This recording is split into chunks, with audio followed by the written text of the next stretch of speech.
Welcome to another Vixa Vaughn romance audiobook. We're excited to have you join us. Whether you're into second chance romance, enemies to lovers, fake marriage, or any other trope, Vixa Vaughn offers you the chance to escape into stories that will carry you away into heart-pounding romance and gripping characters. While we want to get you the full experience, some parts of this audiobook are abridged to stay abreast of YouTube's community guidelines. If you want the full experience, you can always head to Vixa Vaughn Romance and use code VIXA40 to get the unabridged version of this audiobook for 40% off. Now sit back and enjoy the show.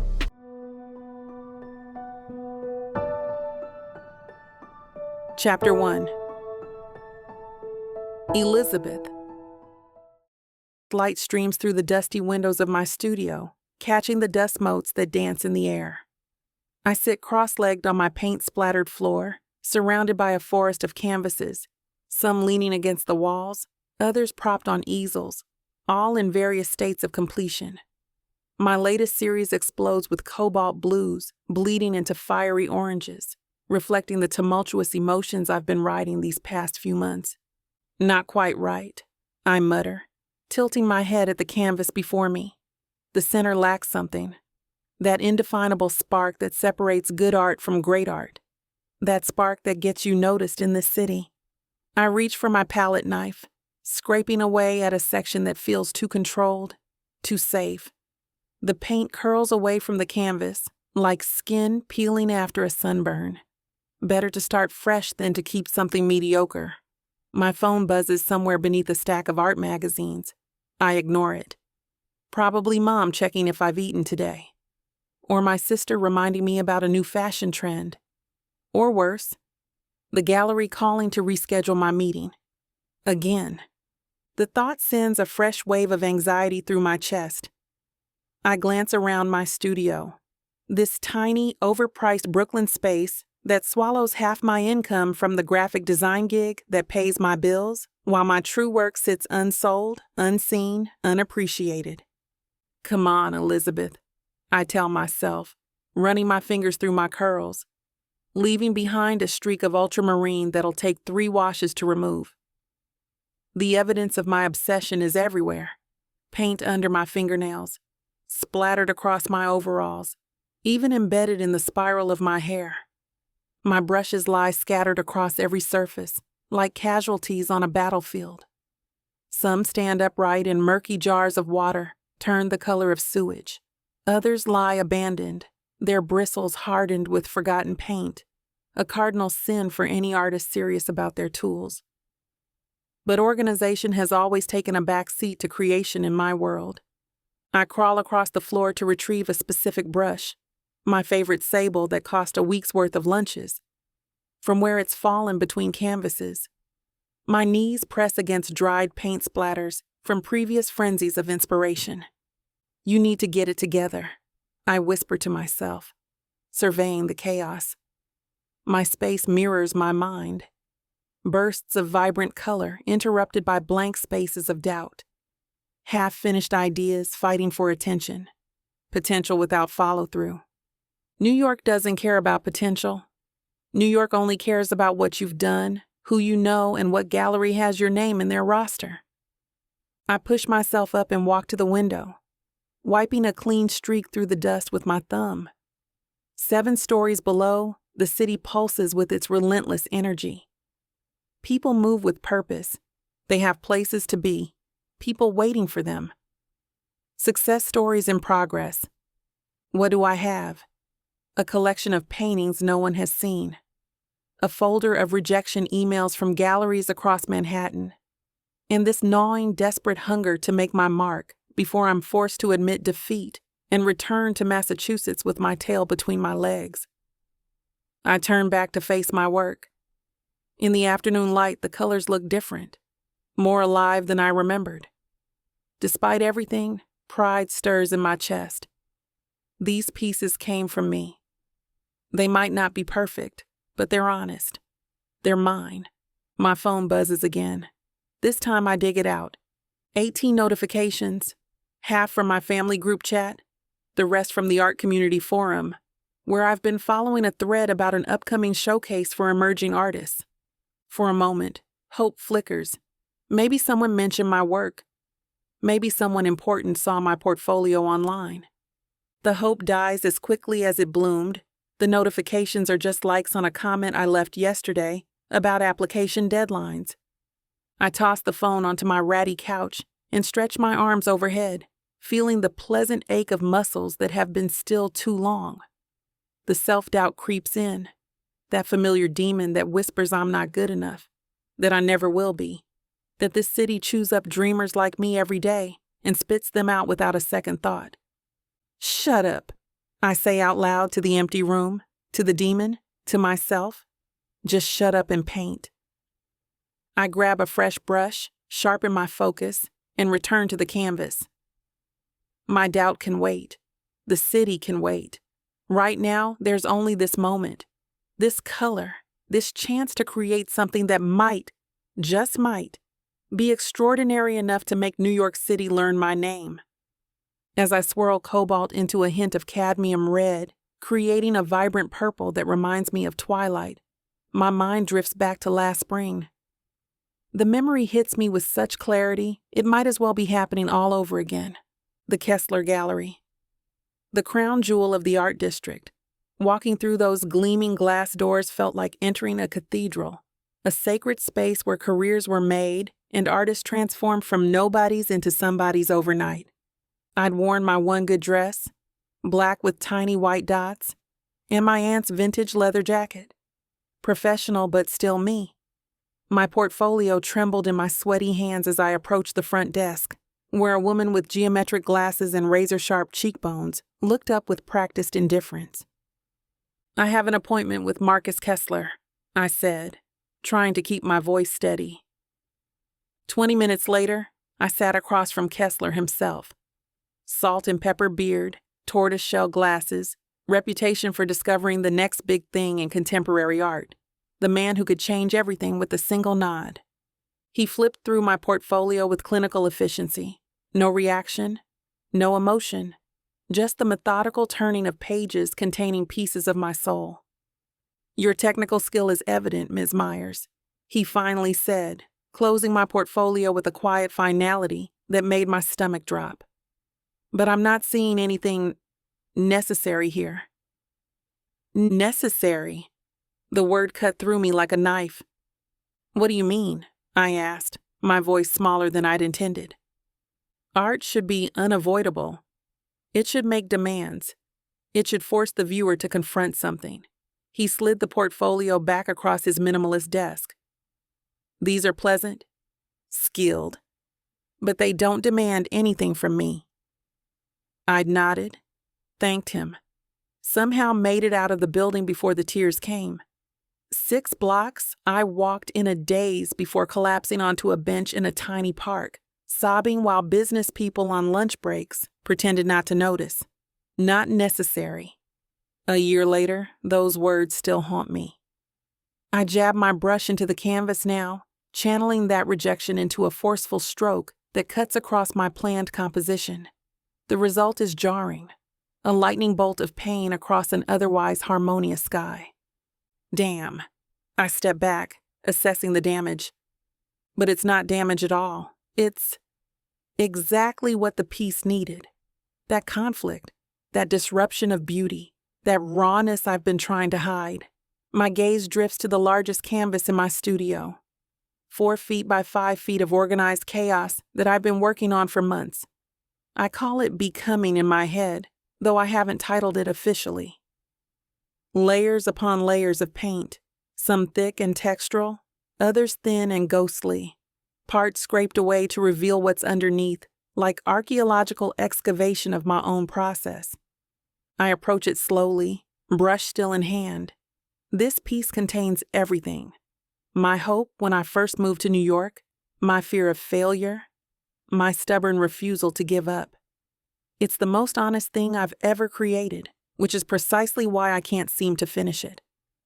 What if I pour everything into this canvas, and it's still not enough? Not necessary? The setting sun streams through my windows now, casting everything in amber light. My white walls glow golden. The dust motes become flecks of shimmering possibility. My canvas transforms in this magic hour, shadows deepening, highlights gleaming with unexpected warmth. I'll make you see me, I whisper to the canvas, to New York, to Kessler, to everyone who's ever doubted. I'll make you all see me. The thought of Layla suddenly pops into my mind. My best friend since college, the ultimate Manhattan socialite with connections in every industry that matters. Her father, Andrew Walton, collects art the way some people collect vintage wines or sports memorabilia. His annual charity auction is legendary in certain circles. I could ask her for an introduction, a word in her father's ear, a shortcut past all these closed doors. I shake my head, dismissing the thought as quickly as it came.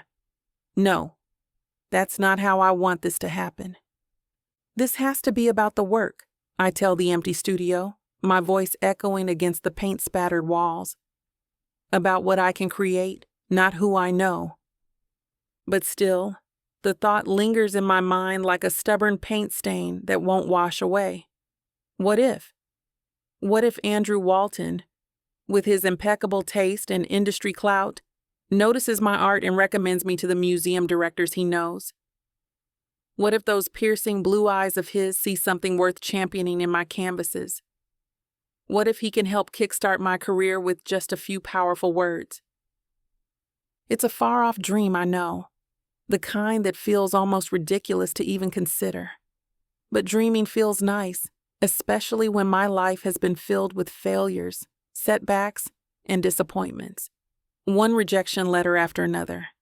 Galleries that won't even look at my portfolio. Maybe I'm being stubborn. Maybe I need a little boost to get where I want. Just enough to get my foot in the door before my talent does the rest. Chapter 2. Andrew. The champagne flutes clink like wind chimes as I weave through the Metropolitan Museum's Grand Hall. Tonight's spring gala transforms the usually austere space into a kinetic tableau of Manhattan's art elite. Bankers in bespoke suits appraising paintings with the same calculated precision they use on quarterly reports. Socialites draped in couture exchanging air kisses. Critics huddled in corners like conspirators. Andrew, there you are.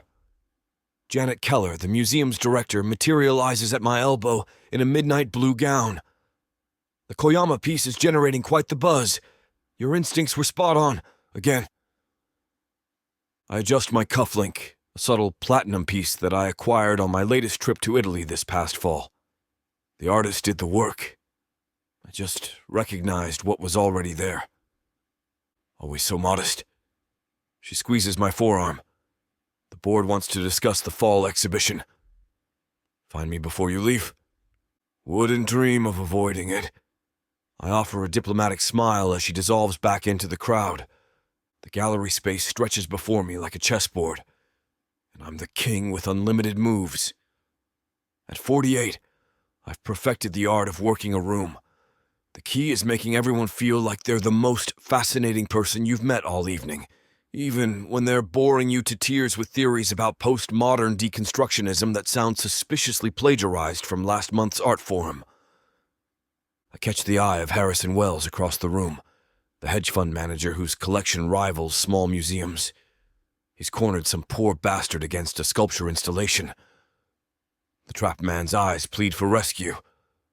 Harrison, I approach with purpose, extending my hand. That Basquiat acquisition was a masterstroke. His chest puffs like a peacock. Andrew Walton himself approving my choices?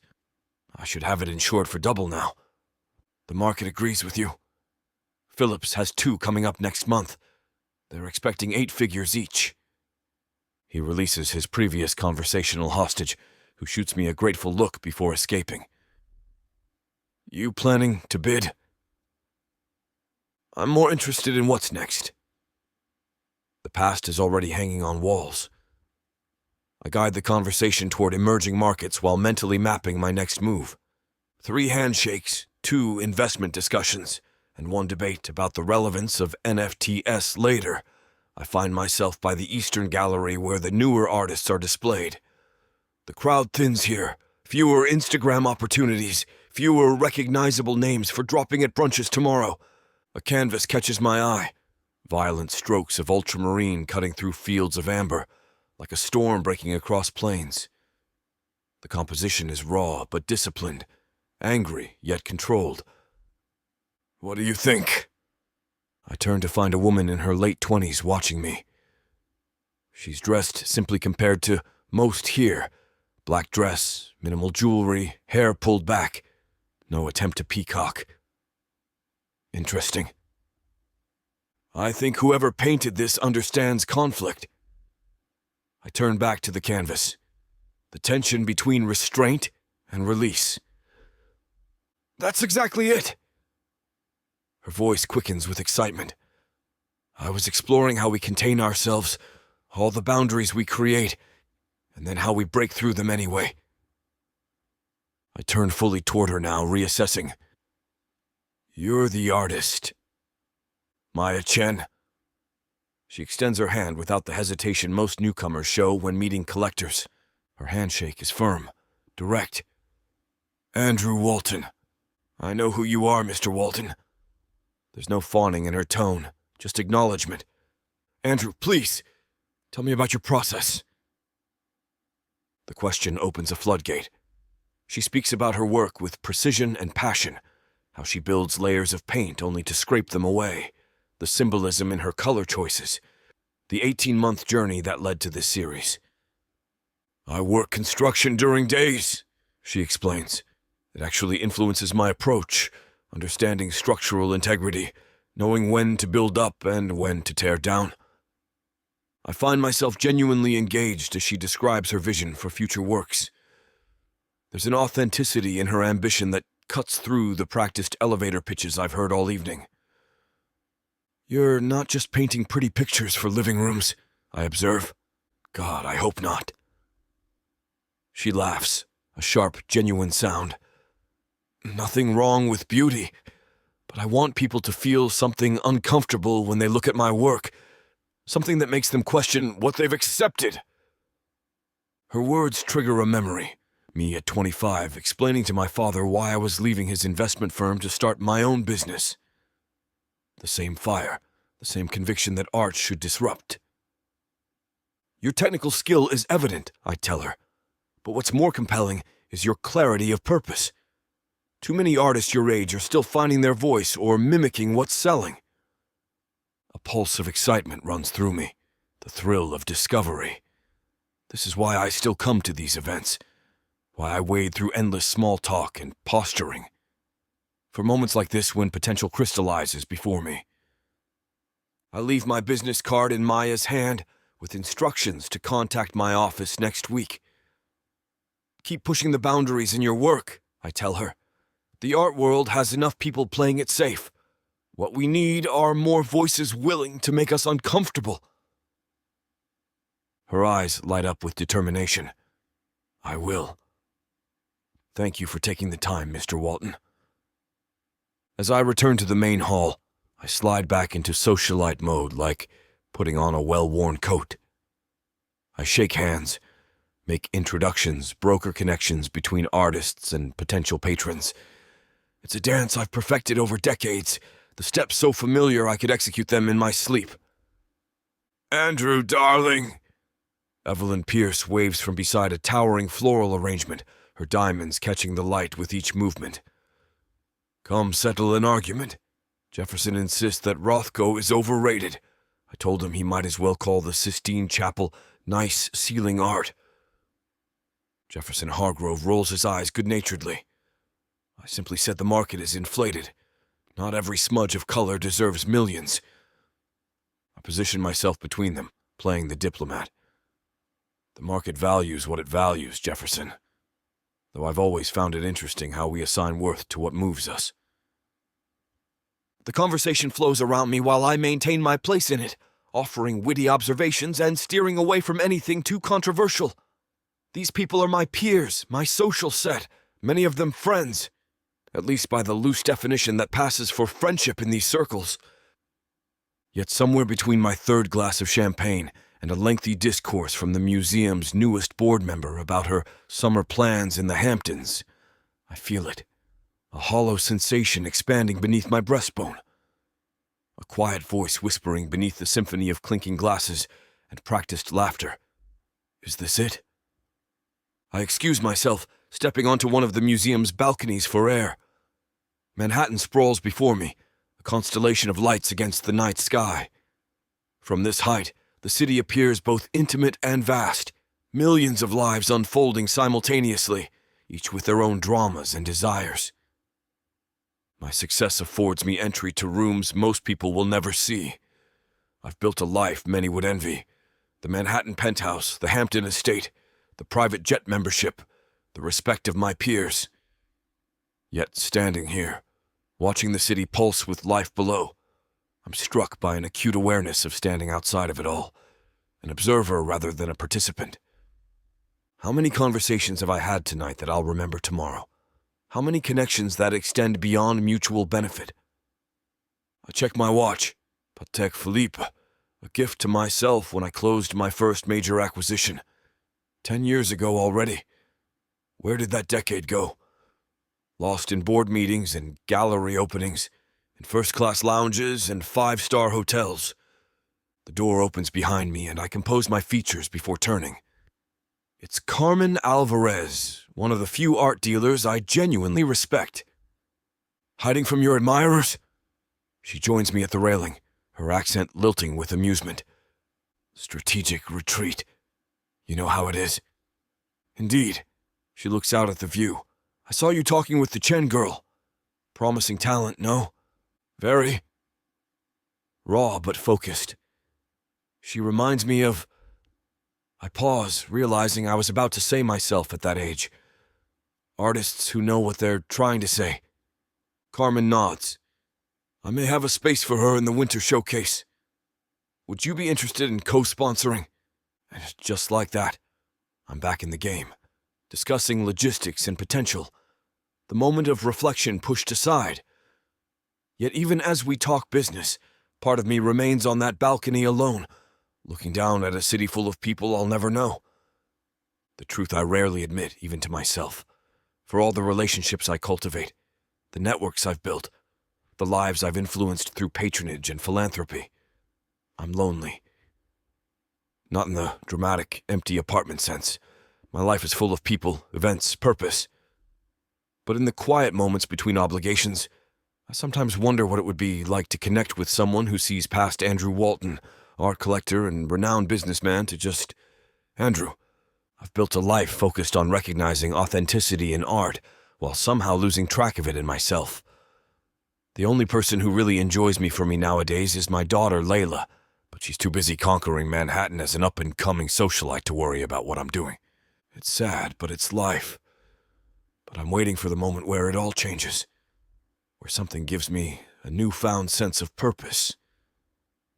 And I'm pretty sure I'll find it here, amongst the artists. Chapter 3. Elizabeth. I stare at the rejection email on my laptop screen until the words blur together. That's 3 galleries this week. 3 different versions of, "Thank you for your submission, but we regret to inform you." 3 more doors slammed in my face.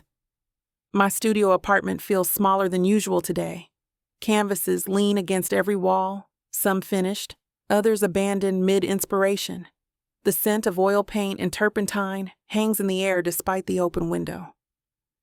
Outside, New York City continues its relentless pace while I'm stuck in this artistic purgatory. My phone rings, and Layla's face lights up the screen. I drag my finger across to answer, tucking the phone between my ear and shoulder as I close my laptop, hiding the rejection from view, as if that might erase it. "Hey," I say, trying to inject some life into my voice. "Lizzie, I've been trying to reach you all morning. Don't tell me you've been locked in your creative cave again." Layla's voice carries its usual brightness, the sound both a comfort and an irritation in my current mood. "Just working." I pick up a paintbrush, twirling it between my fingers. "Or trying to." Oh, I know that tone. There's a pause, followed by the sound of a door closing on her end. What happened? I move to the window, watching people rush by on the street below. Reichman Gallery passed on my collection. Those pretentious jerks, their loss, Ann Thompson, and Pike Street. My throat tightens. That's 3 this week. Screw them. Seriously, screw all of them. Despite everything, I laugh. There's something about Layla's righteous indignation on my behalf that always breaks through my darkest moods.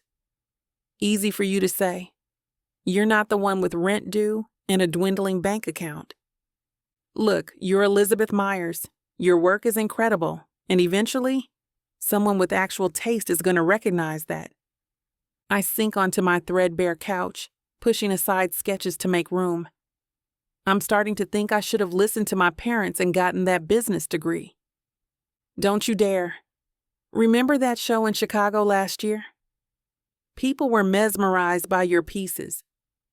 One good show doesn't make a career. I rub my temple, feeling the familiar tension headache forming. Maybe I'm just not cut out for this world. The politics, the networking, the constant rejection.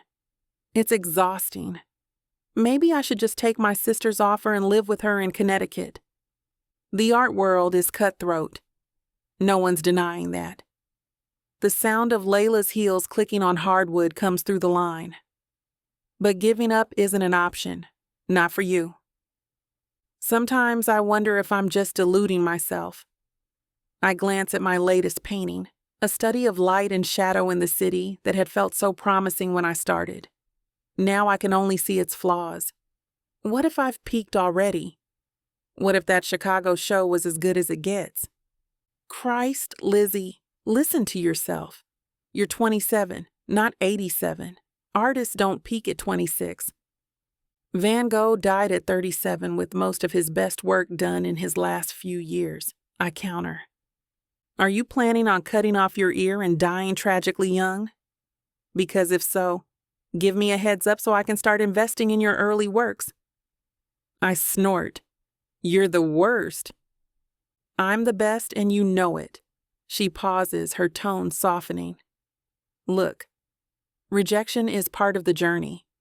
Everyone faces it, even the greats, especially the greats. It just feels relentless right now. I stand, moving to my easel, where the half-finished canvas waits. Sometimes I wonder if I'm making the right choices, you know? Taking the right risks. The fact that you're taking risks at all puts you ahead of most people. The conviction in Layla's voice is unwavering. Your work is brilliant because it's authentic. You pour yourself into every piece, and that's something no one can teach. I run my fingers along the dried paint ridges on the canvas, feeling the texture beneath my fingertips. I just want someone to see what I'm trying to say. They will. The right people will. Layla's voice is firm, brooking no argument. Remember what you told me when we saw that Rothko exhibit? That his work didn't really gain recognition until he was in his 40s. I did say that. So maybe your Reichman Gallery moment is still coming. Just not today. I take a deep breath, letting her words sink in. The familiar sense of my studio, linseed oil, paint, coffee gone cold, ground me back in the present moment, in the work that still calls to me despite everything. I don't know if I can keep doing this. I admit, my voice smaller than I intend. I sink back into the couch, the familiar depression in the cushion cradling me like it understands my defeat. The constant rejection, the hustle for attention, wondering if I'll ever break through. It's exhausting. Everyone feels like that sometimes, Layla says, her voice softening. Even the successful ones. Do they, though? I gesture at my cramped apartment, forgetting she can't see me. Because from where I'm sitting, it feels like there's a secret club of artists who just make it, while the rest of us keep knocking on a door that never opens. You're having a bad day, that's all. I'm having a bad year. I pick up a sketch from the coffee table, a cityscape I'd been so proud of last month. Now the lines look amateur, the perspective off. Maybe I don't have what it takes. Maybe I'm just not good enough. Elizabeth. The stern tone in Layla's voice makes me sit straighter. You are supremely talented. I wouldn't say that if it wasn't true. You're my best friend. You have to say that. Have you met me? When have I ever said something I didn't mean just to spare feelings? I laughed despite myself. Fair point. It's not always about talent, you know. Sometimes it's about connections, timing, luck, having the right person see your work at the right moment. I stare at my paint-stained hands. That's just it.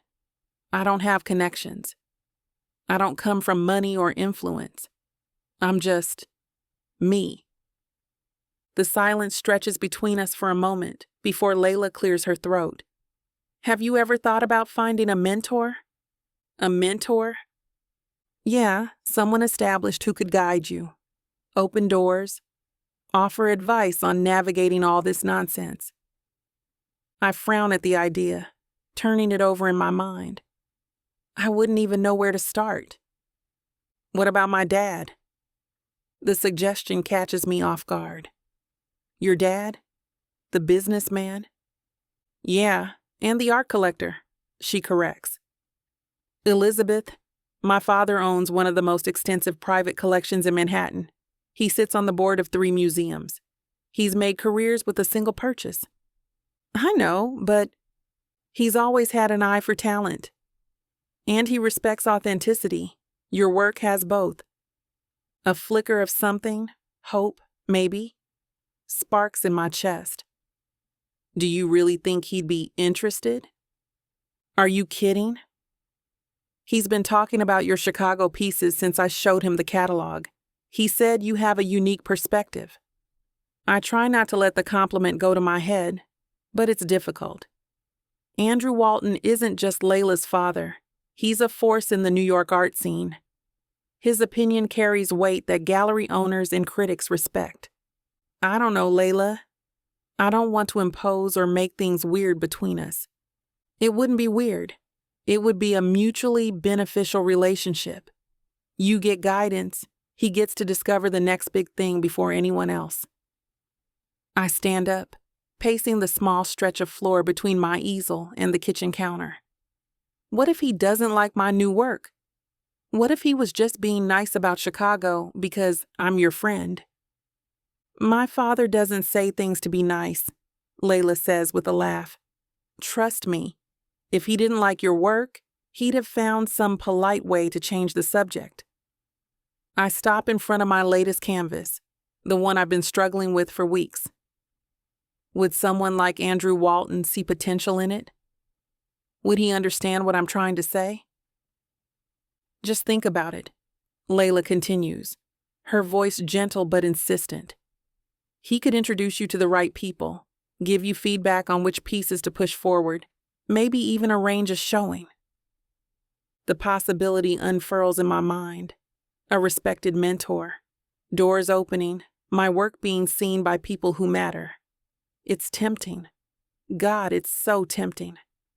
I'll consider it, I say, surprising myself with how much I mean it. That's all I'm asking. I can hear the smile in her voice. Look, I have a meeting, but drinks tomorrow? We can talk more then. After we hang up, I stand in the silence of my apartment, Layla's suggestion hovering in the air like the scent of fresh paint. A mentor, someone to guide me through this maze I've been wandering alone. Could Andrew Walton be that person? Would he see what I'm trying to create, or would he be just another person telling me my vision isn't marketable enough? I turn back to my canvas, studying the half-finished work. For the first time today, I don't immediately focus on its flaws. Instead, I try to see it through fresh eyes, through the eyes of someone who might believe in its worth. In my worth? The doubt is still there, a shadow at the edge of my thoughts.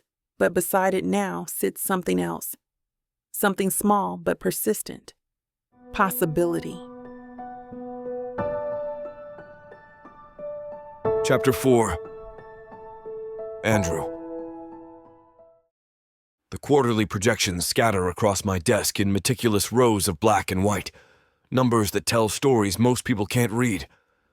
I trace my finger down a column of figures, noting the steady climb in our European investments. Not bad.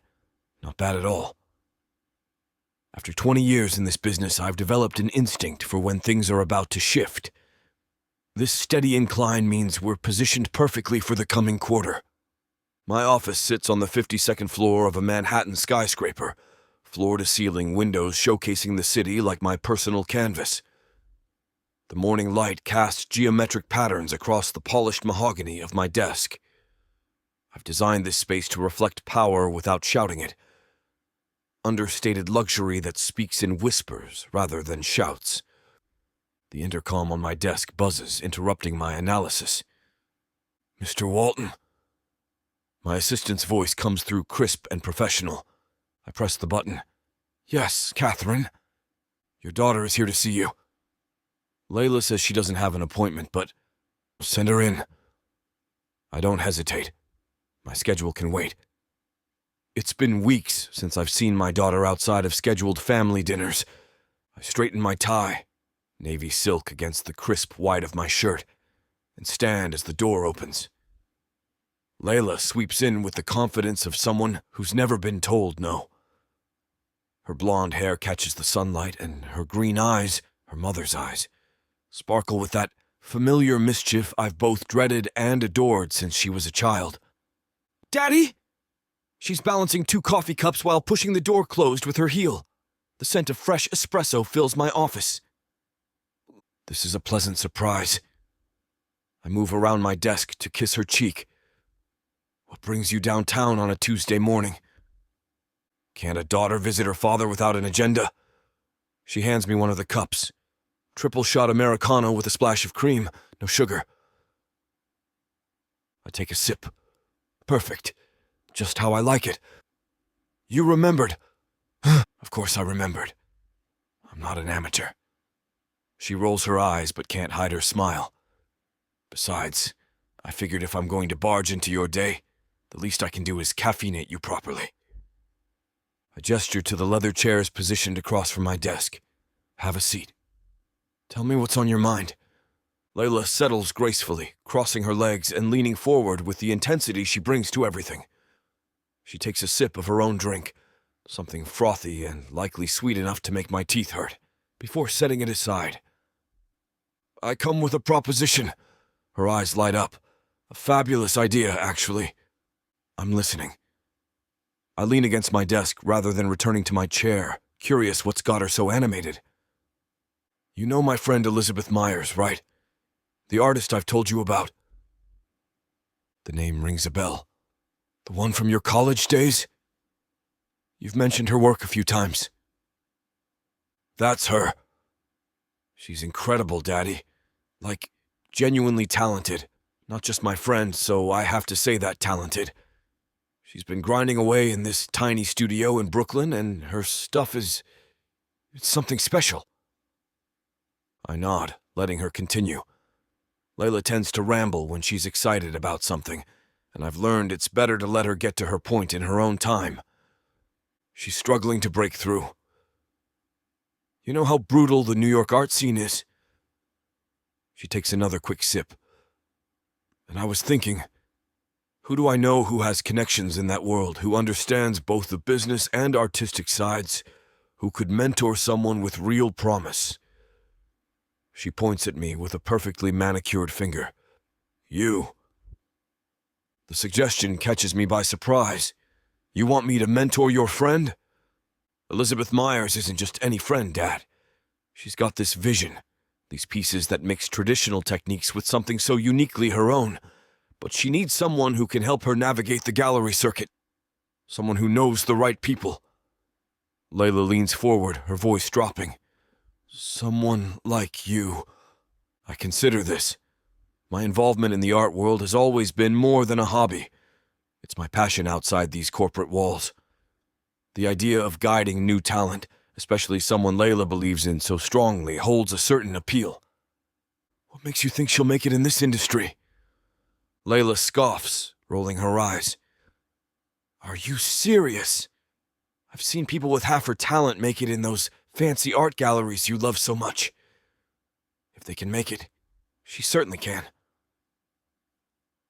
I tap my fingers against the desk, giving Layla's request the consideration it deserves. Her passion is contagious, and, to be honest, discovering new artistic talent has always given me a thrill that quarterly earnings reports never could. I'll consider it, I say finally, watching her expression bloom with excitement. You'll consider it? Layla practically jumps from her seat, spilling a drop of her latte on her designer jeans. She doesn't even notice. Oh my God, Daddy! That's practically a yes in Andrew Walton language. I can't help but laugh at her enthusiasm. I said I'll consider it, Layla. I'd need to see her work, understand her vision. I'm not just going to throw my name behind someone because they're your friend. Of course, of course. She waves her hand dismissively, already digging through her purse. I wouldn't expect anything less from you. That's why I came prepared. She pulls out her phone and a small notebook, scribbling something down with the urgency of someone afraid they'll forget a crucial detail. Here, she says, ripping the page out and sliding it across my desk. Elizabeth's contact information, her email, phone number, social media handles, everything you need. I pick up the paper, noting the neat handwriting. Even in her excitement, Layla maintains that perfectionism she inherited from her mother. You won't regret this, she continues, her words coming fast now. I swear Elizabeth is the next big thing. She just needs someone to give her that first real break, you know? Someone who can see what she's capable of and help her navigate all the nonsense politics of the art world. Language, I say automatically, though without any real conviction. She's 28, not 8. Layla ignores me, already pulling up something on her phone. Let me show you her latest pieces. They're incredible.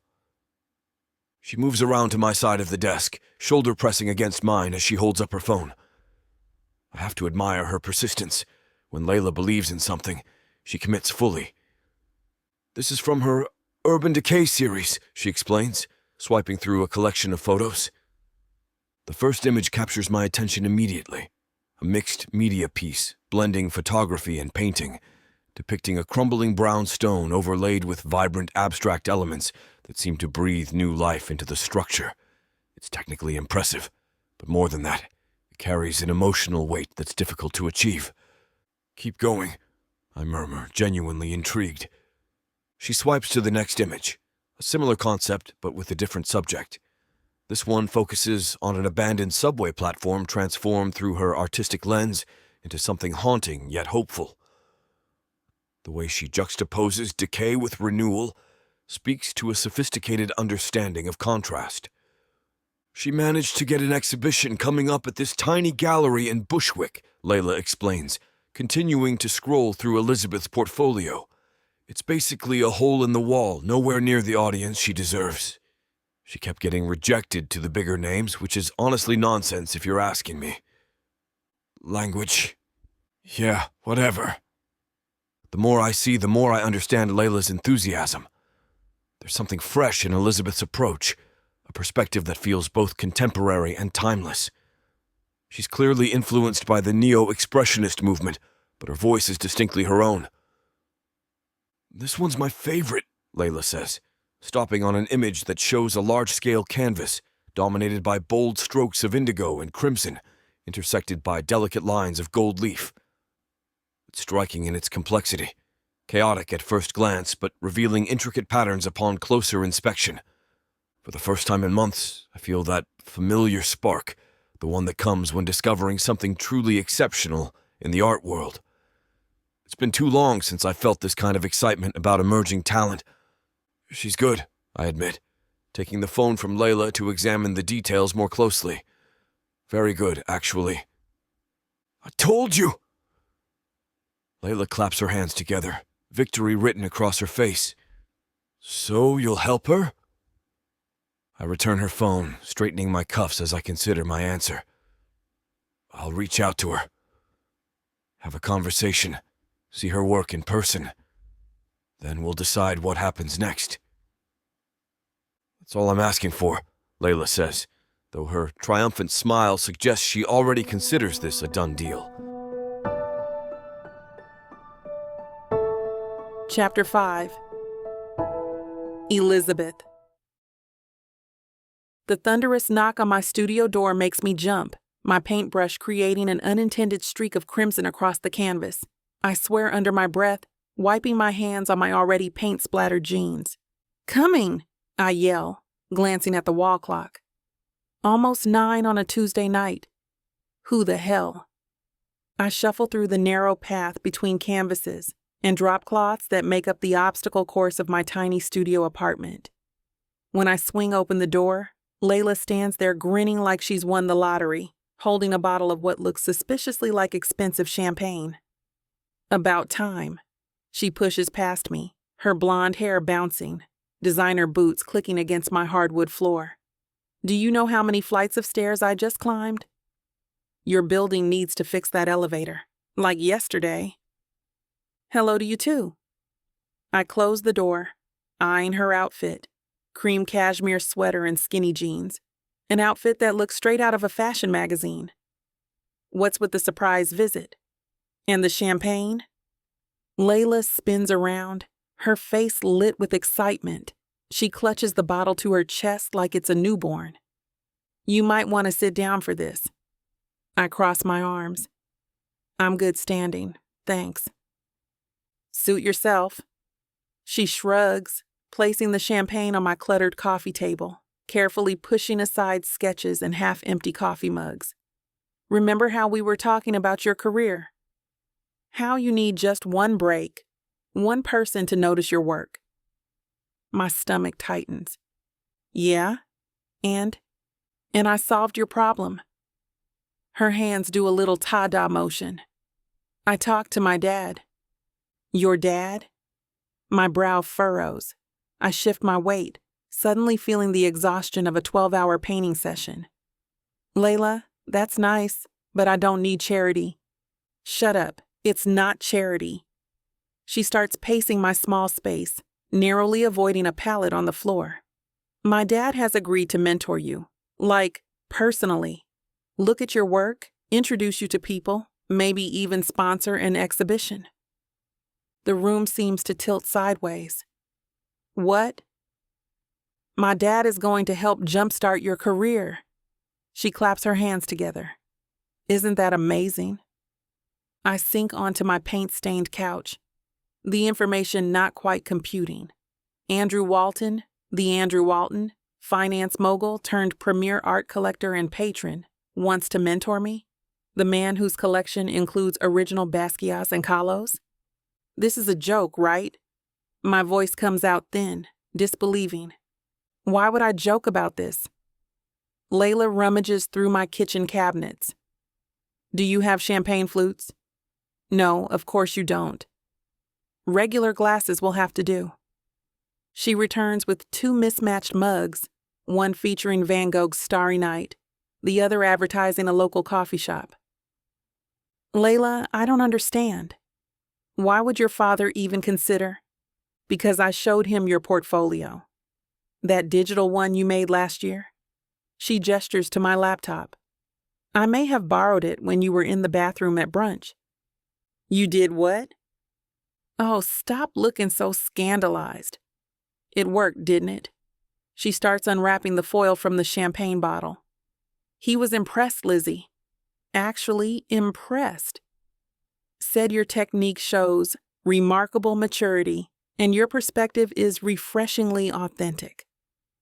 My heart pounds against my ribs.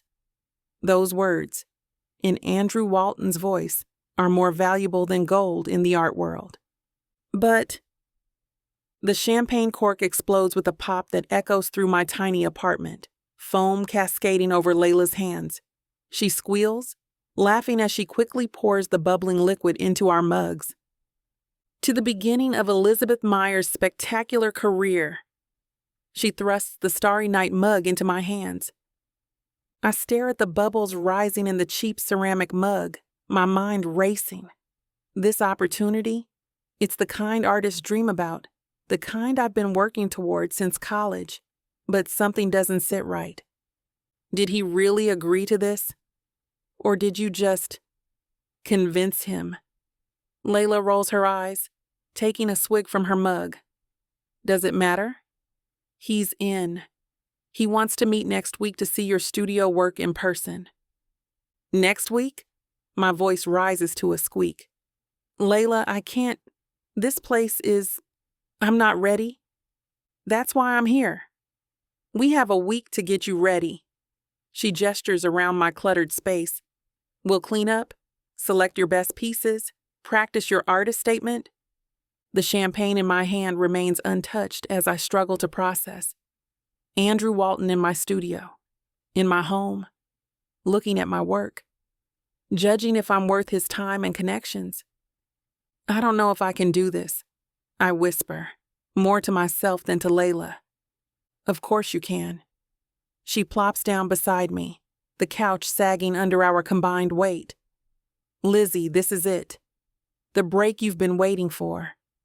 Her certainty washes over me, but I can't shake the dizzying mix of excitement and terror. My work, exposed to one of the most influential men in the art world, because his daughter pushed for it. I stare at the champagne still fizzing in my mug.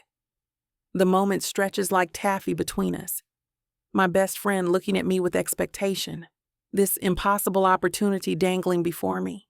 With a quick decision that feels like jumping off a cliff, I bring the mug to my lips and down the champagne in 3 gulps. The bubbles sting my throat, but a delicious warmth spreads outward from my chest, making my fingertips tingle. Okay, I say, my voice stronger now. Let's do this. Layla's face breaks into a grin. That's my girl. She refills my mug immediately. I know you're freaking out, but trust me, Dad's gonna love your work. He practically salivated over that series with the fragmented cityscapes. The alcohol works quickly on my empty stomach, softening the edges of my anxiety. I take another sip and let myself lean into the possibility that this might actually happen. I still can't believe you stole my portfolio. I nudge her with my shoulder. Borrowed, she corrects, pouring herself more champagne. And you should be thanking me for my criminal tendencies. The laughter bubbles out of me, as effervescent as the champagne. I launch myself at Layla, wrapping her in a tight hug that nearly spills both our drinks. Thank you. Seriously. My words muffle against her cashmere sweater. Even if nothing comes from this, just that he liked my work, it means everything. Oh, things will come from this. Layla extricates herself from my embrace, setting her mug down with purpose. My dad doesn't waste his time.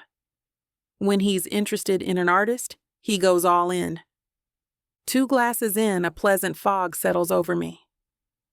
Layla and I sprawl on my paint-splattered couch, the champagne bottle now half empty between us. The anxiety that's been my constant companion for months, rent increases, rejection letters, dwindling savings, feels distant, replaced by something unfamiliar, hope.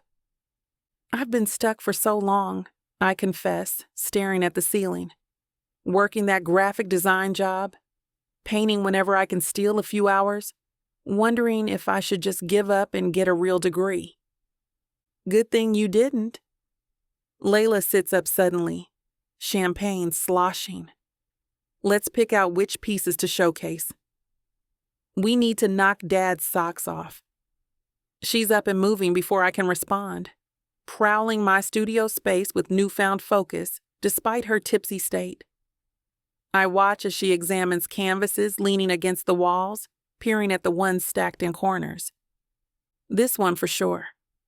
She points to a large mixed media piece I finished last month. A fragmented female form emerging from architectural elements. It's raw but technically brilliant. You sound like an art critic, I snort, but secretly her assessment thrills me. And this series. She gestures to the 3 smaller canvases, exploring urban isolation. The progression tells a story. Dad eats that narrative up. I follow her around my own studio, seeing my work through new eyes, not just as pieces of my soul splattered on canvas, but as commodities, as career makers. The thought should be uncomfortable, but the champagne has made everything golden and possible. By our 3rd glass, we're sprawled on the floor, surrounded by selected paintings, giggling helplessly at Layla's impression of a pretentious gallery owner we both despise. Oh, the, juxtaposition of the, visual elements creates a, shall we say, visceral response to the paradigm of modern ennui. She waves an imaginary cigarette, nose in the air. I collapse into laughter, tears streaming down my face. Stop! Stop! I can't breathe! Seriously, though, Layla says, propping herself up on an elbow. This is happening, Lizzie. Your career is about to blast off. The word career, something that's felt like a fantasy for so long, sends a fresh wave of euphoria through me. I stare at the ceiling, letting myself fully embrace the possibility.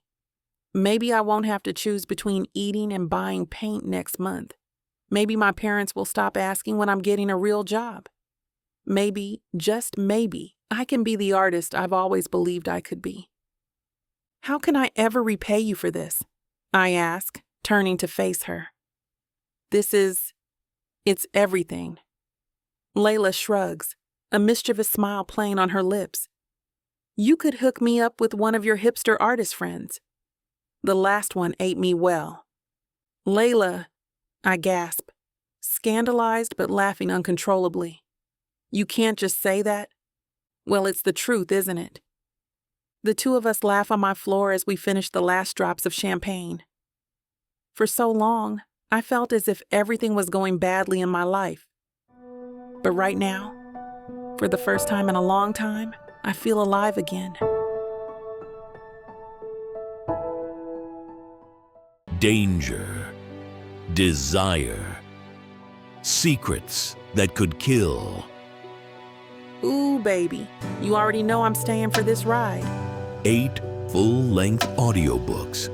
Stories tangled with mystery, betrayal, and the kind of passion you can't outrun. Oh, these heroes? They'll pin you to the wall 1 second and save your life the next. Talk about multitasking. Assassins, billionaires, men with dangerous pasts, and women strong enough to match them, secret for secret. Right now, you're snatching this up at a wild 70% off. 8 stories, endless passion, a love worth dying for. Click the link and buckle up, honey. 'Cause this ain't just romance. The romantic suspense audiobook bundle. Love has never been this dangerous. Vixa Vaughn Romance. Chapter 6.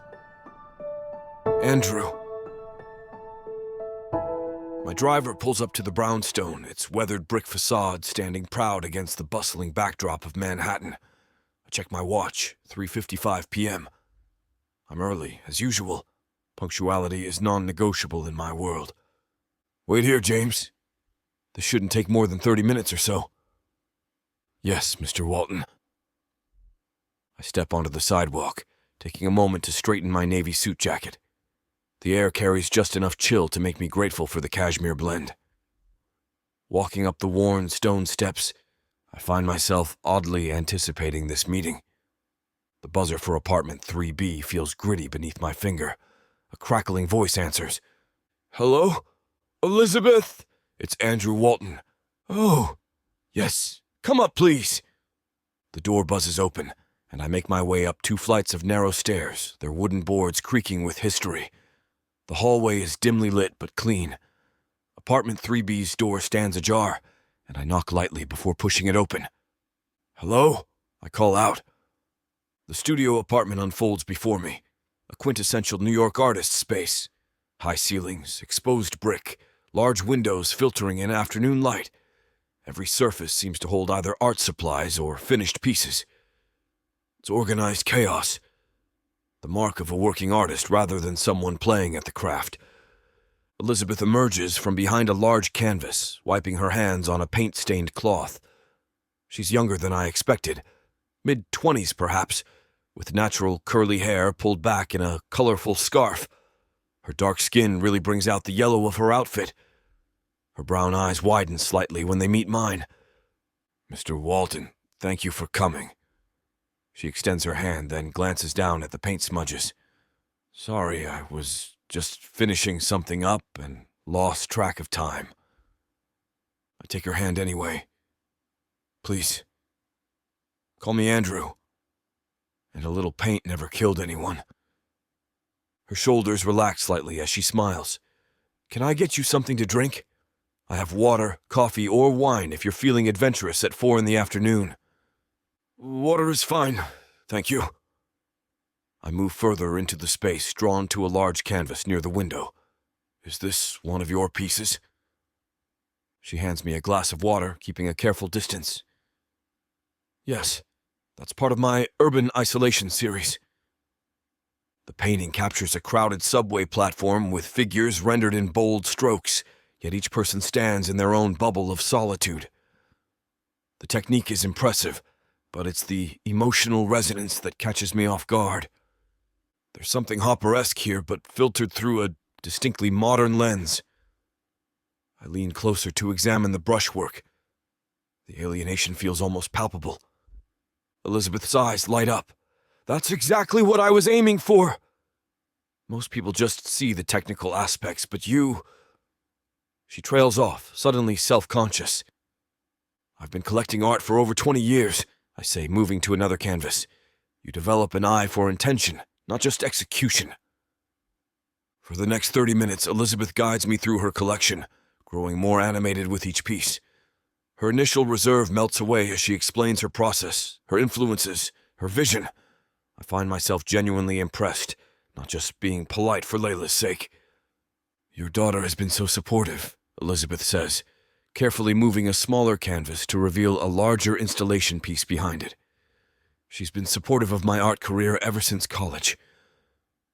Layla has always had an eye for emerging talent, though I think she's particularly invested in yours." Elizabeth tucks a stray curl behind her ear. "She told me you might be able to help with some connections." I know that's presumptuous. Not at all. I set my empty glass down on a coaster.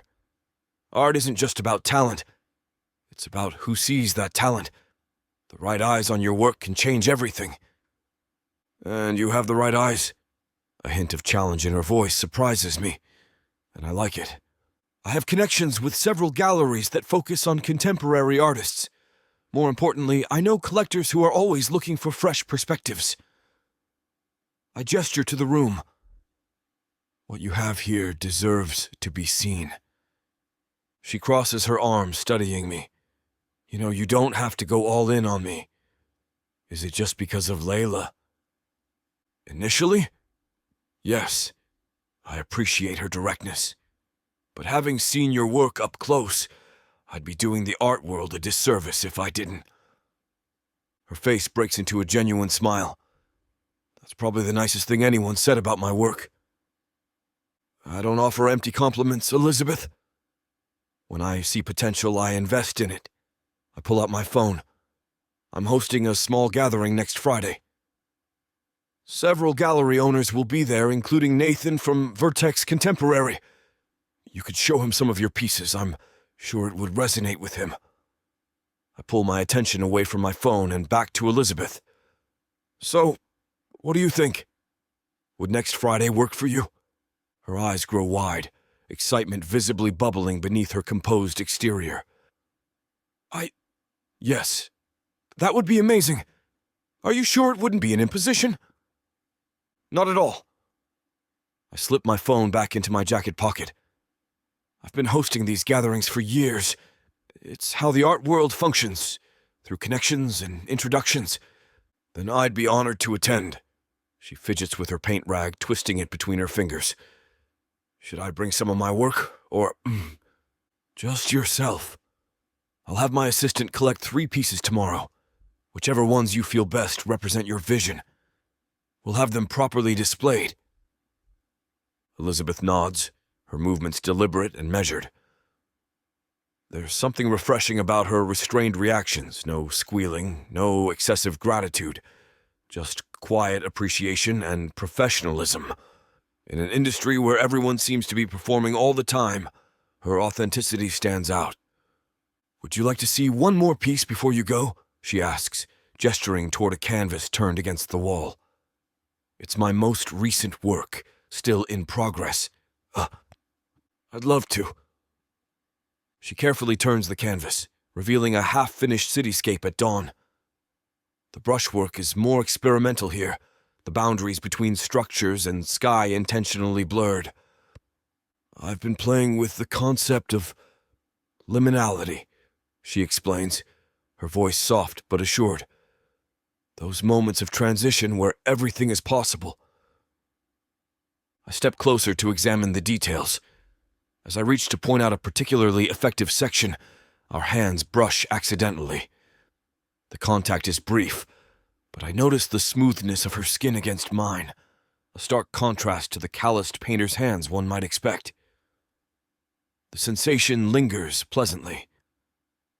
The use of light here is exceptional, I say, momentarily distracted by our proximity. You've captured that specific quality of morning illumination, when the city is suspended between night and day. She nods, seemingly unaware of the moment we just shared. That's exactly what I wanted to convey. There's something magical about that in-between time. My late wife, Rebecca, used to say something similar. The words escape before I can consider them. I rarely mention Rebecca in professional settings, but something about Elizabeth's earnestness draws it out. She loved art, not just collecting it, but understanding it. She always said she connected with people more easily through conversations about art than anything else. Elizabeth steps back from the canvas, giving me space as she processes this personal revelation. I'm sorry about your wife, she offers simply, without the awkward pity that usually follows such disclosures. Thank you. I move toward the window, looking out at the afternoon traffic below. It's been 10 years, but art was our common language. I still find myself connecting with people more easily through it than other means. Old habits, I suppose. I understand that completely. Elizabeth joins me at the window, keeping a respectful distance. Art has always been how I express myself when words fail. Sometimes a brushstroke can say what 1,000 words can't. Something in her statement resonates with me. In my world of finance and business, everything is reduced to numbers and words, precise, unambiguous. But art lives in the spaces between certainties, in the realm of feeling rather than knowing. That's rather profound, Elizabeth. I turn to face her, genuinely intrigued by her perspective. And it's precisely why your work deserves a wider audience. You're not just technically skilled, you have something to say. She smiles, a full, unguarded expression that transforms her face. That might be the greatest compliment anyone has ever given me. Well, you'll need to get used to it. If the right people see your work, there will be many more compliments coming your way. I check my watch. I should be going. I have another appointment at 5. Of course. Thank you again for taking the time to come here. She walks me to the door, her steps measured and graceful. And for the opportunity. The pleasure was mine, Elizabeth. Truly. And as I say it, I realize I mean it. This wasn't just a favor for Layla. I found myself genuinely drawn to Elizabeth's talent and her understated manner. Chapter 7.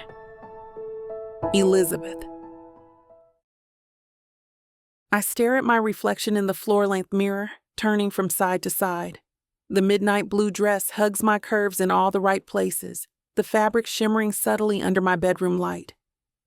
I've paired it with a delicate gold necklace, that sits perfectly against my collarbone and matching earrings that peek through my carefully styled curls.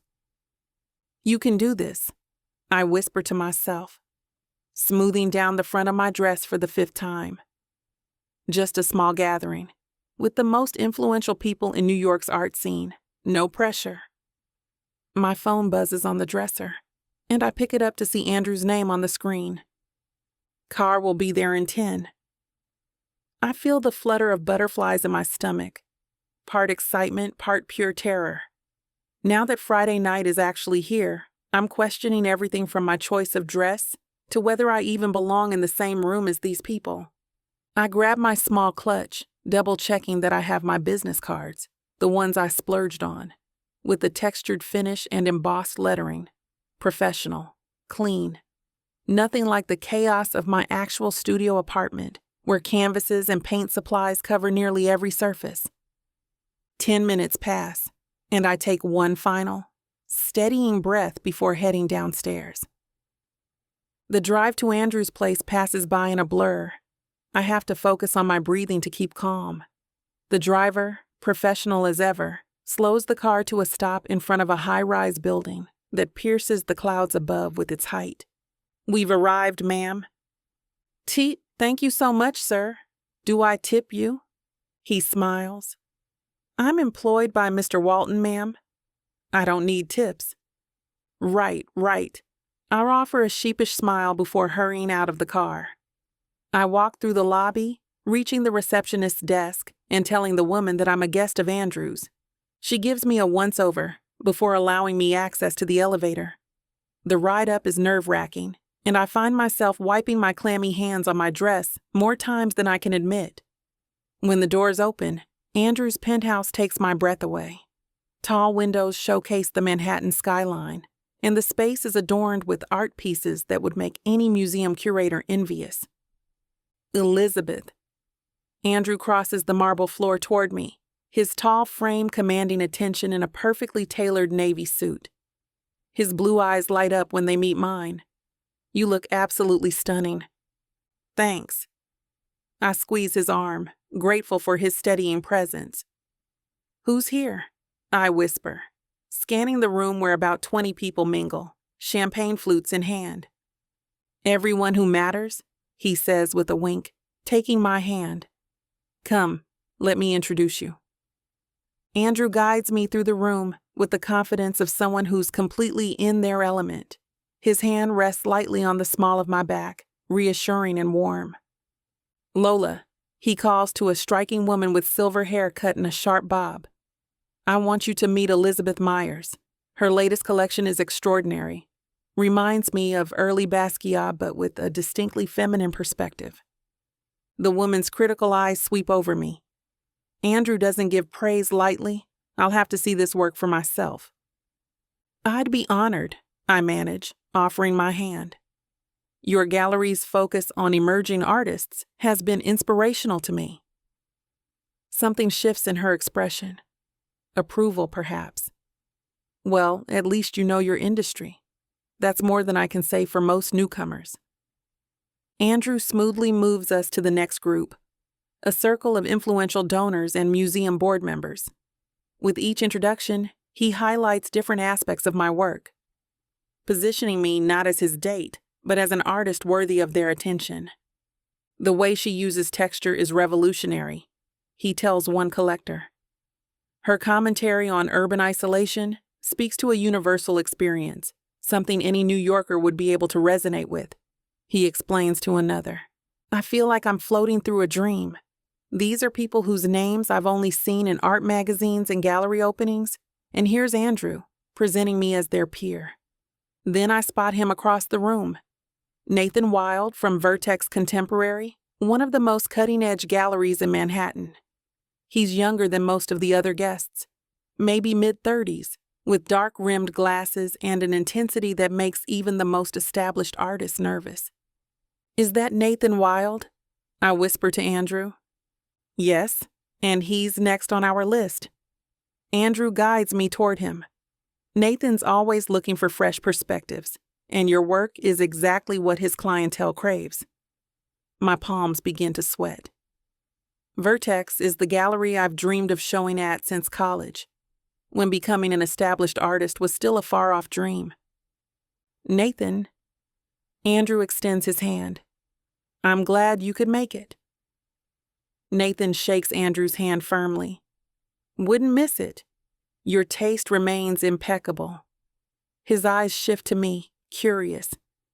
This is Elizabeth Myers, Andrew says, a note of pride in his voice. The artist I was telling you about. Elizabeth, Nathan Wild from Vertex Contemporary. Your urban landscape series, Nathan says before I can speak. The one with the fragmented reflections in skyscraper windows. I blink in surprise. You've seen my work? Andrew sent me your portfolio. The commentary on disconnection in hyper-connected spaces is provocative. He takes a sip of his drink, studying me over the rim of his glass. Most artists trying to tackle that theme end up being derivative. Yours isn't. Coming from Nathan, this is equivalent to a standing ovation. Thank you, I say, my voice steadier than I expected. I've admired what you're doing at Vertex for years, the way you balance commercial appeal with artistic integrity. Nathan nods slightly. We should talk more about your process. I'm curating a group show for the spring season focused on urban isolation. Andrew's hand gives me a subtle, encouraging squeeze at my waist. I'd love that, I say, pulling a business card from my clutch and handing it to him. Nathan slips my card into his pocket with a nod. I'll be in touch. After he moves on to another conversation, I let out an astonished breath. Andrew's hand remains at my waist, warm and reassuring. That went well, he murmurs close to my ear. Did it? I was too busy trying not to hyperventilate to notice. He laughs, the sound rich and deep. Trust me, Nathan doesn't waste time on pleasantries unless he's genuinely interested. Before I can process this victory, Andrew guides me toward another small cluster of people, standing near one of the large windows overlooking the city. Jeremy, Diana, Andrew calls, his voice carrying that perfect blend of authority and warmth. I want you to meet Elizabeth Myers. Jeremy Calloway, the curator of MoMA's contemporary wing, turns to us with an appraising look. His wife Diana, a celebrated art critic for The New Yorker, offers a polite smile. So you're the artist Andrew's been raving about, Jeremy says, extending his hand. Your perspective on urban solitude is fascinating. I shake his hand, willing my palm not to sweat. Thank you. That means a lot coming from someone whose curation I've admired for so long. Diana tilts her head. What inspires your color palette? It's unusually vibrant for such melancholic themes. The question catches me off guard, not because it's difficult, but because it's thoughtful. Most people at these events ask generic questions about my process, without actually wanting to hear the answer. I believe there's beauty even in isolation, I say, finding my voice. The vibrancy represents hope, the potential connections waiting just beyond the glass. I'm not interested in portraying urban life as a dystopia. It's more complex than that. Diana's eyes light up. Refreshing to hear an artist who doesn't default to cynicism. I smile, genuine and unrehearsed. I think art should challenge perceptions, but also offer something to hold on to. Otherwise, what's the point? Wise perspective, indeed. Jeremy raises his glass slightly. You should stop by the museum sometime. I'd be interested in showing you some of our recent acquisitions. I'd love that, I say, meaning it completely. As Andrew steers me to yet another group, I feel a shift in my confidence. These aren't just empty conversations or superficial networking. These people are engaging with my ideas, seeing beyond the newcomer status to the substance of my work. Over the next hour, I find myself in deep conversation with a philanthropist who funds art programs in public schools, a gallery owner from London scouting for new talent to bring across the pond, and a collector who specializes in emerging Black female artists. Each conversation flows with surprising ease, my initial nervousness giving way to genuine enthusiasm about sharing my vision. During a moment when I'm explaining my technique to a particularly interested collector, I glance up and catch Andrew watching me from across the room. He's standing with a small group, but his attention is fixed entirely on me. The intensity in his gaze makes my breath catch. There's pride there, certainly, but something else too. Something that sends a warm current through my body. I realize he's taken a significant risk by attaching his reputation to mine tonight. Andrew Walton's endorsement means something in these circles. His taste is trusted, his judgment respected. By presenting me so confidently to his peers, he's putting his own credibility on the line. The thought both terrifies and exhilarates me. I want to live up to his belief in me, to prove his instincts right not just for my sake, but for his as well. I smile at him across the crowded room, a silent acknowledgement of my gratitude, before returning my attention to the conversation at hand. The collector is asking about commission possibilities, and I find myself navigating the business side of art with surprising confidence. I typically work in series, I explain, but I'm open to commissioned pieces that align with my artistic direction. Smart answer, the collector says with approval. Too many young artists compromise their vision too quickly. As she writes down my contact information, I feel a strange new sensation settling over me. Belonging. Not an arrival exactly, but the first real step onto a path I've only dreamed about. Chapter 8. Andrew.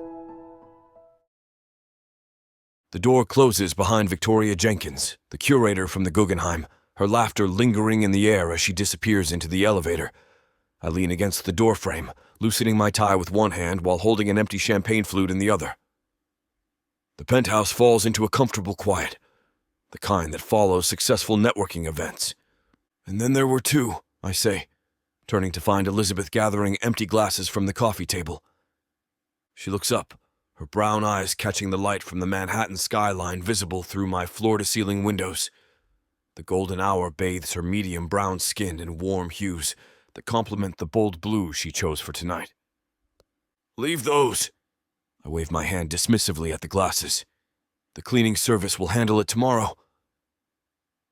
Elizabeth places the glasses down but can't help straightening a stack of art catalogs on the side table.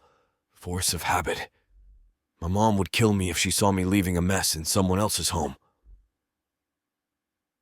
I walk to the bar cart, retrieving the bottle of Macallan 25 I've been saving for a special occasion. This calls for a proper celebration, don't you think? The amber liquid catches the light as I pour 2 fingers into each crystal tumbler. Did you see Hamilton's face when he looked at your textile series? I hand her a glass, our fingers brushing momentarily. I've known that pretentious bastard for 15 years, and I've never seen him speechless. Elizabeth accepts the drink, her artistic fingers curling around the glass. I thought he was having a stroke or something. She laughs, the sound echoing through my spacious living room. But then he asked about my technique, and I knew I had him. "You had them all." I clink my glass against hers before taking a sip, letting the scotch warm my throat. "Rothenberg wants to feature your work in next month's showcase. Chen practically begged for first dibs on your next collection." Elizabeth takes a small sip, wrinkling her nose slightly at the strong taste. "All because you invited them here." I shake my head, moving toward the large windows overlooking Central Park. The city stretches out before us, a tapestry of lights against the darkening sky. I merely provided the venue. Your talent did the heavy lifting. Oh, please. Elizabeth follows me, her reflection appearing next to mine in the glass. These people wouldn't give a struggling black artist from Brooklyn the time of day without your seal of approval. I turn to face her, momentarily distracted by how the city lights create a halo around her curls. Is that what you think this was? My seal of approval? Wasn't it? She challenges me with a raised eyebrow. It was an introduction, nothing more. I take another sip, letting the scotch linger on my tongue. Your work speaks for itself, Elizabeth. I've been in this world long enough to recognize something extraordinary when I see it. She looks down at her glass, turning it slowly in her hands. I just don't want to be another charity case. The diversity pick. Look at me. I wait until her eyes meet mine. You think Priscilla Jensen, who hasn't acquired a new artist in 3 years, offered to host your solo exhibition because of me? Or because you're black? That woman is the most ruthless critic in New York. She wants your work because it's brilliant. Elizabeth's expression softens, her shoulders relaxing slightly. Thank you. The words come out quiet, almost fragile. Don't thank me for telling the truth. I move back to the bar cart, refilling my glass. More? She shakes her head, still nursing her first drink. I feel like I should pinch myself. 2 months ago, I was working my butt off in my graphic design gig, trying to make extra money to survive, and now you're exactly where you belong. I rejoin her by the window, standing close enough to catch the faint scent of her jasmine perfume. We stand in comfortable silence, looking out at the city. My penthouse towers above most of the surrounding buildings, offering us a private slice of the New York skyline. Seriously, though, Elizabeth says after a moment. Thank you for tonight, for everything. Your talent got you here, Elizabeth. I just opened a door. You walked through it on your own merit. She smiles into her glass, taking another small sip. Well, I'm grateful for the door. I notice Elizabeth staring at a particular piece on my wall, a canvas with vivid reds and blues that always catches the eye of first-time visitors. Giovanni Moretti, I say, moving to stand beside her. I acquired it when he was still unknown, working out of a crumbling studio in Naples. Elizabeth steps closer to the painting, her eyes tracing every brushstroke. The movement in this, it's like watching someone's soul dance. She tilts her head slightly. You didn't buy this because it would appreciate in value, did you? The observation catches me off guard. Most people assume my collection is primarily an investment portfolio. No, I admit. I bought it because the first time I saw it, I couldn't look away for 20 minutes. Something about it felt necessary. She nods, understanding immediately. That's the highest compliment you can give an artist, that their work feels necessary. Our eyes meet, and something shifts in the air between us.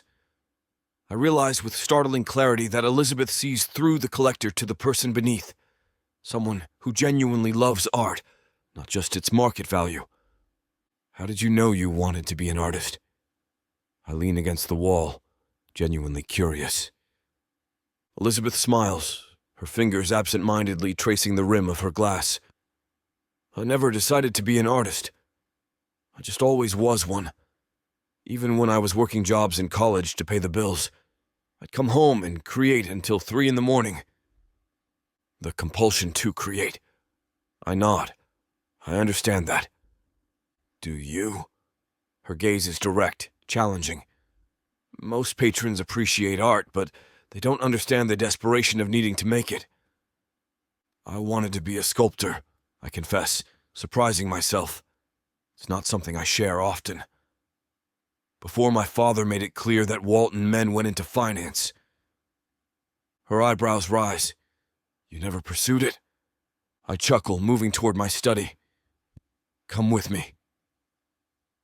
Elizabeth follows as I lead her into my private office, switching on the lights to reveal a small collection of wooden sculptures on the bookshelf behind my desk, rough-hewn pieces with fluid lines. I still carve, just for myself. I pick up a small figure of a dancer, its form suggesting motion despite the static material.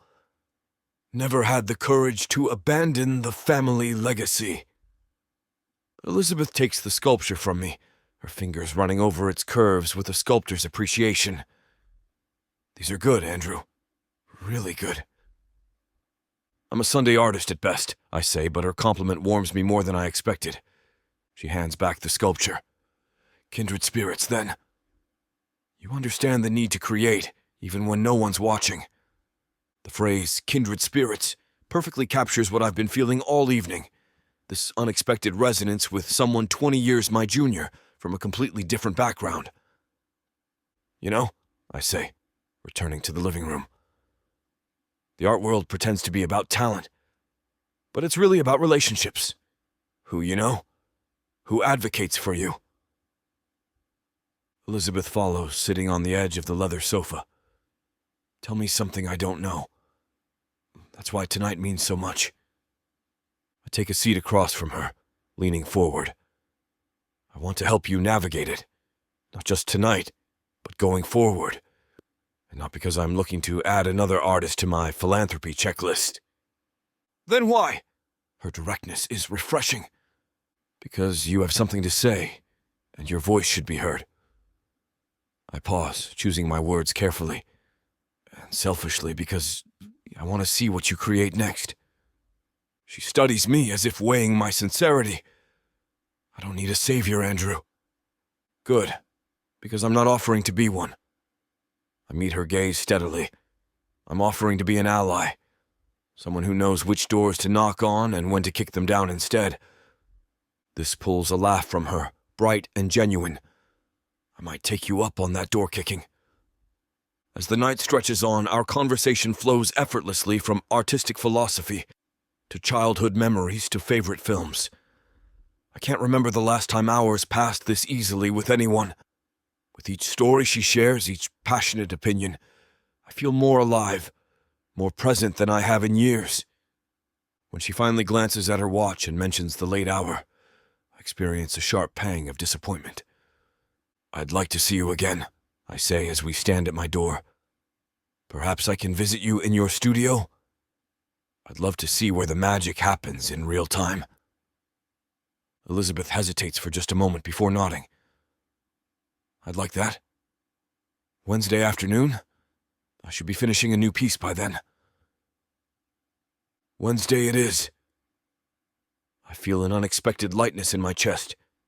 An anticipation that has nothing to do with art acquisition and everything to do with spending more time in her company. As she steps into the elevator with a small wave, I realize I'm more energized at midnight than I've felt at noon in years. There's something about Elizabeth, her talent, her perspective, her unflinching authenticity, that has awakened something dormant in me.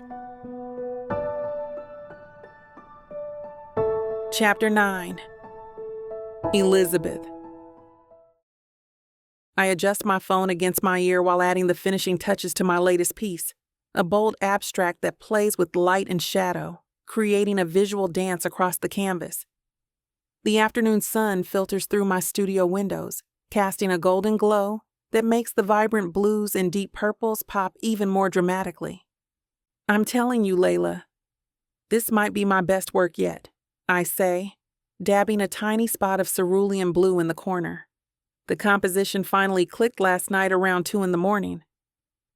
So that's why you didn't answer my text. Layla laughs through the phone. Another all-nighter in the name of art? You know how it goes. Once inspiration hits, sleep becomes optional. I step back, tilting my head to evaluate the painting from a new angle. Your dad's coming by later to see it. I want everything perfect before he gets here.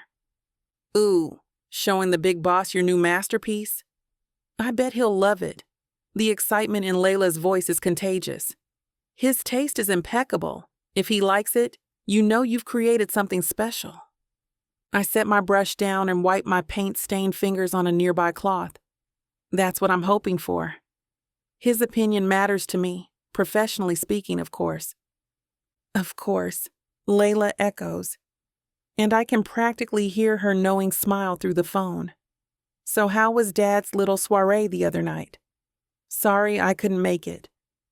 It was incredible. Your dad really knows how to connect people. I moved to my sink to wash the remaining paint from my hands. He introduced me to Mariana Vasquez, James Whitley, Nathan Wilde. Victoria Jenkins was there too. No way! Dad pulled out all the stops, huh? Completely. By the end of the night, I had a ton of business cards and a potential gallery showing next spring. The water turns a murky rainbow as I scrub under my nails. I still can't believe it. That's amazing, Lizzie. Look at you networking with the art world elite. I'm so proud of you. There's genuine warmth in Layla's voice that makes me smile. Your dad did all the heavy lifting. I just tried not to say anything too embarrassing while sipping overpriced champagne. Please, you're being modest. Dad wouldn't introduce you if he didn't believe in your talent. Layla pauses. I'll have to thank him personally for helping my bestie out. Though he probably did it because he sees what I've always seen in you. Pure artistic genius. I laugh, shaking my head as I dry my hands. I don't know about genius, but... A series of sharp knocks interrupts my thought. Speaking of your dad, I think he's here. I glance at the clock on the wall. Right on time, as always. That's Dad for you, punctual to a fault. Layla's voice brightens. Go on then, don't keep him waiting. Call me later with all the details. Will do. Love you too. And remember, confidence. I hang up and take a deep breath, giving my studio apartment a quick once-over. Paint tubes organized, coffee table cleared. The large canvas positioned perfectly on my easel by the window, where the light hits just right. The knocking sounds again, more insistent this time. Coming, I call out, smoothing down my paint-spotted apron and tucking a stray curl behind my ear before opening the door. Andrew stands in the hallway, and my breath catches slightly. He's wearing a charcoal suit that fits him impeccably, accentuating his broad shoulders and tall frame. His silver hair is styled neatly, catching the light from my apartment, and his blue eyes are bright with anticipation. Elizabeth. He steps forward, an easy smile crossing his face. I hope I'm not interrupting your creative process. Not at all. I step aside to let him in, suddenly aware of my worn jeans and the dried paint under my fingernails. Next to his polished appearance, I feel like what I am, a struggling artist in her messy studio apartment. I was just finishing up, actually. Perfect timing. Andrew's presence fills my small space, making everything else seem smaller. His cologne, subtle notes of sandalwood and something distinctly expensive, mingles with the scent of turpentine and acrylic paint. I brought this, he says, producing a bottle of wine from a sleek bag I hadn't noticed. A celebration for your networking triumph the other night. You made quite an impression on Mariana. Did I? My eyebrows raise in surprise. Wow. Thank you for the introduction. For all the introductions, actually. His eyes crinkle at the corners when he smiles. That might have been the 50th thank you you've given me. Well, it's deserved. I gesture toward the easel, a nervous flutter in my stomach. So, this is what's been keeping me up nights. Andrew moves closer to the canvas, his steps measured as he studies my work. I hold my breath, watching his expression with the intensity of someone awaiting a verdict. His eyes narrow slightly, taking in every detail, every brush stroke, every choice of color. The contrast between chaos and structure. He leans in, pointing to the bottom right corner where I've created a turbulent swirl of colors, breaking into a more geometric pattern. The way you've transitioned here is remarkable. Something warm blooms in my chest at his words. That's exactly what I was going for. The duality between order and disorder. You've captured it perfectly. He steps back, crossing his arms as he takes in the piece as a whole. The composition is balanced, yet unpredictable. It's your best work yet. You think so? I move to stand beside him, our shoulders nearly touching as we both look at the painting. I know so. He turns his head to look down at me, and suddenly, I'm very aware of how close we are. I can see the slight creases at the corners of his eyes, the perfect knot in his tie, the way his jawline is strong and defined, even at 48. You've grown tremendously as an artist, Elizabeth. This piece shows maturity and confidence. The professional assessment in his voice makes me stand a little taller. Thank you. That means a lot coming from you. His eyes hold mine for a beat longer than necessary before he turns back to the painting. I'm sure many galleries across Manhattan will be fighting over this one. Let's hope so. I laugh, trying to break the unexpected tension I feel. My landlord would appreciate a consistent rent check. Andrew's smile deepens, revealing perfect white teeth. We should celebrate your accomplishment. He gestures to the wine bottle. Do you have glasses? Not the fancy kind, I warn, moving to my small kitchen area. Just basic IKEA stuff. Function over form, he says with a light chuckle. Sometimes that's all you need. I pull out 2 comically mismatched wine glasses, one clear, one with a tiny chip on the rim that I keep for myself. Andrew takes them from my hands, his fingers brushing against mine, sending an unexpected tingle up my arm. Allow me, he says, his voice dropping slightly. He opens the wine with practiced ease, the cork coming out with a satisfying pop. The rich, ruby liquid splashes into our glasses, and he hands me the unchipped one despite my intention. A toast, he offers, raising his glass. To breaking rules and creating beauty. To breaking rules, I echo, clinking my glass against his. Our eyes lock over the rim of our glasses as we drink, and I feel heat explode across my body that has nothing to do with the wine. One glass turns into 2 as we discuss the painting, the art world, and my future prospects. By the 3rd glass, a pleasant warmth has spread throughout my body, loosening my tongue and my inhibitions. So tell me, I say, perching on the arm of my second-hand couch while he sits properly in my reading chair. How does it feel to be the Silverfox of the New York art scene? Andrew nearly chokes on his wine, his eyes widening before crinkling with laughter. Silverfox? Is that what they're calling me? Oh, absolutely, I say, emboldened by the wine and his reaction. You should hear the whispers at your events. The mysterious, distinguished Andrew Walton with his perfect suits and compelling presence. And here I thought people only cared about my collection. He leans forward, resting his elbows on his knees, glass dangling between his fingers. I find that hard to believe. Believe it. I take another sip, enjoying the way the wine slides smoothly down my throat. Though your taste in art is definitely a close second in conversation. And what about you, Elizabeth? His voice drops lower, taking on a husky quality. What do you think when you see me at these events? The directness of his question catches me off guard, but the wine makes me brave. I think. I pause, studying him openly. I think you're the most interesting person in any room you walk into. A slow smile spreads across his face. Interesting. That's a diplomatic answer. Diplomatic, but honest. I slide off the arm of the couch and move closer to where he sits, stopping just short of his personal space. Though if you want complete honesty, I should probably have another glass. Andrew rises from the chair in one fluid movement, suddenly towering over me. Maybe we should save complete honesty for another time. Despite the warning in his words, he doesn't step back, and neither do I. We stand close enough that I can feel the heat radiating from his body. Why? I ask, tilting my head up to hold his gaze, afraid of what I might say.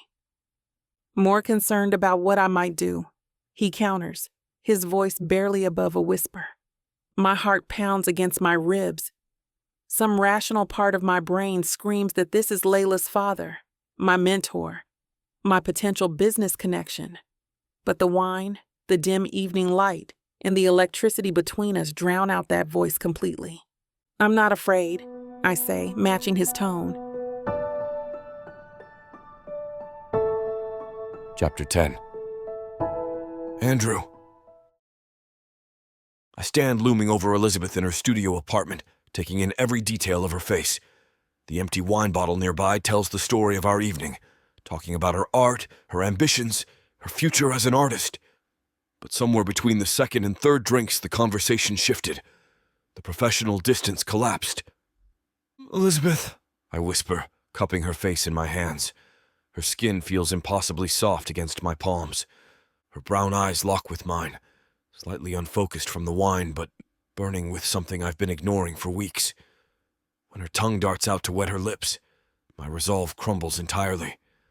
I lean down and capture her mouth with mine. She tastes like the expensive Cabernet we've been drinking, rich and intoxicating. A voice in the back of my head screams that this is Layla's best friend.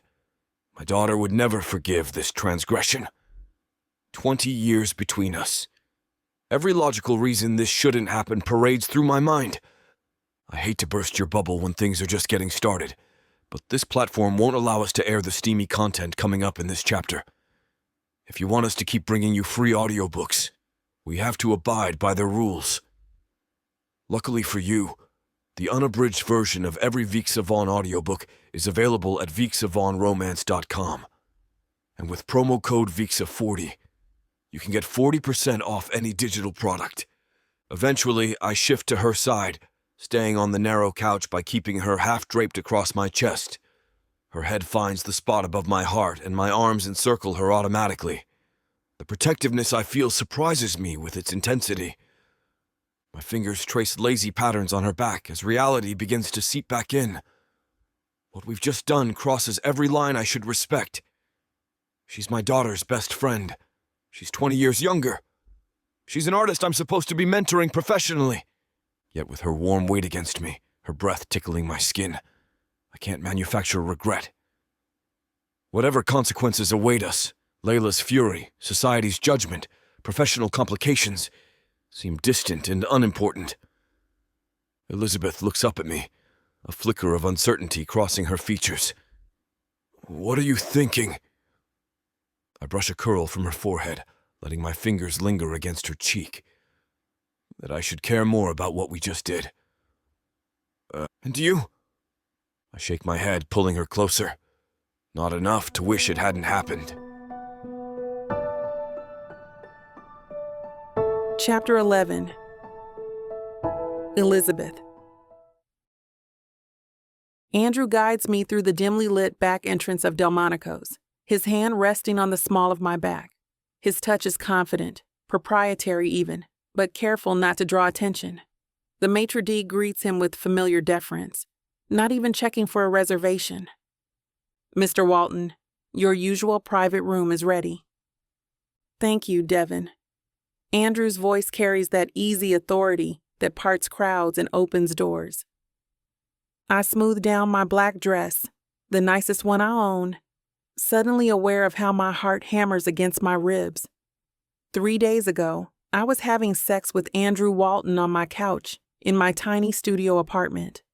Now we're sneaking into one of Manhattan's most exclusive establishments through the service entrance, like characters in a spy movie. The private dining room is intimate, just enough space for a table, 2 chairs, and the weight of everything we're not saying. Crystal chandeliers cast honeyed light over white linen and gleaming silverware. A single red rose sits in a slender vase between us. "You look beautiful tonight," Andrew says once we're seated, his blue eyes catching the candlelight. I fidget with my napkin. "Thanks. This place is..." I glance around at the ornate moldings and antique mirrors. A far cry from my apartment. "I thought you might enjoy something special." He breaks into a smile that creates those lines around his eyes I've come to adore. "Though I thoroughly enjoyed your apartment too." Heat rushes through my body at the memory of Andrew's hands exploring my body, his silver hair falling forward as he moved above me. I take a long sip of water, gathering myself. "So we're really doing this? Sneaking around?" The question escapes before I can filter it. Andrew sighs, running his finger along the stem of his empty wine glass. I know it's not ideal. A server appears with a bottle of wine, presenting it to Andrew. He nods approval without even examining the label, and the rich burgundy liquid cascades into our glasses. Once we're alone again, Andrew reaches across the table for my hand. Look, Elizabeth, I'm not ashamed of this, of us. But Layla, your daughter, my friend. The complications stack up like building blocks between us. Who would absolutely lose her mind if she knew I was sleeping with her father? Andrew's thumb traces circles on my wrist. She's protective. Always has been, especially after her mother died. She talks about you like you hung the moon. I withdraw my hand as our appetizers arrive, delicate scallops garnished with microgreens I can't identify. And I'm supposed to be her friend, not the woman who's what? Andrew's voice drops lower, more intimate. I stab a scallop with more force than necessary. Sleeping with her dad. Having secret dates with her dad. Thinking about her dad when I should be working on my art. Andrew takes a slow, deliberate bite of his food, watching me with those perceptive eyes. Is that what you're doing? Thinking about me? Don't be smug, but I can't help the smile tugging at my lips. Our main courses arrive, expertly prepared, filet mignon for him, pan-seared sea bass for me. Andrew orders another bottle of wine with a casual gesture. The ease with which he navigates this world of luxury is both intimidating and strangely comforting. This food is incredible, I murmur, savoring flavors I can't even name. You deserve incredible things, Elizabeth. There's a sincerity in his voice that catches me off guard. Even if they come with strings attached? Like hiding from your daughter? Andrew sets down his fork, giving me his full attention.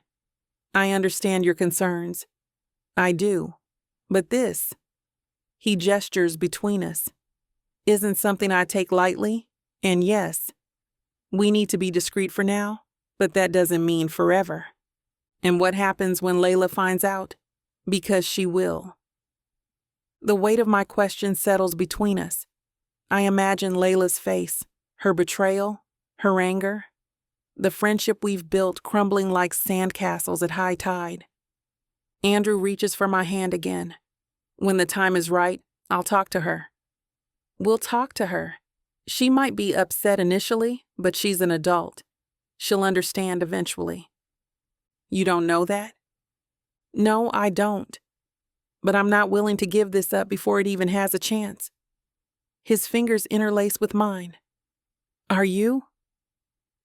I look down at our joined hands, his larger, with neat manicured nails and an expensive watch peeking from his cuff. Mine with traces of blue paint still embedded around my cuticles, despite my best efforts to clean up for tonight. I just hate the sneaking around. Makes me feel... I struggle to find the right word. Like what? Like I'm not good enough to be seen with you in public. The admission leaves me feeling exposed. Andrew's expression softens. Elizabeth, that couldn't be further from the truth. This is temporary, I promise you. Temporary, I repeat, testing the word. Yes. He squeezes my hand. You're not someone I want to hide.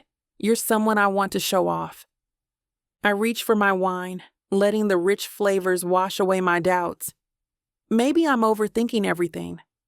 The restaurant's warm ambiance wraps around us like a cocoon, and Andrew's eyes haven't left mine all evening. Enough about complications, I say, making a deliberate choice to shift the mood. Tell me about that art installation you mentioned seeing in London last month. Andrew's face lights up. His passion for art is evident as my own. It was extraordinary. This emerging artist from Barcelona using recycled materials to create these massive, intricate shadow displays.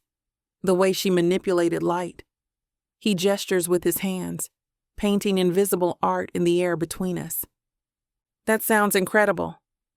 I lean forward, genuinely interested.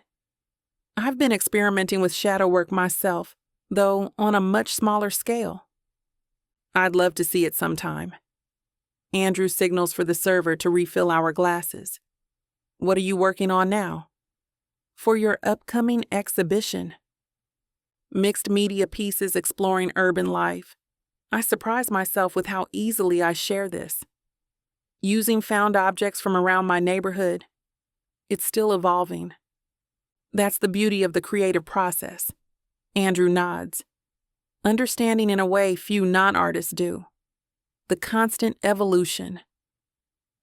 Our conversation flows effortlessly from there, discussing favorite museums, debating the merits of various artistic movements, sharing stories about memorable exhibitions. With each exchange, I feel the tension in my shoulders easing. This is good. This is easy. Andrew's knowledge impresses me without being pretentious. He listens when I speak, actually listens, asking thoughtful questions that show he's engaged with my words. I catch myself laughing more than I have in months.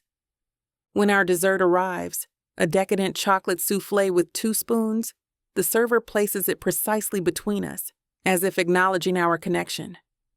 "Try it," Andrew encourages, his eyes crinkling at the corners. The chocolate melts on my tongue, rich and bittersweet. I close my eyes involuntarily, savoring the moment. "Good?" he asks, though my expression has already answered. "Divine." I open my eyes to find him watching me with such tender focus that my breath catches. Outside our little bubble, I hear the muted sounds of the restaurant, clinking glasses, hushed conversations, the distant rhythm of the kitchen. But here, with Andrew, I feel cocooned in something that feels dangerously close to happiness. He reaches across the table, brushing a strand of hair from my face with gentle fingers. "I like seeing you enjoy yourself." The simple statement warms me more than the wine. When was the last time someone prioritized my enjoyment so openly? "I like being with you," I admit, the truth slipping out before I can dress it in something more casual. It's easy in a way I didn't expect. "I feel the same." His voice is low, intimate. "You're a breath of fresh air, Elizabeth." Coming from anyone else, it might sound like a line. From Andrew, with his steady gaze and the way he says my name like it's something precious, it feels genuine. The server appears with the check, placing it discreetly beside Andrew. He doesn't even glance at it, just slides his black card into the leather folder. My curiosity gets the better of me, and I catch a glimpse of the total as the folder closes. The number makes me blink rapidly, more than my grocery budget for an entire month. Andrew notices my expression and reaches for my hand. "What's wrong?" "Nothing," I say quickly. That's quite a dinner."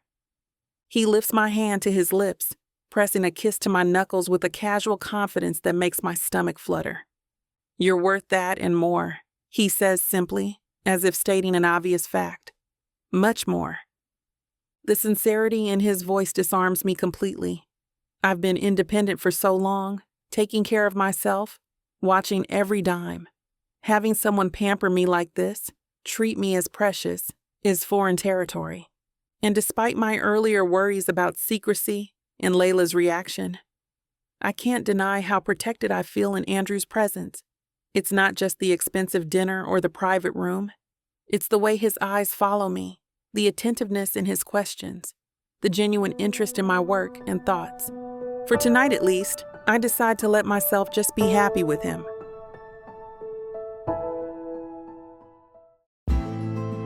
You ever think about that one person? Yeah, that one. The one that got away. Or maybe the one who never really left your heart. They broke it once, but what if they're the only one who can fix it? Who, baby? Now we're talking second chances. 8 full-length audiobooks, dozens of hours of longing, regret, and the kind of love that refuses to stay buried. And because healing your heart shouldn't break the bank, you get all of this for 70% off. Use the YouTube exclusive code VIXA40 and get an additional 40% off. The Second Chance Romance Audiobook Bundle. It's not too late. Vixa Vaughn Romance.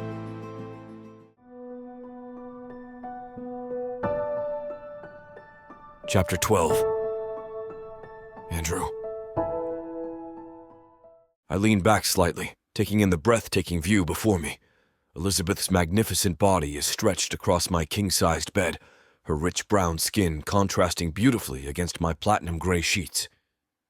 "You're so beautiful," I murmur, running my hands up her smooth thighs. We had a beautiful dinner at Delmonico's, wining and dining and talking the night away. Now, in the privacy of my penthouse, I'm determined to worship every inch of her. Elizabeth's breath catches as I lower my head between her legs.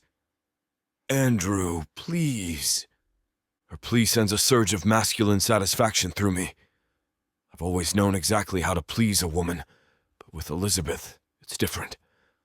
I want to memorize every reaction, every sigh, every tremor. "Patience, baby," I say, pressing my lips to the inside of her thigh, deliberately avoiding where she wants me most. We have all night. If you want to know where this naughty scene is headed, you'll have to get it from BWWM.com. This platform has rules and guidelines that we have to follow in order to keep these free stories coming. Find any Vixa audiobook on her website and use code VIXA40 for a 40% discount to make up for these interruptions. Let's return to the story. "Sleep well, beautiful," I whisper, pressing a soft kiss to her forehead. The dim glow from the city lights filters through the windows, casting elegant shadows across the room. In this moment of quiet reflection, I'm struck by how quickly Elizabeth has become important to me. What started as admiration for her art had evolved into something deeper, more visceral. My phone vibrates on the nightstand. Careful not to disturb Elizabeth, I stretch to grab it, wincing slightly at the bright screen in the darkened room. Multiple missed calls and text notifications from Layla flash across the display. "Dad, just checking in. Haven't heard from you all day." "Dad? Everything okay?" "Starting to worry about you. Call me." "Seriously, Dad. Call me when you get this." A twinge of guilt tightens my chest. Layla has always been protective of me, especially since her mother passed. Despite her busy life, she makes a point of staying connected. And I've been radio silent all day, lost in Elizabeth's world. The complexity of the situation isn't lost on me. Layla and Elizabeth had been close friends before I entered the picture. How would she react to learning that her father is now sleeping with her close friend? The thought sends an uncomfortable chill through me. Elizabeth shifts in her sleep, her arm tightening across my torso as if sensing my distress. I look down at her peaceful face, struck again by how much I want to protect what we're building. This fragile connection between us feels too important, too precious to risk. I start typing a response to Layla. "Sorry, I missed your calls. Had a busy day with meetings and dinner with a potential new artist. Everything's fine." My thumb hovers over the send button. It's not exactly a lie. Elizabeth is a potential artist after all. But the omission feels significant, weighty with implications. I'm not ready to share the truth with Layla. Not when Elizabeth and I are still figuring out what this is ourselves. I hit send, then place the phone face down on the nightstand. Tomorrow will bring its own complications. For tonight, I just want to hold on to this moment. Elizabeth warm and trusting in my arms, the city lights twinkling beyond my windows, the rare feeling of contentment settling in my chest. The phone buzzes again almost immediately. Layla's response. "Good to hear. Let's have lunch tomorrow. Miss you." Her eager reply compounds my guilt. My daughter has always been my priority, my North Star after her mother died. Now for the first time, I'm keeping something significant from her. Not because I'm ashamed of Elizabeth, far from it, but because I want to preserve this bubble we've created, free from outside judgment or complications. "Sounds great. Text me when you're free." I send back, knowing that tomorrow will require a careful balancing act. Elizabeth makes a small sound in her sleep, nestling closer. I set the phone aside again and adjust the covers over us, creating a cocoon of warmth. Whatever happens tomorrow, tonight belongs to us. I'll deal with Layla and the inevitable questions later. For now, I tighten my arms around Elizabeth and close my eyes, allowing myself to be lulled by the rhythm of her breathing and the distant hum of the city. The guilt remains, a low-grade discomfort beneath my contentment, but not enough to make me regret a single moment of tonight. Chapter 13. Elizabeth. The morning light filters through my studio apartment's enormous windows, casting a perfect glow on the canvas before me. 1 month ago, I'd have been worried about making rent. Now, I'm more concerned with which gallery will host my next exhibition. Life moves quickly in New York, but never as rapidly as it has these past 4 weeks. My phone buzzes constantly with notifications from my new agent, collectors wanting first dibs on pieces still wet with paint, and of course, Andrew, the secret that makes my heart race whenever his name appears on my screen. I dip my brush into a swirl of cobalt, letting the paint glide across the canvas in a bold stroke. The piece is nearly finished. Another sale practically guaranteed. My bank account has more commas than I've ever seen, and I've started looking at apartments in neighborhoods I couldn't have dreamed of affording just months ago. Focus, Elizabeth, I mutter to myself, trying to quiet the sudden wave of dizziness that washes over me. The brush feels heavy in my hand. I've been working since dawn, skipping meals except for the toast and coffee I managed to scarf down. Perhaps that's why my stomach lurches suddenly, a sickening sensation rising from deep within. I drop my brush, splattering blue across my worn studio floor. The nausea intensifies, and I barely make it to the bathroom, collapsing before the toilet as my breakfast makes an unwelcome reappearance. What the hell?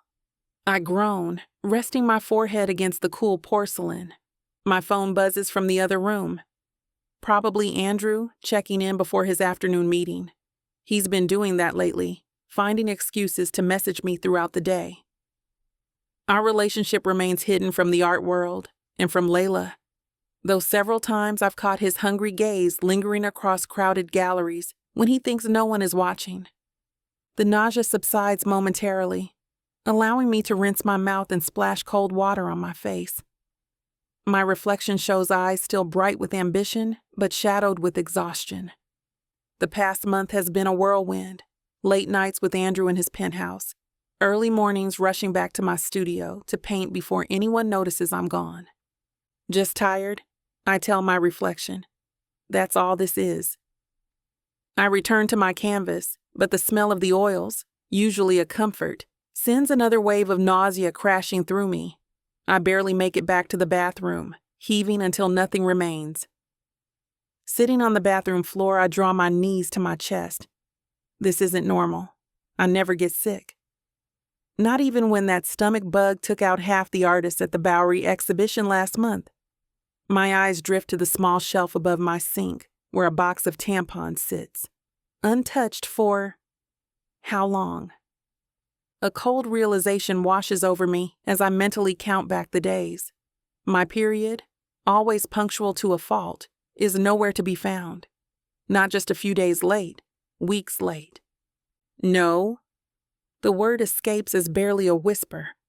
No, no, no. I stand on shaky legs, bracing myself against the sink.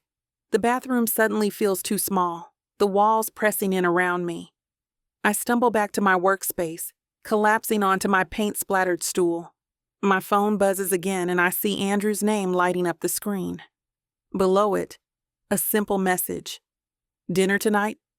Need to see you. I stare at the phone, unable to form a response. My hand drifts unconsciously to my stomach. Flat, unchanged, but possibly not empty. The implication crashes over me like a tidal wave. My career, finally taking off after years of struggle. Major galleries showcasing my work. Collectors paying attention. Money, real money, flowing into my account. And Andrew. Successful, established Andrew with his reputation in the finance and art worlds. Andrew, who's 21 years older than me.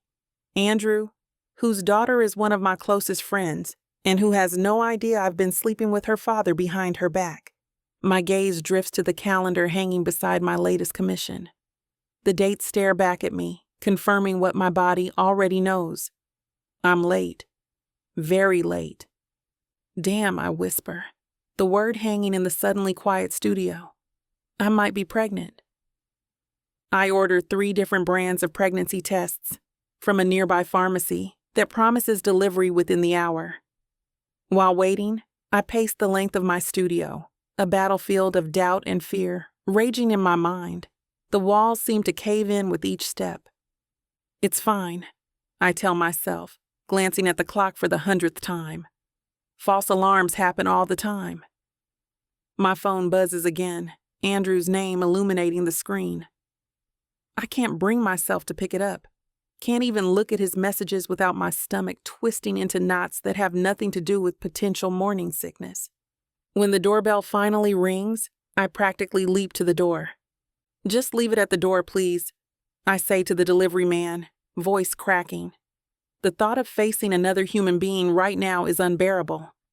I count to 30 before opening my door, snatching the small paper bag, and retreating back inside. The package feels impossibly heavy in my hands. I empty its contents onto my bathroom counter. 3 different brands, each promising accuracy, each threatening to upend my entire existence. Just do it, I mutter, tearing open the first box with trembling fingers. Following the instructions feels surreal, like I'm watching myself from above. I set the first test on the counter and start the timer on my phone. 3 minutes, 180 seconds to determine whether my life will continue on its promising trajectory or veer wildly into uncharted territory. I can't stand still. I pace the bathroom, 5 steps one way, 5 steps back, all while avoiding looking at the little plastic stick that holds my future. My phone pings. Time's up. I force myself to look. 2 pink lines stare back at me, bold and unequivocal. No. The word falls from my lips. This can't. I snatch the second test, following the same procedure with mechanical movements. Another timer set, another eternity of waiting. This time when I look, the digital readout is even more merciless. Pregnant. The third test feels unnecessary, but I take it anyway, clinging to some irrational hope that 2 tests could somehow be wrong. They aren't. I sink to the bathroom floor, the cold tiles pressing against my bare legs. A laugh escapes me, hollow, verging on hysterical. After years of struggling for recognition, my art finally gaining traction, collectors and galleries fighting over my work, and now this. My phone buzzes from the counter above. Andrew again. Everything okay? Worried about you. Another message arrives before I can process the first. I miss you.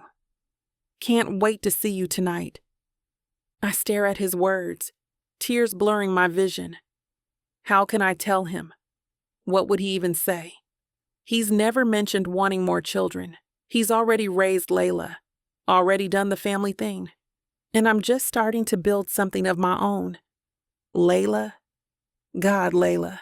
My friend who introduced me to her father, who championed my work, who brought me into her social circle.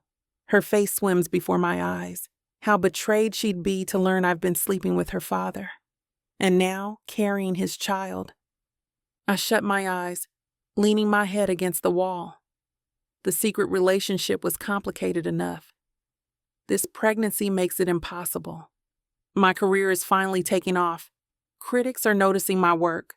I have 3 commissions lined up from serious collectors. A potential solo exhibition in the spring. A baby would change everything. My time, my focus, my body. Nothing would be solely mine anymore. And Andrew, powerful, wealthy, established Andrew, with his empire and reputation. What would a surprise pregnancy from a struggling artist, half his age, do to everything he's built? My phone lights up again. His face flashes on the screen. A photo I snapped when he wasn't looking. eyes crinkling at the corners, silver hair catching the light. I can't answer, can't face him, can't find words to explain how our passionate affair has culminated in this life-altering development. With shaky hands, I silence my phone and slide it across the floor, away from me.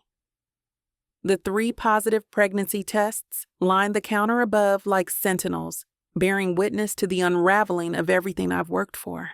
This will destroy everything, our relationship, my friendship with Layla, my career, everything. Chapter 14. Andrew. I notice it first at dinner, that small shift. Elizabeth picks at her risotto, moving rice from one side of the plate to the other without actually eating. The candlelight catches in her eyes, but they don't dance the way they usually do. Something's off. Not hungry? I reach across the table, my fingers brushing hers. Elizabeth startles slightly, as if I've woken her from a daydream. Oh, it's delicious. Just thinking about the new series. Her smile doesn't quite reach her eyes. I've known Elizabeth long enough to recognize when something's wrong. The past 3 days, she's been different, distant. The vibrant, passionate woman who typically fills my penthouse with laughter and bold ideas has grown quieter, more contained.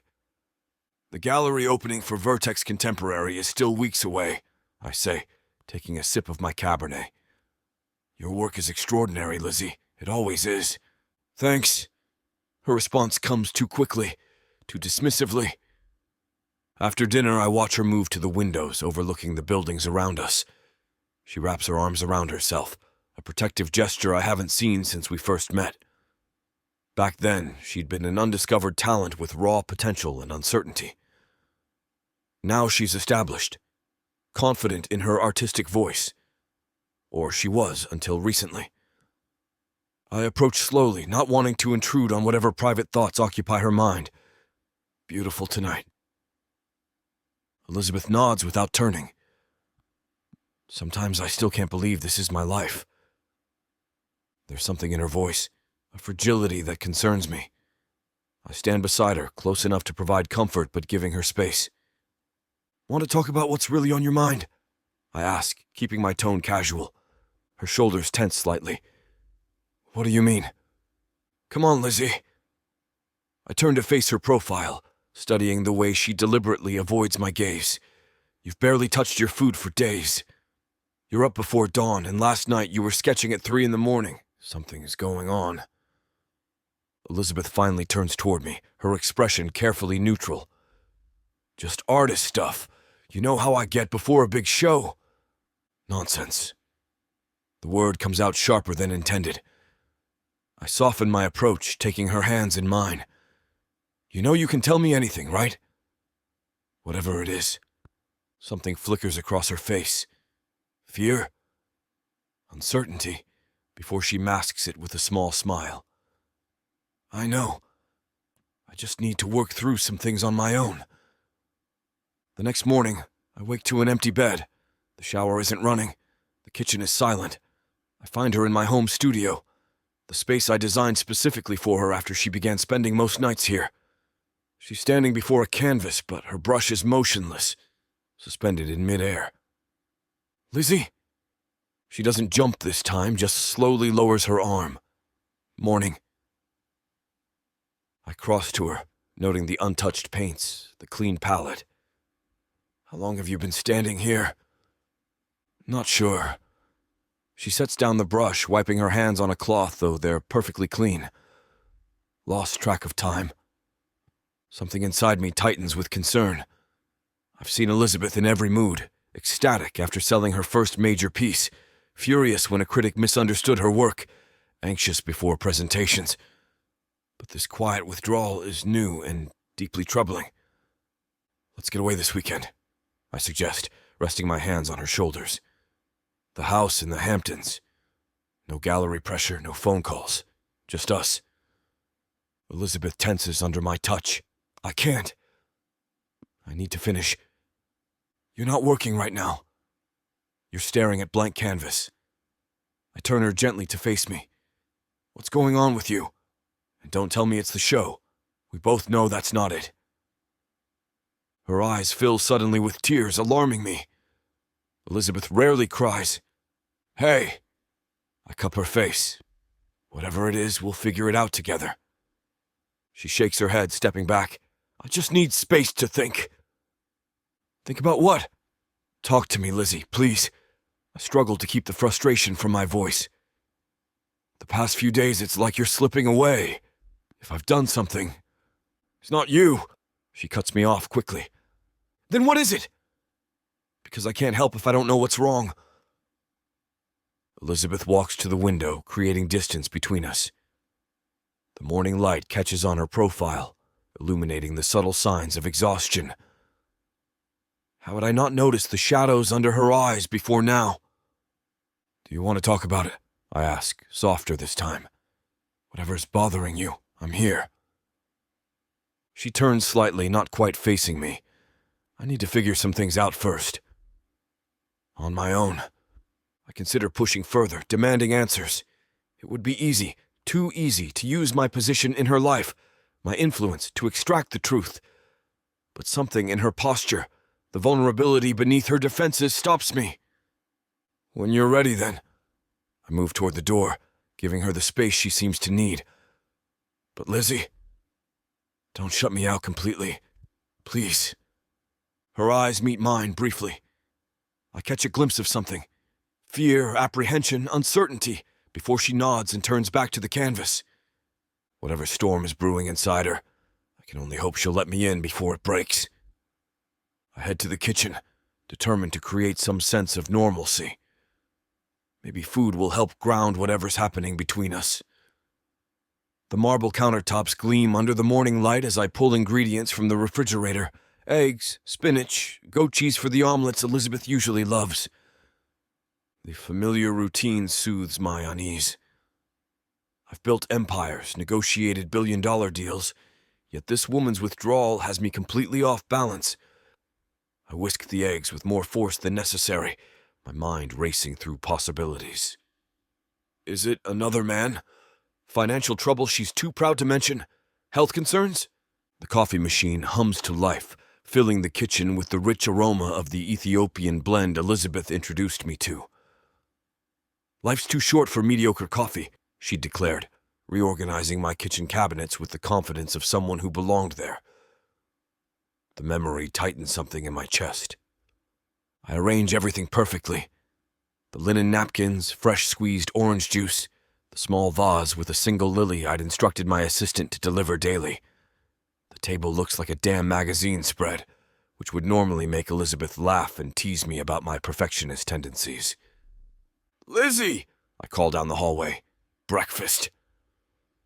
She emerges from the studio, her expression distant. She's dressed already, jeans and an oversized sweater I don't recognize. Not her usual artistic, colorful attire. Her hair is pulled back severely, none of the usual creative touches. You didn't have to do all this.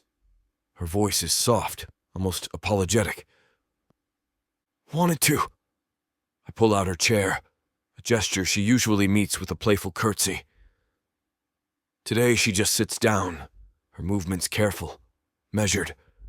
I slide her plate in front of her, the omelet exactly how she likes it, with extra chives and a sprinkle of red pepper flakes, the coffee mug at her right hand, the way she prefers.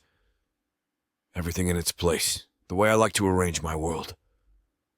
Elizabeth stares at the food, then looks away quickly. Something wrong with the eggs? I take my seat across from her, watching carefully. No, it looks great. She picks up her fork, but doesn't take a bite. You went to a lot of trouble. It's no trouble. I sip my coffee, studying her over the rim. Not hungry again? Her eyes flicker to the plate, then away. Not really. I'm sorry. Don't apologize. But you've barely eaten in days. I set down my mug. Are you feeling sick? She pushes the eggs around, bringing a forkful halfway to her mouth before setting it down again. Just not feeling breakfast today. You love my omelets. I try to keep my tone light, but frustration edges in. You once said you'd love me for my breakfast-making skills alone. The ghost of a smile crosses her face, but it fades quickly. She pushes her chair back slightly, creating distance from the plate. The smell is just a bit much this morning. The eggs? The coffee? I frown, concerned. Since when? Elizabeth picks up her water instead, taking a careful sip. It's nothing, just different today. I take a bite of my own food. It tastes fine. Better than fine. You're not coming down with something, are you? No. Her answer comes too quickly. She stands abruptly, carrying her untouched plate to the sink. I'm just not hungry right now. I watch her scrape perfectly good food into the garbage disposal, a small act of waste that bothers me more than it should. Something fundamental has shifted, and I can't identify what. Lizzie! I follow her to the kitchen. Talk to me. Please. She rinses the plate with meticulous care, avoiding my eyes. There's nothing to talk about. Nonsense. You won't eat. You barely sleep. You stare at blank canvases. I step closer, keeping my voice even despite the growing knot of anxiety in my stomach. If something's wrong, let me help. She dries her hands on a towel, finally meeting my eyes. I should go. I have errands to run. Errands? I check my watch. It's barely 8. What errands? Elizabeth moves past me, gathering her bag from the counter. Just things I need to take care of. What things? I hate how demanding I sound, but the uncertainty is maddening. Maybe I can help. You can't. Her voice softens. I need to handle this myself. I follow her to the door, trying to decode what's happening. This isn't like her. The secrecy, the distance, this sudden urgency to leave. When will you be back? I ask, unable to keep the concern from my voice. She hesitates, hand on the doorknob. I'm not sure. Later today. Should I make dinner? We could talk then. Elizabeth glances back at me, something unreadable in her expression. Don't wait for me. I might be late. Then she's gone, the door closing with a quiet finality that leaves me standing alone in my immaculate penthouse, surrounded by all the trappings of the carefully constructed life I've built. What good is any of it if she's slipping through my fingers? I return to the kitchen, staring at her untouched coffee. Is she finally tiring of the age gap between us? Has the novelty of dating an older, established man worn off? Or is it something deeper? The uncertainty gnaws at me. In business, I never operate without data, without understanding all variables. But with Elizabeth, I'm flying blind, and the feeling of helplessness is foreign and deeply unsettling. Chapter 15. Elizabeth. I grip the cold porcelain of my toilet bowl like it's the only solid thing left in my world, heaving until there's nothing left but bile and tears. My stomach cramps, a sick reminder of the life growing inside me, a life that's turning everything upside down. My phone buzzes again on the bathroom floor, the 6th time in the last 20 minutes. I don't need to look to know it's either Andrew or Layla, maybe both of them, tag-teaming their attempts to reach me. Stop, I whisper, pressing my forehead against the cool toilet seat. Just stop. The phone vibrates again, skittering across the linoleum like some desperate mechanical insect. I grab it, my thumb hovering over the power button before I glance at the screen. This one's from Andrew. Elizabeth, please talk to me. Whatever's wrong, we can figure it out together. I swipe through the notifications. There's a couple from Layla, too. Where the hell are you? You were supposed to meet me an hour ago. I'm worried. Call me back. The walls of my tiny bathroom seem to close in around me. My studio apartment, once my safe haven, my creative space, now feels like a trap. My best friend's dad. I'm pregnant with my best friend's dad's baby. The thought triggers another wave of nausea, but there's nothing left to throw up. I rock back on my heels, wiping my mouth with the back of my hand. My reflection in the mirror above the sink is a horror show. Mascara tracks down my cheeks, curly hair plastered to my sweaty forehead, skin ashy with fear. My phone buzzes again. Andrew's name. I can't do this, I mumble, stumbling to my feet. I can't face either of them. The lies have been piling up for weeks now. Meeting Andrew secretly whenever I could, keeping the truth away from Layla, sneaking around like teenagers, telling myself it wasn't serious, then falling completely in love with him. And the biggest lie? Convincing myself Layla would eventually understand. I splash water on my face and stagger into my apartment's main room. My half-finished canvas stands on the easel by the window. Another deadline I'll probably miss now. The paints are still wet, blues and greens swirling into a storm that matches the chaos in my head. Run. The thought hits me with surprising clarity. Just run. With shaking hands, I grab my phone and dial the one person I can still trust. She answers on the third ring. Hey, stranger. I was just thinking about you. Jasmine. I choke out my sister's name before a sob overtakes me. Lizzie? What's wrong? Her voice instantly shifts from cheerful to concerned. I messed up, Jazz. I messed up so bad. Breathe, Lizzie. Just breathe and tell me what's going on. I sink onto my bed, curling into myself as the words tumble out. I've been seeing someone for a while now. Okay, it's Layla's dad. The silence on the other end stretches for 3 beats. 4. Andrew Walton? The Silverfox art collector guy? The one who's like 20 years older than you? 21, I correct absently. And yes, that one. Damn, Lizzie. It gets worse. I press a hand to my still queasy stomach. I'm pregnant. Another silence, longer this time. Does he know? Jasmine finally asks quietly. No one knows. I just found out a couple days ago. I pull my knees to my chest. Layla's been texting me all day about some exhibit we were supposed to check out today, and Andrew's worried because I haven't been acting like myself recently, and he's starting to notice. I can't face them, Jazz. I can't tell either of them. Hey, slow down. One thing at a time. I need to get away. My voice sounds strange to my own ears, desperate and certain all at once.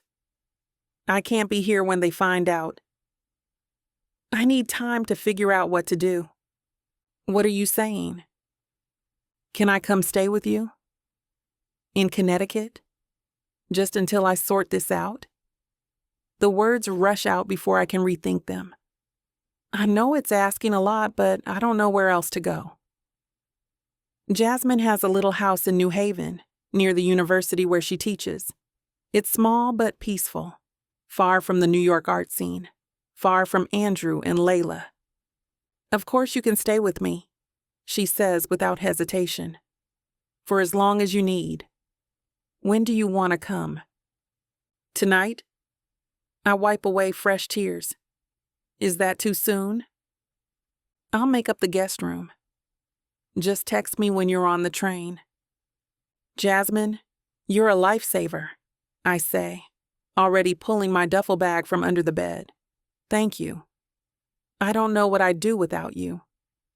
That's what big sisters are for. Just get here safe, okay? I will. I end the call and stare at my phone. 23 missed texts and 9 missed calls between Andrew and Layla. My finger hovers over Andrew's name. The right thing would be to answer, to at least let him know I'm alive. But what would I say?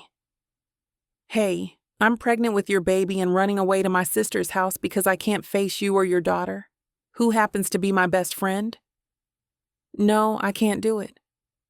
I silence my phone and toss it onto my unmade bed. My hands shake as I grab clothes from my dresser, not bothering to fold them before stuffing them into the duffel. T-shirts, underwear, leggings, a couple of sweaters, the essentials. I snatch my toiletry bag from the bathroom and throw in my birth control pills before remembering with a bitter laugh that they're useless now. My phone buzzes again against my comforter. Andrew's name lights up the screen. Elizabeth, please. I'm getting worried. Just tell me you're okay. My chest tightens. I love him. God help me, I do. His kindness, his passion for art, the way he looks at me like I'm something precious. The 21-year age gap never mattered to me. But now. I zip up the duffel and turn to my art supplies. My easel stands by the window, bathed in the golden glow of the sun. The half-finished painting, a commission that was supposed to be a big deal, mocks me with its incompleteness. Next to it, my work table is cluttered with brushes, tubes of paint, palettes crusted with dried colors. This is who I am, an artist, and now I'm leaving it all behind. A sob catches in my throat as I run my fingers over my brushes. I can only take a few. The rest will have to stay. I select my favorites and wrap them carefully in a paint-stained cloth. My phone vibrates again. Layla this time. Elizabeth Myers, I swear to God, if you're ghosting me, I'm coming over there. My fingers curl around the phone. Layla and I have been friends since college. She was the first person who believed in my work, who connected me with her father. And this is how I'm repaying her.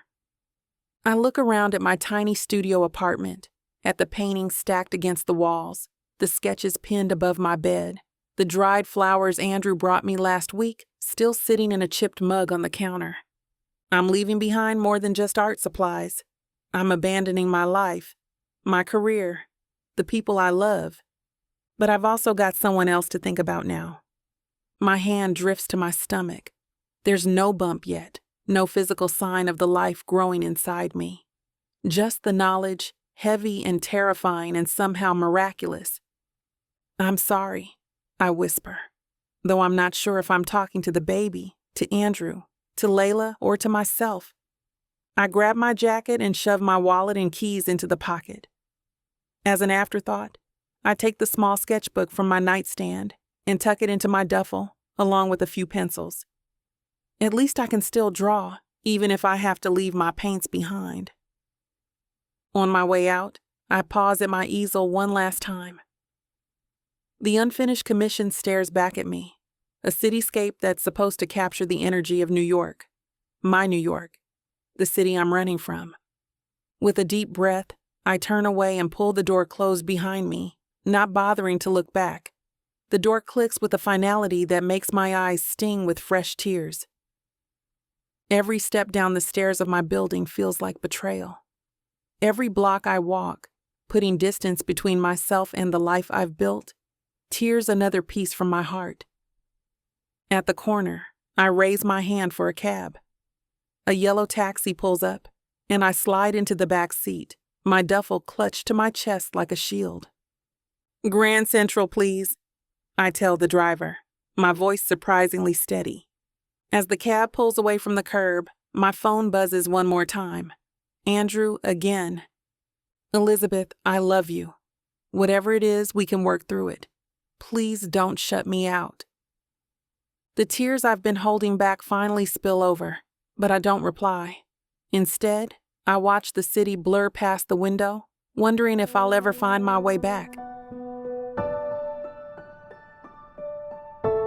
Chapter 16. Andrew. I drum my fingers against the leather steering wheel stuck in the evening midtown traffic. It's almost 7, and Elizabeth hasn't answered any of my texts or calls since our conversation this morning. Not like her at all.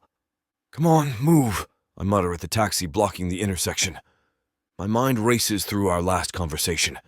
The way her voice had sounded. Distant, hesitant. Something was off.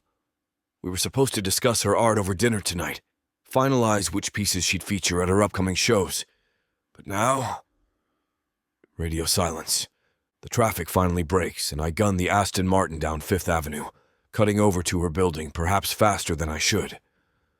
Elizabeth's brownstone sits on a quiet, tree-lined street, one of those perfect New York blocks that still feels like old Manhattan. I park illegally, not giving a damn about tickets right now. 2 steps at a time up the stoop, I press the buzzer for 3B. Nothing. Again. Still nothing. "Elizabeth!" I call out, pressing the buzzer repeatedly. A neighbor exits the building, giving me a curious glance. I catch the door before it closes and slip inside, nodding a quick thanks before taking the stairs. My footsteps echo in the stairwell, my breath coming faster than the climb warrants. At her door, I knock firmly. "Elizabeth?" It's Andrew. The silence stretches uncomfortably. I try the handle, surprised when it turns easily in my grip. The door swings open. "Elizabeth? You here?" Her apartment is bathed in late afternoon light, dust motes dancing in the golden beams streaming through the windows. The place looks normal, almost too normal. Her paintings line the walls, her brushes still scattered on the workstation by the window. The coffee mug I bought her sits half empty on the counter. "Elizabeth?" I move through the space, checking each room with increasing urgency. The bathroom is empty, her toothbrush still in its holder. The bedroom looks normal, bed loosely made in that casual way of hers. But no overnight bag is missing, no obvious signs of packing. My heart hammers against my ribs. This isn't like her. Elizabeth doesn't just disappear. I return to her studio space, running my fingers over a canvas she was working on, still wet in places, the colors vibrant, alive, just like her. Where the hell is she? My phone feels heavy in my pocket as I pull it out. I stare at the screen, at her name. She hasn't answered any of my texts or returned any of my calls. Despite knowing what I'll get in return, I try calling again anyway. Of course, no answer. But I decide to leave a voicemail. The beep sounds and I realize I've been holding my breath. "Elizabeth, it's me again. I'm at your apartment." The door was open and I'm worried. "Call me as soon as you get this. Please." I hang up, pacing across her hardwood floors. My reflection catches in the mirror. I look more rattled than I've been in years. The composed businessman replaced by someone afraid, who might know where she is. I scroll through my contacts, pausing at Layla's name. My daughter doesn't know about Elizabeth and me. Nobody does. We've been careful, private. The age difference, my position as her mentor, all complicated things. But right now, I don't care about complications. Layla answers on the 3rd ring. "Dad? What's up?" "Hey, sweetheart." I try to keep my voice casual. "Quick question. Have you heard from Elizabeth today?" A pause. "Elizabeth?" Her tone sharpens with curiosity. "No, actually. I've been texting her all day since she was supposed to meet up with me earlier, but she ghosted me. She's not responding, which is weird." My stomach tightens. "When did you last hear from her?" "Yesterday afternoon, maybe." She seemed fine. "Why are you asking? Is something wrong?" I glance around the apartment again, at all her work still here. "No, the pieces are fine. We had a meeting scheduled and she didn't show. It's not like her to be unprofessional." "That's definitely not like Lizzie," Layla agrees. "Did you try her apartment?" "I'm actually there now." The admission slips out before I can stop it. "You're at her place." Layla's voice rises an octave. "Why would you?" "Me." The door was open. I cut in quickly. I was concerned when she didn't answer her phone. Professional courtesy. Okay. She doesn't sound entirely convinced. Well, now I'm worried too. Her door was just open. That's not safe in New York. I notice Elizabeth's phone charger still plugged into the wall, her favorite jacket hanging by the door. Small details that make my chest tighten further. "I'm sure she's fine," I say, more to myself than to Layla. "Probably just stepped out for a while." But her keys are in the dish by the door. "Dad? You still there?" "Yeah, sorry. Listen, if you hear from her, let me know right away, okay?" "Of course. And same to you."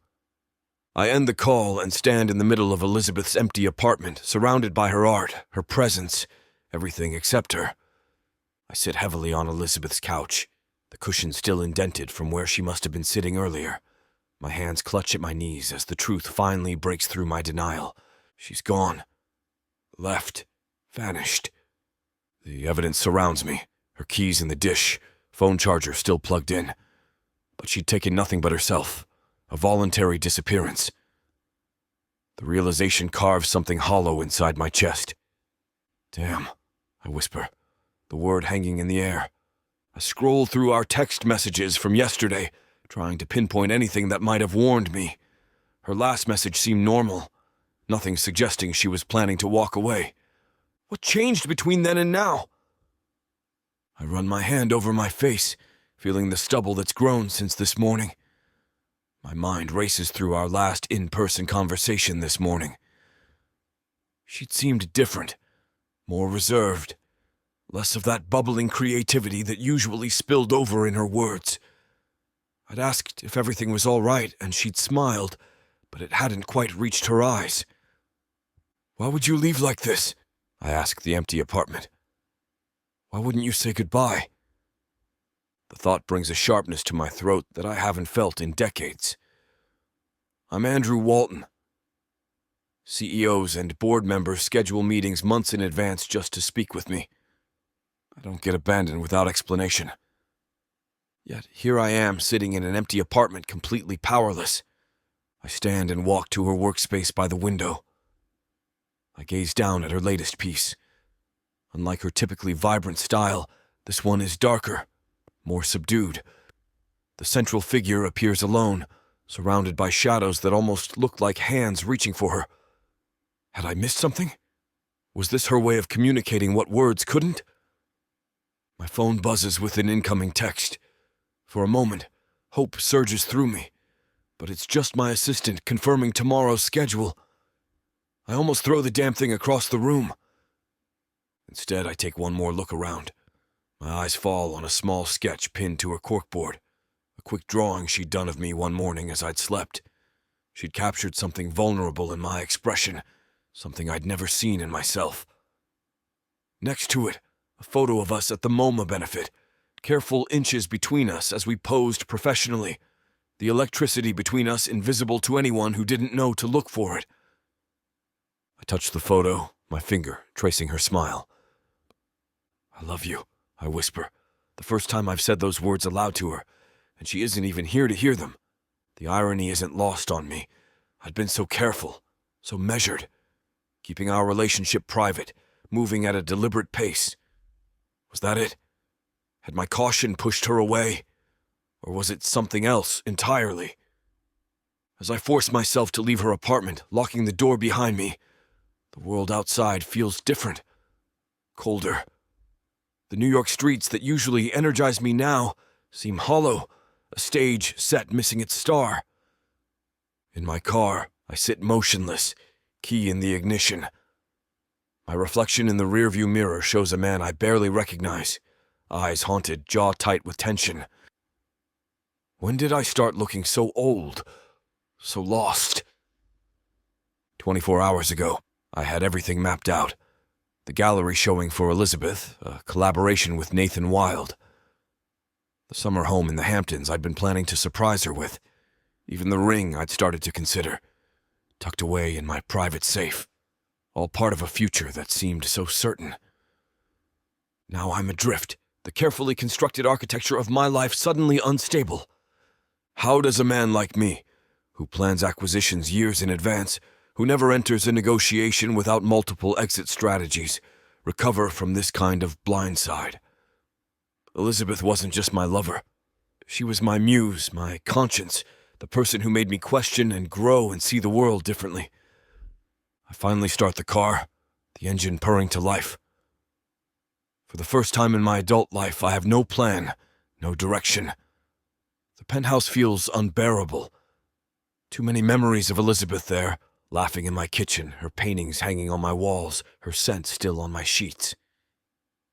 Instead, I drive aimlessly through the city, through the gathering darkness, a man without purpose, searching for answers in the streets we once walked together.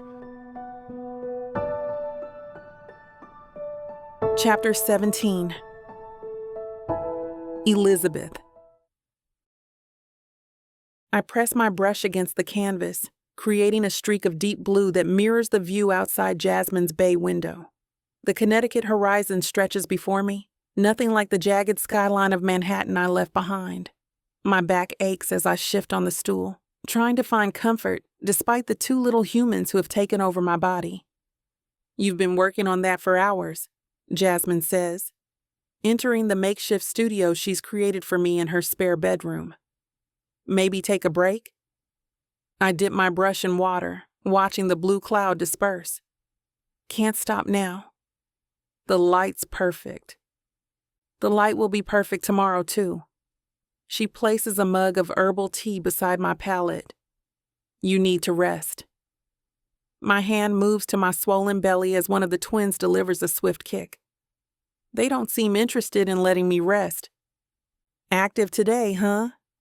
Jasmine leans against the doorframe, her eyes holding that mixture of concern and curiosity she's mastered over the past months. "They're training for the Olympics in there." 9 months. It's been 9 months since I packed up my things in New York and disappeared to my sister's place in New Haven. 9 months of building a new reality while carrying the evidence of my old one. Jasmine takes a seat on the window bench. "I got an email from that gallery in Hartford. They're still interested in showcasing your work." I wipe my hands on a cloth, leaving streaks of blue and purple. "Jazz, we've talked about this." "I know, but I can't just jump back into that world right now." I gesture at my belly. "I've got other priorities." Being a mother and being an artist aren't mutually exclusive, Lizzie. Your work is brilliant, and motherhood will only deepen it. I turn away from her hopeful expression. She doesn't understand what returning to the art world means, the connections, the circles, the inevitable questions about where I've been and why I left. Questions that might lead back to him. Andrew. His name still catches in my throat like a fish hook. "I miss your fire," Jasmine says softly. "You used to talk about art like it was oxygen. Now you paint like you're hiding." "I'm not hiding," I lie. "I'm preparing." "For what?" "For a life where my children won't be secrets. Where I won't have to explain why their father isn't around. Where Layla won't discover I was sleeping with her father while pretending to be her friend." "For whatever comes next," I say instead. The babies roll again, and I wince. Sometimes I think they can sense when I'm thinking about Andrew, like they're reaching for some genetic memory of the man who helped create them. "Have you reached out and told him?" Jasmine asks, reading my mind as only older sisters can. I shake my head. What would be the point? The point? They're his children too, Liz. And what am I supposed to say? Remember that inappropriate relationship we had 9 months ago? Surprise. You're a father again. My voice cracks. I made the right choice, Jazz. For everyone. Especially for Layla. God, I miss her too. Her laughter, her unwavering support of my art, her fierce friendship. All based on a lie. She'd introduced me to her father, so proud of her family connection to the art world, never suspecting what would develop between us. I get text messages from her sometimes, I admit. Just checking in, wondering where I disappeared to. What do you tell her? That I needed space. That I'm working on a new collection. I pick up my brush again, seeking refuge in the familiar act of creation. It's not entirely a lie. The scene I'm painting isn't from Connecticut. It's the view from Andrew's penthouse at dawn, the city waking up beneath us. The morning light had caught in his silver hair as he slept, and I'd memorized the sight, knowing even then that it wouldn't last. You loved him, Jasmine says. Not a question. Yes. The admission feels like letting go of something I've held too tightly. But love wasn't enough to justify what we were doing to Layla. My sister nods, understanding in her eyes. So you paint. So I paint. I add a touch of silver to the horizon, a private homage. And I get ready for these two. I add another touch of pale pink to the horizon, blending it carefully with the deeper blues. The twins shift inside me, as if critiquing my work. 9 months of carrying them, and I already know they'll have opinions. Do you think about what they'll be like? Jasmine asks, watching me paint. The boys, I mean. My hand hovers over my palette. The question opens a door I've been both eager and afraid to walk through. Dreams and fears live on the other side. All the time, I admit, setting down my brush, I have these visions of them, running through galleries with tiny notebooks, sketching everything they see. Little artists like their mama. I smile, rubbing my belly. Maybe. Or maybe they'll rebel and become accountants. God forbid, Jasmine laughs, clutching her pearls in mock horror. I just want them to be themselves. I say more seriously, whatever that means. I want them to feel free to explore who they are without anyone's expectations weighing them down, including mine, including their father's, whether he knows they exist or not. I want them to be kind, I continue, surprising myself with the sudden rush of emotion, and brave, braver than me. You're plenty brave, Lizzie. I shake my head. Running away isn't brave. You didn't run away. You made a choice to protect everyone involved. Jasmine moves closer, placing her hand next to mine on my stomach. These boys are lucky to have you.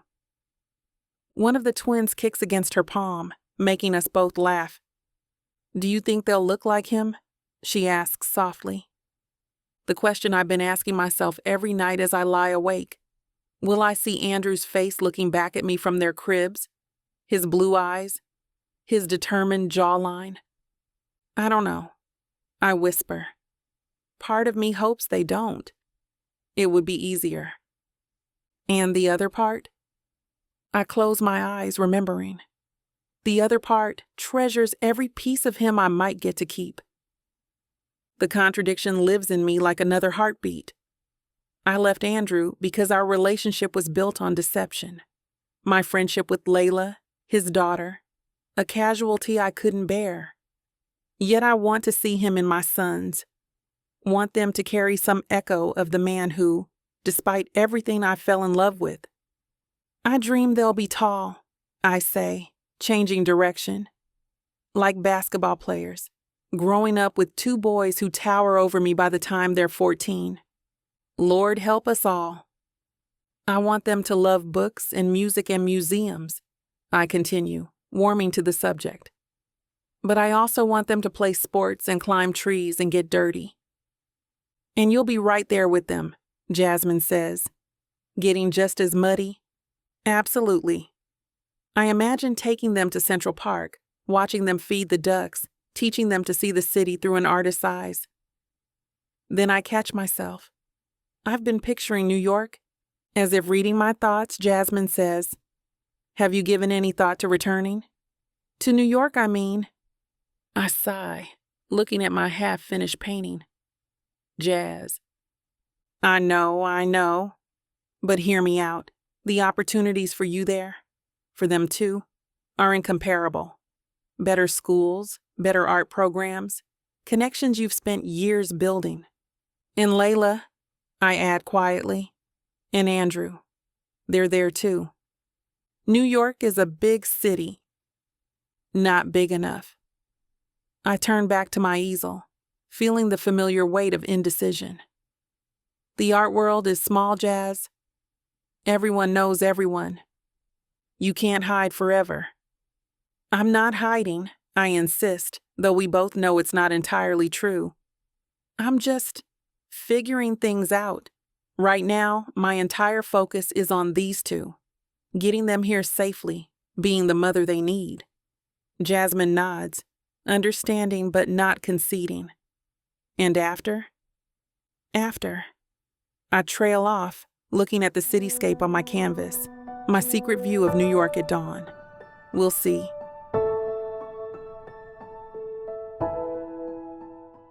Got 30 minutes? Then, baby, you've got just enough time to fall in love. Get your heart broken and maybe have a toe-curling moment or two. Introducing the Lunchtime Listens Romance Audiobook Bundle. Enemies to lovers, hot hookups, bad boys who don't knock. They kick the damn door in. Short, spicy, addictive. Perfect for your commute, your lunch break. And you already know, we don't do full price around here. Get 85% off 28 full-length audiobooks right now with extra steamy and extra savings. Because lunch breaks are temporary, but book boyfriends are forever. Vixa Vaughn Romance.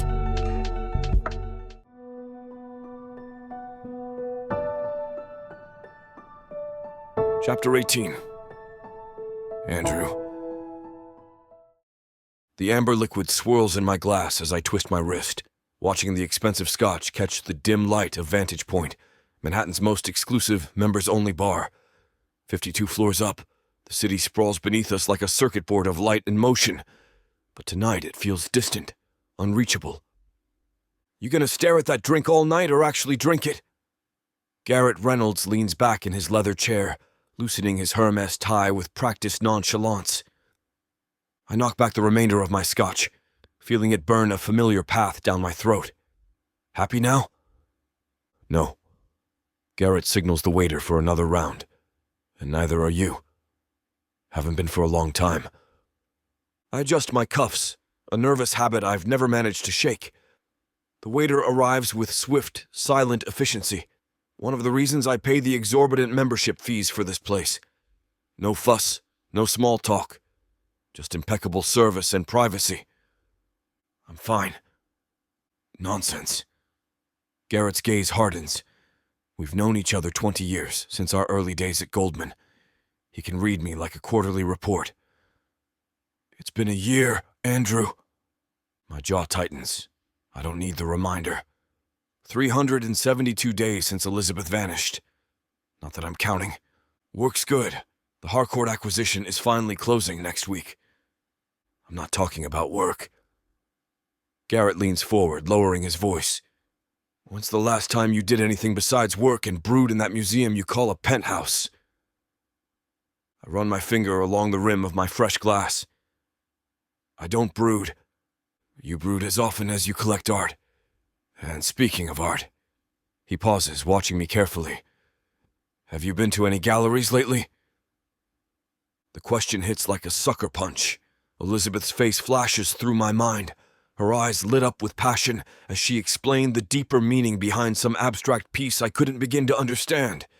The way her hands would move when she talked about art, like she was painting the words in the air. No, I answer too quickly. That was her thing, wasn't it? Garrett asks softly. I shoot him a warning look. We don't discuss Elizabeth. That's our unspoken rule. Look, I get it. Garrett swirls his drink. Whatever happened between you two, it messed you up. But it's been a year, man. You're 49, not 80. You still have a life to live. You don't know what you're talking about. My voice comes out sharper than intended. Then tell me, what exactly happened with this woman that turned Andrew Walton into a ghost? I stare out at the glittering skyline, feeling the weight of my secrets. No one knows about Elizabeth and me. Not my daughter, not even Garrett. How could I explain that I fell for my daughter's best friend? That for a short span of time, Elizabeth filled my life with color and chaos and passion, making me feel things I thought had died with Rebecca 10 years ago. She left. The words taste bitter on my tongue. No explanation. No goodbye, just gone. Garrett watches me for a long moment. So that's it? You're just going to spend the rest of your life haunting that corner office? What the hell do you want from me, Garrett? I want you to live a little. Remember what that's like. Garrett leans back. There's a nice art exhibition next month. The Foster Foundation is hosting. It's for underprivileged artists. You're coming. I'll send a check. No, you'll send yourself. In a tux, Garrett's voice leaves no room for argument. Half the eligible women in Manhattan will be there. Talk to one of them. Hell, take one home. Do something besides working yourself to death. I stare at my drink, Elizabeth's face swimming before me, her smile, her laugh, the way she'd curl against me in the morning, her body warm and soft. The memory cuts deep, like pressing on an unhealed wound. You can't keep punishing yourself for whatever happened. Garrett's voice softens. She's gone, Andrew. And you're still here, barely existing. She was 27, I finally say, the words escaping before I can stop them. 28 now, probably. Garrett's eyebrows lift slightly, but he doesn't judge. And that's why you've kept it quiet? The age gap? I laugh, a hollow sound. That, and the fact she was Layla's best friend since college. My daughter would never forgive me. Understanding dawns on Garrett's face. Jesus. Yeah. I drain my glass. It's a mess. Garrett stares at me, processing the gravity of what I've just shared. The ambient noise of the bar, the clink of glasses, the muted conversations, fades into background static as we sit in uncomfortable silence. Layla's best friend. He shakes his head slowly.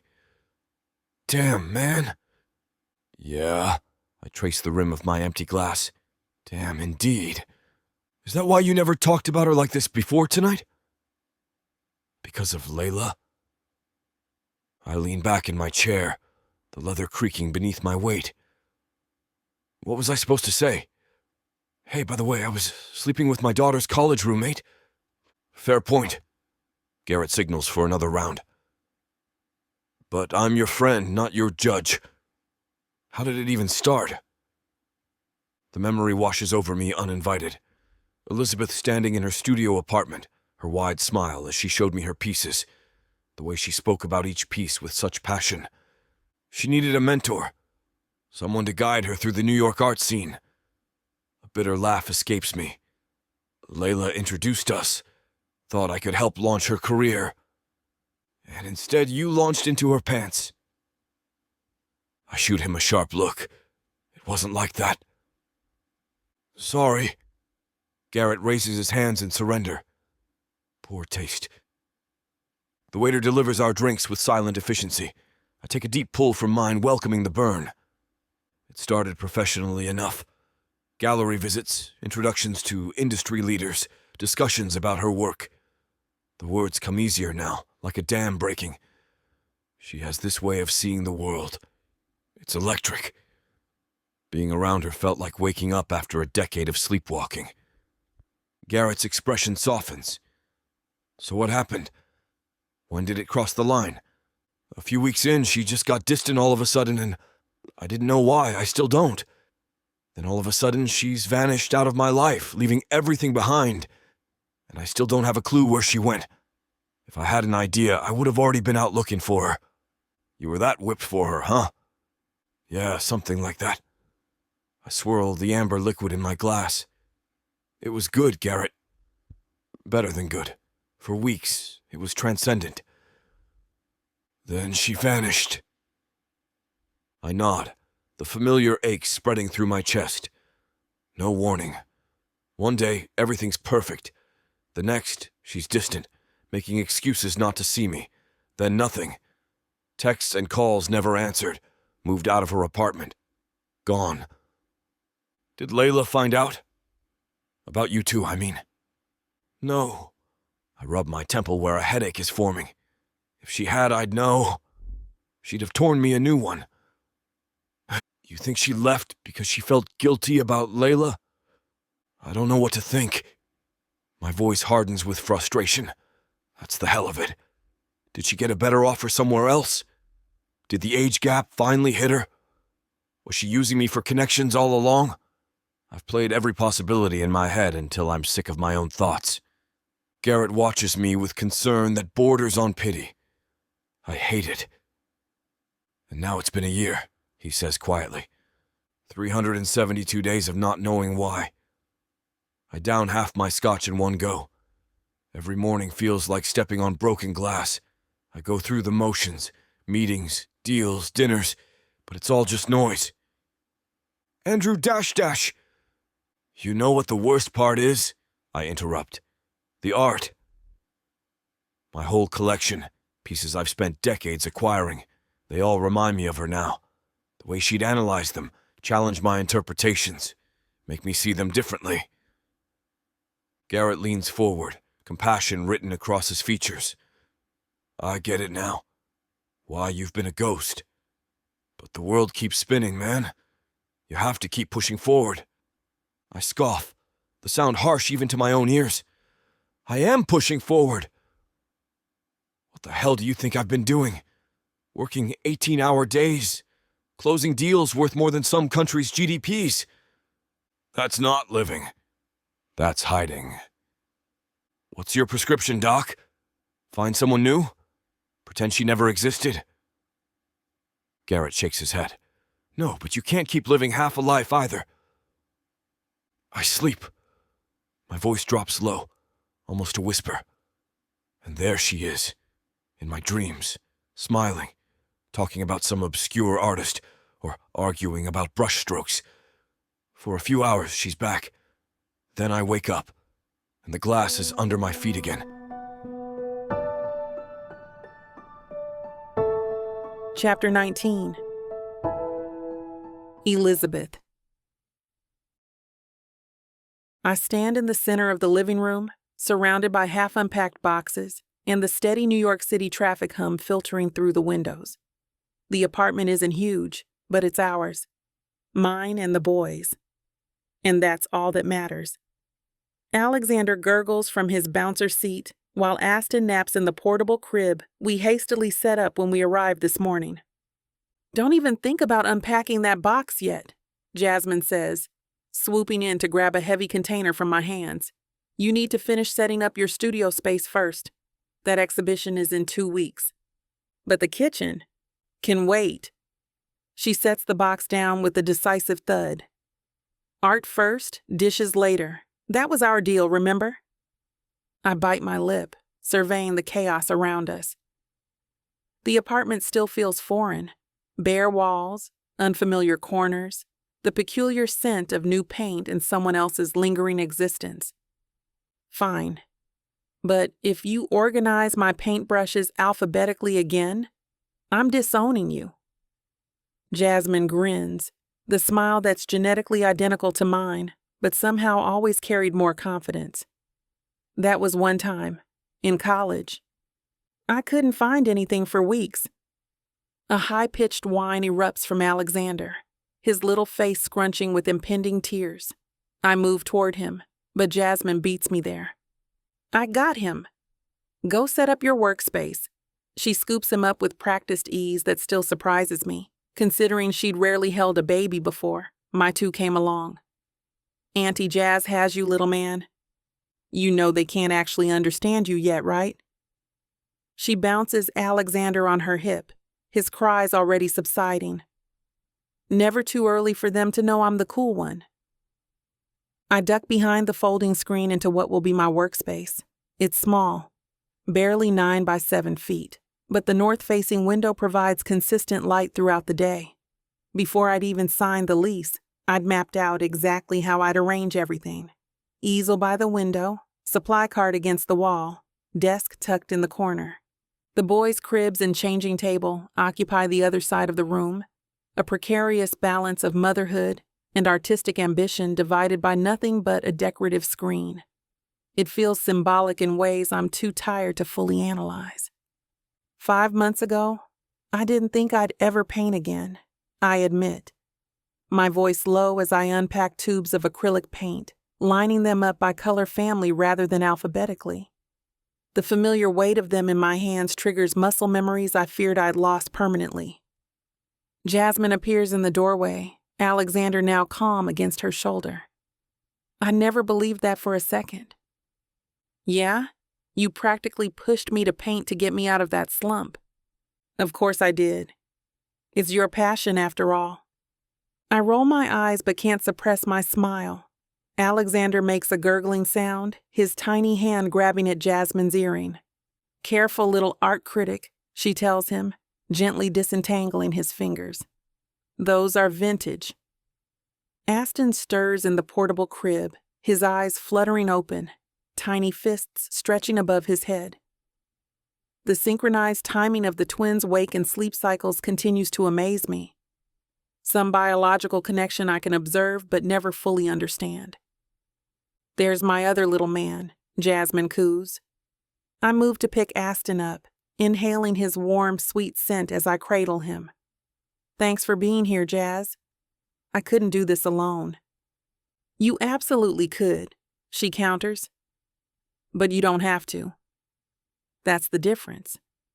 She shifts Alexander to her other shoulder, studying my face with the intensely familiar scrutiny only a sister can deliver. You know what I noticed yesterday when we were loading the truck? That I packed way too many books? That too. But mostly, she smiles softer now. The light's back in your eyes, Lizzie. It's been gone for a while.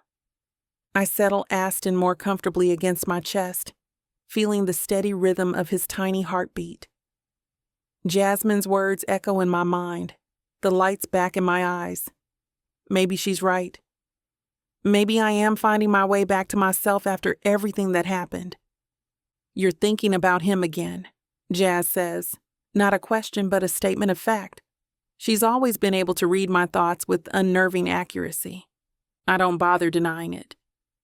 Every time I look at them, how could I not think of Andrew? Those piercing blue eyes that I see are reflected in miniature versions when I look at my sons. The twins have his chin too. That stubborn, defined shape that I used to trace with my fingertip in the early morning light of his penthouse. He doesn't know he has sons, I whisper, more to myself than to Jasmine. Alexander makes a cooing sound as if responding to my mention of his father, and the guilt twists deeper inside me. I've made so many choices in the past year, some I stand by, others that wake me in cold sweats at 3 a.m. You did what you thought was right, Jasmine says, bouncing gently as Alexander begins to fuss again. Given the circumstances. The circumstances. Such a neat, tidy way to package the messy reality. The affair with a man 20 years my senior, Layla's dad. I never told her the truth. Never had the heart to. I should have told him I was pregnant. The confession feels heavy on my tongue. Instead, I just disappeared. You were protecting yourself.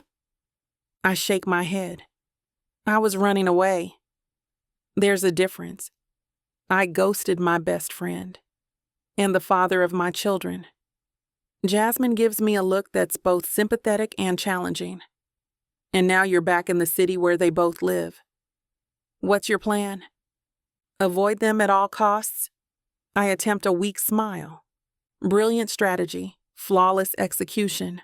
Jazz rolls her eyes. Of course I know what's going to inevitably happen. That's what terrifies me. Andrew Walton isn't just any man. He's one of the most influential art collectors in Manhattan. His name adorns gallery wings and exhibition catalogs. His opinion can make or break careers.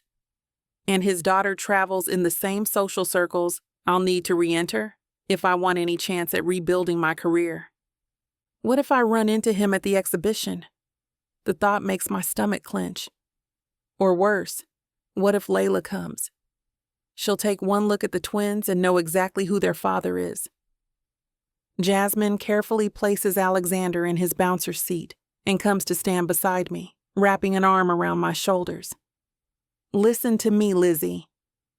You're not the same person who left a year ago. You're stronger now.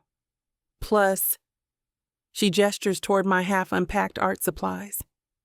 Your work is better than ever. That's what matters. Is it, though? I glance down at Aston, now peacefully playing with the collar of my shirt. Art doesn't seem as important now. Your art has always been your voice. Now it's even more powerful because you've lived. She squeezes my shoulder. Everything will turn out great because you have the passion and the skill to succeed. The rest, Andrew, Layla, the whispers, that's just noise. I want to believe her. God, how I want to believe that my talent is enough, that I can navigate this complicated web I've woven without hurting anyone else or myself any further. I should have handled it differently, I admit, the regret thick in my throat. Too late to mope about it now, honey, Jazz replies, patting Alexander on the back as he starts to fuss. You have to live with what you've done and make the most of things, or else you'll be left drowning. That's the thing, though. I still feel like I'm drowning sometimes, and my only lifeline has been my boys, my twins. If I'm going to push forward, I'm doing it for them, no one else. Chapter 20. Andrew. The Walker Gallery hums with the kind of energy I've always loved, raw talent mingling with hopeful ambition. I adjust my cufflinks, navy, to match my tailored suit as I make my way through the exhibition hall. These events always feel like coming home, even after 20 years in the business. Mr. Walton, wonderful to see you supporting the foundation again this year. A curator whose name escapes me extends her hand. Wouldn't miss it. I flash a smile that's perfected the balance between genuine and professional. The caliber of work gets more impressive each year. I move through the space with practiced ease, stopping occasionally to examine pieces that catch my eye. A vibrant street scene rendered in oils. A sculpture made entirely from discarded technology parts. Each artist's story is reflected in their work. Struggle, hope, determination, all the things that made me establish this scholarship program in the first place. My fingers trace the rim of my champagne flute as I pause before a particularly arresting abstract. The young artist hovers nearby, and I make a mental note to have my assistant reach out. That kind of vision deserves nurturing. The crowd parts momentarily, creating a clear sightline across the gallery floor, and that's when time stops. Elizabeth. My breath catches in my throat. My fingers tighten around the stem of my glass so hard I'm surprised it doesn't snap. She stands across the room, her hair styled differently than I remember. Fuller, wilder curls framing her face like a halo. She's wearing a deep burgundy dress that drapes perfectly against her curves I once knew by heart. 14 months. 14 goddamn months since she disappeared from my life without a word. She's gesturing animatedly to a small gathering around her display, a series of mixed media pieces that even from this distance I can tell have evolved dramatically from her earlier work. More confident, more defined, more everything. My feet root to the polished concrete floor, suddenly feeling like I've been punched in the gut. Part of me wants to turn around, pretend I never saw her. The other part, the dominant part, won't let me look away. Then, as if sensing my presence, she looks up. Our eyes lock across the crowded room. The noise of the gallery fades to nothing. For a split second, her expression registers shock, then something else I can't quite read before her professional mask slides back into place. But I saw it, that flicker of recognition, of shared history. Electricity. That's what it always was between us.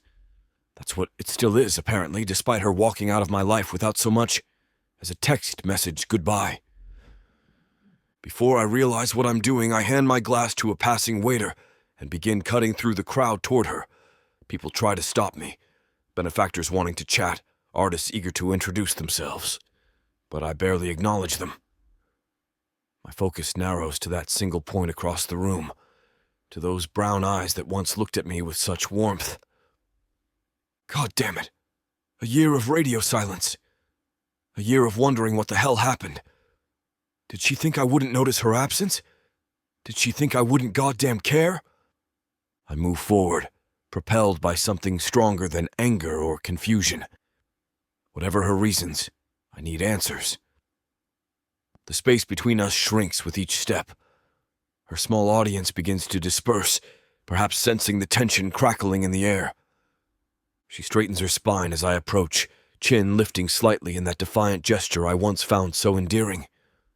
Her artwork flanks her like sentinels. beautiful, complex pieces that tell stories I no longer know. Elizabeth. Her name comes out rougher than intended, scraped raw by months of unanswered questions. Andrew. Her voice is exactly as I remember it, smooth and rich, though tinged with caution now. I didn't expect to see you here. A laugh escapes me, sharp and humorless. Where the hell else would I be? My voice drops lower. The better question is, where the hell have you been? Her eyes dart to the people nearby, clearly not wanting to make a scene. This isn't the place. No, it isn't. But you didn't exactly leave me with a forwarding address. I stepped closer, close enough to catch the familiar scent of her perfume. A year, Elizabeth. You disappeared without a word. Not now, Andrew.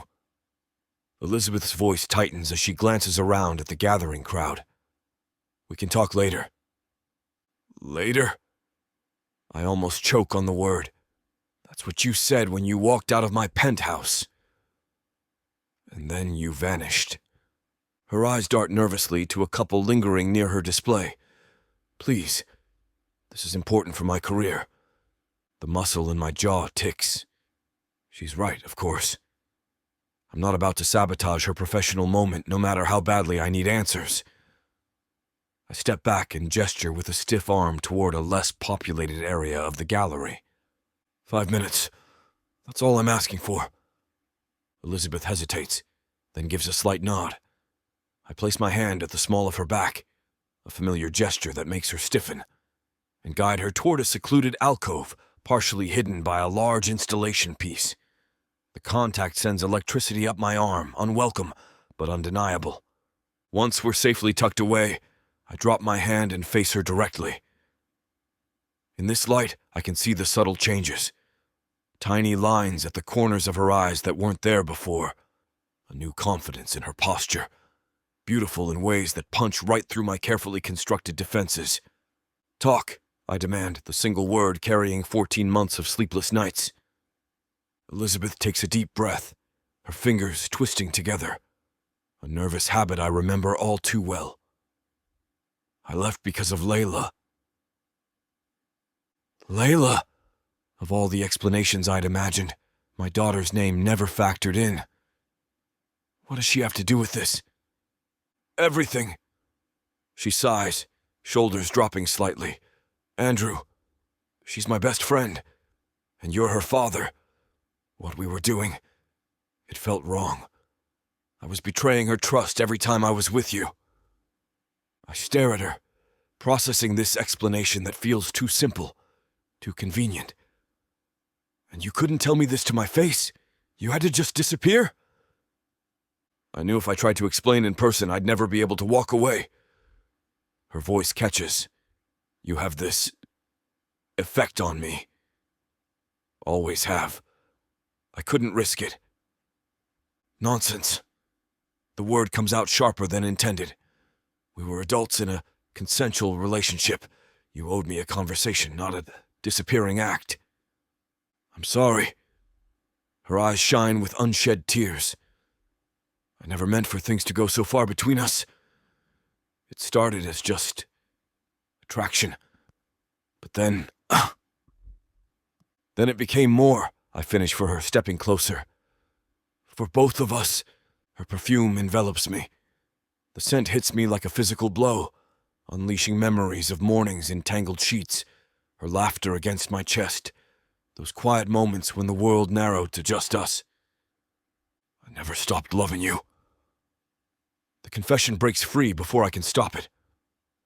Not for a single day. I looked for you. Had people searching. Do you have any idea what that was like? Wondering if you were hurt or worse. Andrew dash. No. I shake my head, cutting her off. You don't get to say my name like that. Oh, like nothing happened. Something flickers in her expression. Regret. Longing. I can't tell anymore. The space between us has become charged, the air heavy with unspoken words.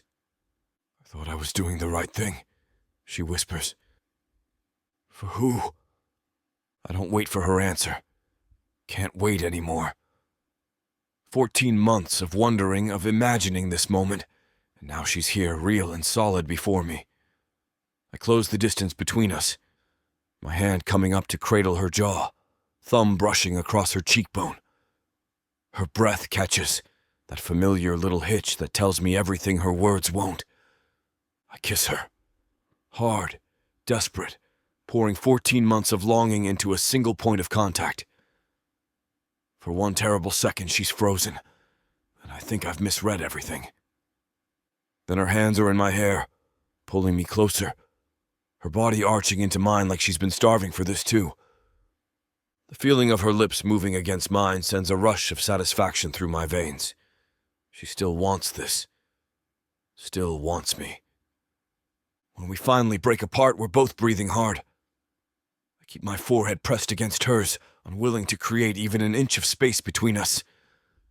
I'm not letting you disappear again, I say, my voice rough with emotion. Not without a fight. Not without answers. Real ones this time. Chapter 21. Elizabeth. I fumble with my keys outside the apartment door, my hand still shaking from tonight's encounter. The hallway light flickers overhead, a fitting metaphor for my frazzled nerves. After 3 attempts, the lock finally gives, and I push into the apartment, immediately kicking off my uncomfortable exhibition heels. Jazz? You still up? My voice cracks slightly. The soft glow from the living room answers my question before my sister does. In here. How'd it go? I drop my purse on the entryway table and pause to check my reflection in the mirror. My carefully applied makeup has held up, but my eyes tell a different story. Wide, anxious, haunted by what just happened. Taking a deep breath, I round the corner to find Jasmine curled up on our secondhand couch, a steaming mug between her hands. Her braids are piled in a messy bun, her comfortable loungewear a stark contrast to my dress. The boys go down okay? I ask, delaying the inevitable. Jasmine takes a sip from her mug, like little angels, complete opposite of this afternoon's screaming symphony. She pats the cushion beside her. Sit. There's tea in the pot. You look like you've seen a ghost. I sink into the couch, not bothering with tea. Worse than a ghost. Andrew was there. Jasmine's eyebrows lift slightly, but she doesn't look nearly as shocked as I expected. At your exhibition?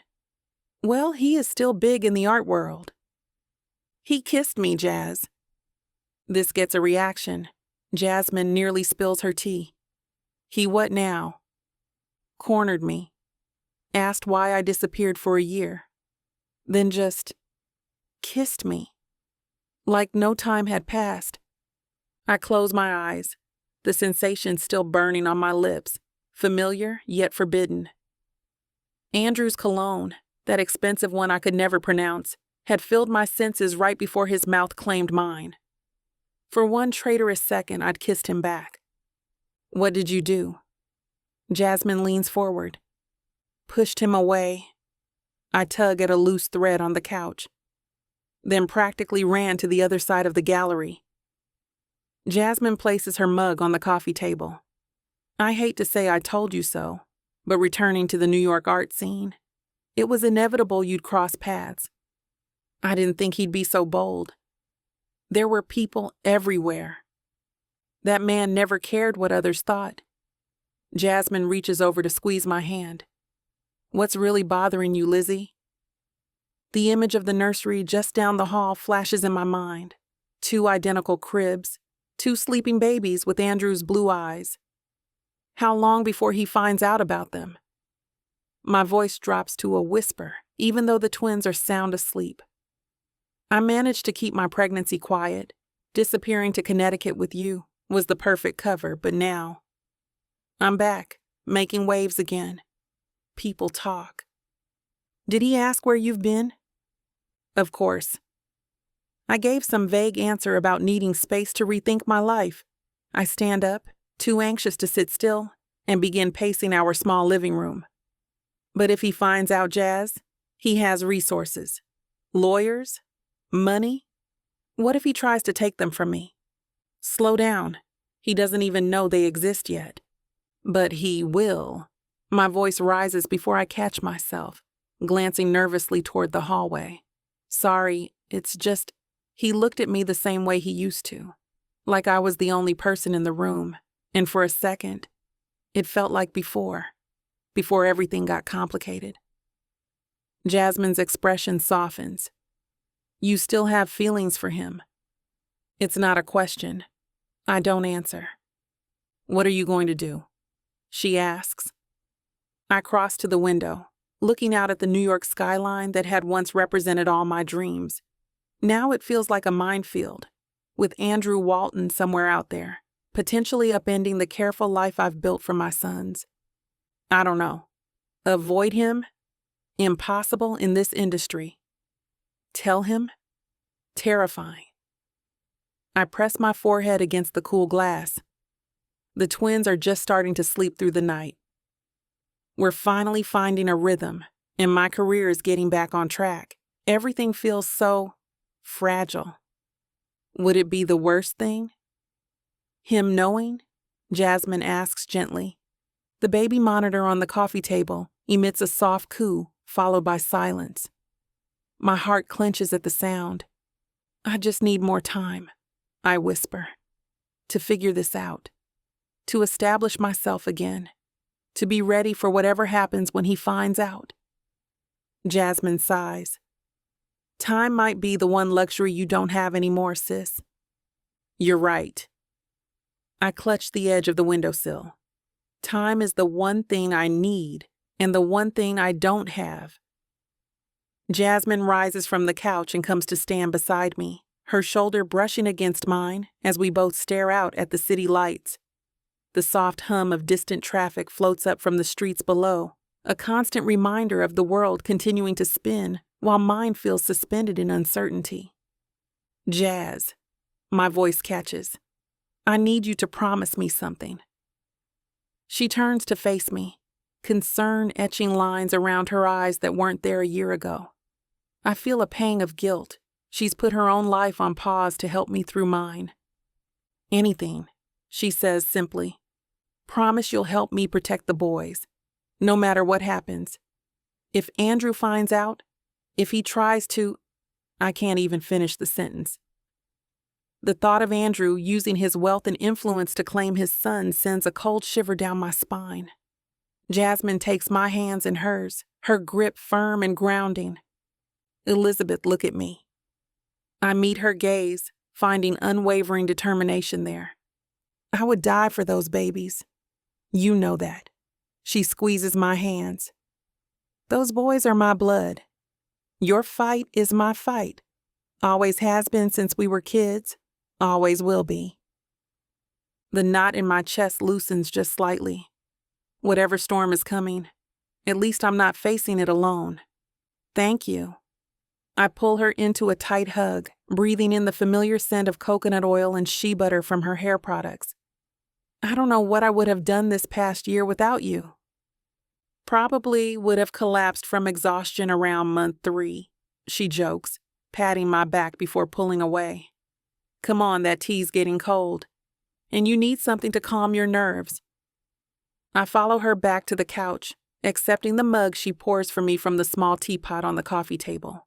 The chamomile warms my hands and sends tendrils of floral steam up to my face. He's going to try again, you know, I say after taking a small sip. Andrew doesn't give up easily, never has. That's what made him so appealing to you in the first place, Jasmine points out, settling back into her spot. His determination. And now it's what scares me most. I curl my legs underneath me on the couch. When he wants something, he pursues it relentlessly. The baby monitor crackles with another soft noise, just one of the twins adjusting in his sleep. And I find myself holding my breath until silence returns. Do you think there's a chance he knows? I ask, my voice barely above a whisper. Jasmine shakes her head. How could he? You were careful. By the time you started showing, you were already here with me, away from New York eyes. I nod, but doubt still gnaws at me. Andrew is perceptive, always has been. It's what makes him such a successful businessman and art collector. He notices details others miss. I need to prepare myself, I say, more to myself than to Jasmine, for seeing him again, for deflecting questions, for protecting my heart, and for the possibility that the truth will come out, Jasmine adds gently. I take another sip of tea, letting the warm liquid soothe my throat. Yes, that too. The clock on our wall ticks steadily, marking the passage of time I can't control. Each second brings me closer to whatever confrontation awaits. I close my eyes, imagining Andrew's face when I saw him tonight. Those piercing blue eyes, the same eyes his sons have inherited, searching mine for answers I wasn't ready to give. One day at a time, Jasmine says, interrupting my thoughts. One day at a time, I repeat, clinging to the mantra that got me through pregnancy and those early newborn months. We sit in comfortable silence, drinking our tea, while across the city, I know Andrew Walton is likely planning his next move. Unlike the game of chess he thinks we're playing, my stakes are infinitely higher. Two perfect little boys who deserve the world, regardless of the complications between their parents. I take a deep breath and straighten my shoulders. Whatever comes next, I'll be ready. Chapter 22. Andrew. I stride through the lobby of Walton Financial with a bounce I haven't felt in 14 months. The security guard does a double take as I pass, probably wondering why the normally stoic CEO is practically gliding across the marble floor. I nod in his direction, unable to suppress the smile that's been plastered on my face since last night's exhibit. Elizabeth is back. The thought loops through my mind as the elevator ascends to the executive floor. Her brown eyes, those talented hands, that brilliant mind that always challenged me, all back in New York where she belongs.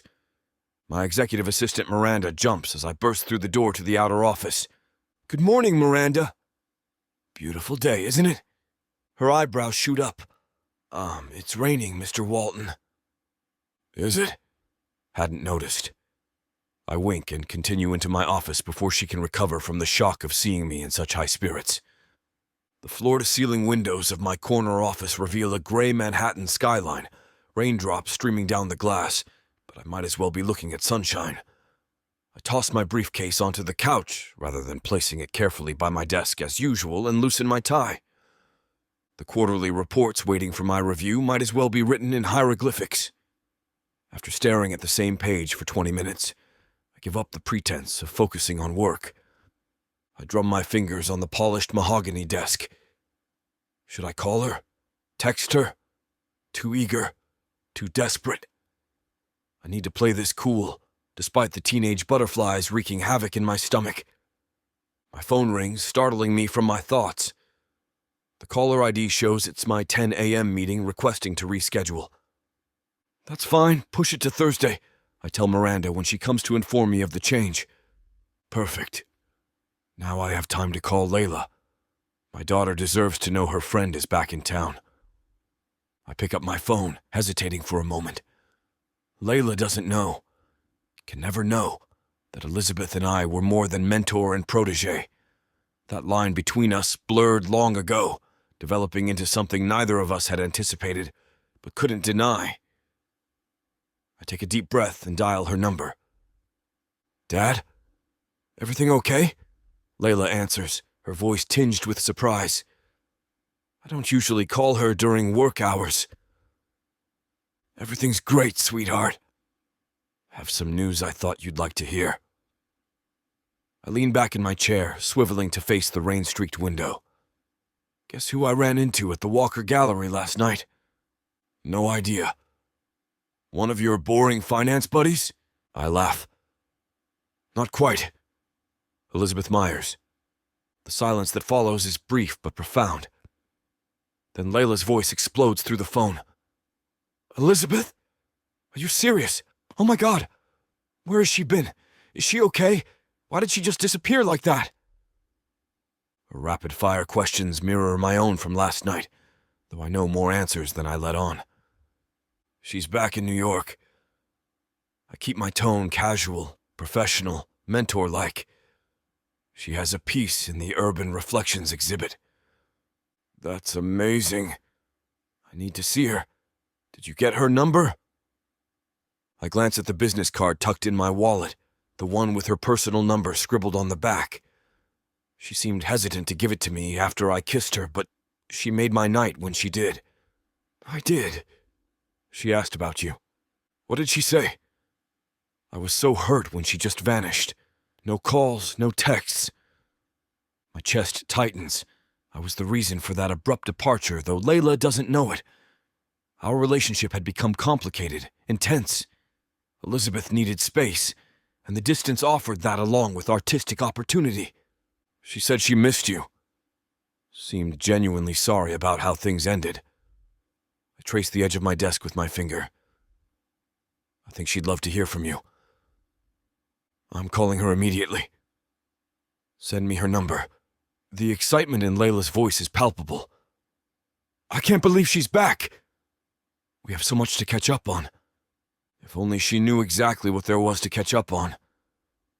I swallow hard. I'll text it to you now. Let me know how it goes. After hanging up, I send Elizabeth's contact info to Layla, then stare at the phone in my hand. The temptation to message Elizabeth myself is overwhelming, but I resist. Better to give her space. Let her reconnect with Layla first. The reunion of these two women is important. I just hope it doesn't lead to revelations I'm not ready to face. I turn back to my computer, the quarterly reports still waiting, but the numbers swim before my eyes. How the hell am I supposed to concentrate on market projections when all I can think about is Elizabeth's smile, the electricity I felt when our hands touched briefly last night? I power through another 30 minutes of quarterly reports before accepting that my focus today is shot to hell. Can't blame the rain. It's the memory of Elizabeth's scent when she stood close to me, the one that still haunts me 14 months later. Miranda, I call through the intercom. Cancel my lunch meeting with Russell. Tell him something came up. Are you feeling all right, Mr. Walton? Her voice carries genuine concern. Never better. Just need to catch up on some paperwork without interruptions. That's half true. I do need to catch up, but my mind is miles away from balance sheets and profit margins. The moment Miranda confirms the cancellation, I loosen my tie further and prop my feet on the desk. Something I never do during work hours. My phone sits on the desk, silent. I resist the urge to check it for the 20th time in the last hour. Elizabeth has my number now. The ball is in her court. Damn it, I mutter, grabbing a file from my inbox. The Henderson acquisition requires my approval by end of day. I force myself to read every line, make notes in the margins, cross out provisions that need revision. The familiar territory of business negotiations eventually pulls me back to myself. This is what I'm good at. This is where I excel. Not sitting around like some lovesick teenager waiting for a text. By 2 o'clock, I've cleared half my inbox. My assistant brings in coffee without my asking. She must sense I need the boost. Your daughter called the office line while you were on that conference call, Miranda informs me. My head snaps up. Did she say what she wanted? Just asked if you were available for dinner tonight. I told her I'd check your schedule. I nod, thinking about the implications. Has Layla spoken to Elizabeth already? What did she learn? What did Elizabeth tell her? Tell Layla I'll meet her at Marcello's at 7. After Miranda leaves, I stare out at the rain-soaked city.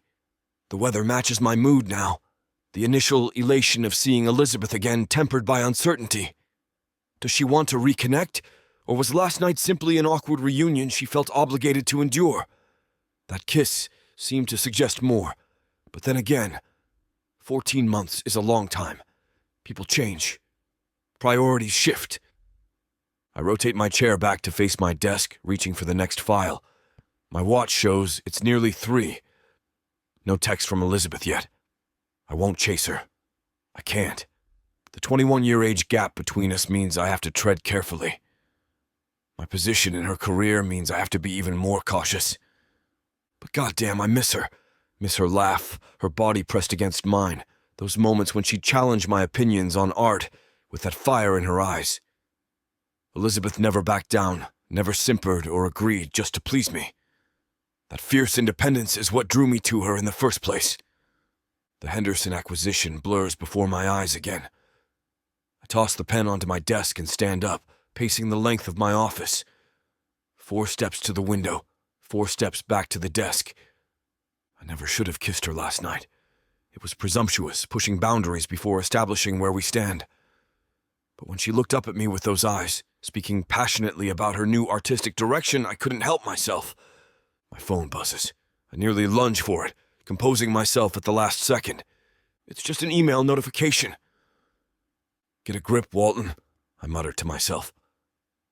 I'm the CEO of a multinational financial firm. I've negotiated billion-dollar deals without breaking a sweat. I'm not going to fall apart waiting for a text from a woman half my age. Except she isn't just any woman.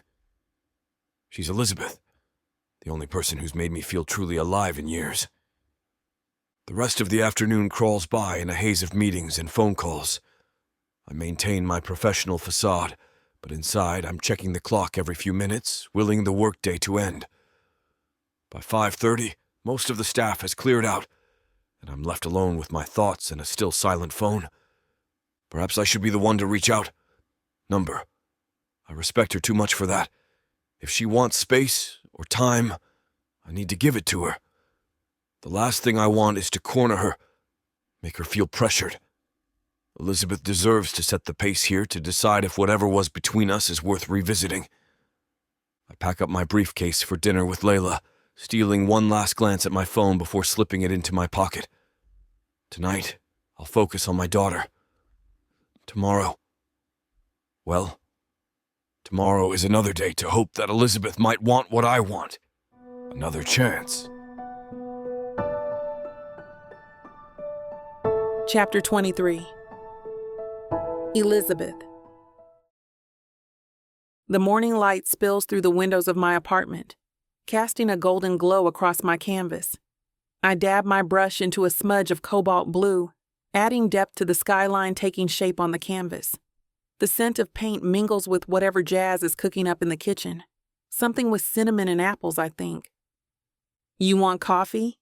Jazz calls from the kitchen, the clatter of dishes punctuating her question. Already on my 3rd cup. I gesture to the mug perched precariously close to my water jar. Any more, and I'll vibrate right through the floor. Jazz laughs, the sound warm and familiar. "Your funeral, but don't blame me when you crash before noon." I turn back to my canvas, stealing a glance at the twin bassinets positioned strategically in the corner of my makeshift studio. The boys are fast asleep, their tiny chests rising and falling in perfect synchronicity. I've learned to paint during these precious windows of quiet, when their adorable chaos is temporarily suspended. My phone buzzes on the table beside me. Unknown number. I hesitate, brush hovering over canvas. Probably another gallery rejection or a scam call. But what if it's that curator from MOMA who promised to check out my work? I wipe my paint-covered fingers on my already stained jeans and swipe to answer. "Hello? Elizabeth? Oh my God, it's really you." A familiar voice pierces my ear, high-pitched with excitement. My stomach drops. Layla. Layla Walton. "Layla, how did you—" "Dad gave me your number. He said you two reconnected at the Walker Gallery last night. I couldn't believe it when he told me. After all this time, you're back." Her words tumble out in rapid succession, not leaving space for me to process. I should have known Andrew would share my number with his daughter. Of course he would. They're close, and I gave him my number without thinking of the consequences. I glance at the twins, grateful they're still sleeping through this blast from my past. Yeah, it was unexpected. I manage. lowering my voice and moving away from the bassinets. Unexpected? It's fate. We have so much to catch up on. What have you been doing all these years? Where have you been hiding? How long have you been back in the city? We should meet for drinks tonight. The Layla tornado hasn't changed a bit, still sweeping everything in her path into her whirlwind. I can picture her now. Blonde hair perfectly styled, green eyes wide with excitement, gesturing wildly as she speaks into her phone, probably pacing in her designer heels across some luxury apartment. I'm actually super busy right now, Layla. I keep my voice neutral, watching a blob of blue paint slowly sliding down my brush handle toward my fingers. I've got a lot on my plate. Too busy for your oldest friend? Come on, Lizzie. We were inseparable. Remember how we used to sneak into those gallery openings? How we'd critique all the pretentious art people? The memories hit harder than I expect. Before everything went sideways, Layla and I had been close. Before her father and I... No, not going there now. That was a lifetime ago. I dipped my brush in water, watching the blue cloud disperse. Things are different now. Different how? Oh, don't tell me you're holding a grudge. I'm not holding anything. I cut her off, sharper than intended. Jazz pokes her head around the corner, eyebrow raised in silent question. I shake my head, waving her off. Look, I really am busy. I've got deadlines and commitments. Well, it's nice that you're back in NYC again, Layla says, her voice softening. However long you're staying, we should reconnect. Dad sounded really happy to see you last night. I'm sure he did. The thought sends a shiver down my spine. Just as I'm about to end this excruciating call, Aston wakes up with perfect dramatic timing and lets out a piercing wail that could shatter glass. The sound slices through the apartment, leaving no doubt about what, or who, it is. What was that? Layla's voice sharpens with curiosity. Is that a baby? Elizabeth, do you have a... I hit the end call button so fast I nearly dropped my phone. My heart hammers against my ribs as I race over to Aston, who's gone full-on nuclear meltdown mode, his tiny face scrunched up and fists balled. His twin brother Alexander miraculously remains asleep despite the racket. Shh, shh, it's okay, baby boy. I scoop him up, feeling his warmth against my chest as I rock him gently. His cries soften slightly as I bounce and sway. Mama's here. Everything's fine. Except it's not. Because Layla Walton just heard my son crying. Layla, who has her father's ear. Andrew's ear. My stomach twists into knots that would impress a sailor. I had planned to tell Andrew about the twins, eventually on my terms. But now Layla knows something's up, and she's never been one to mind her own business. Jazz appears in the doorway, spatula in hand, looking concerned. Everything okay? I heard Aston working on his future opera career. Layla heard him cry. The words come out strained as I continue pacing with Aston, who's settling down into snuffling hiccups against my shoulder. She heard him, Jazz. She knows I have a baby. So? Jazz leans against the doorframe, her expression pragmatic. People have babies. It's been known to happen. Maybe she'll think you're babysitting. I shoot her an exasperated look. Through the phone? At 10 in the morning on a Tuesday? When I just dodged questions about what I've been doing for the past year? Okay, fair point.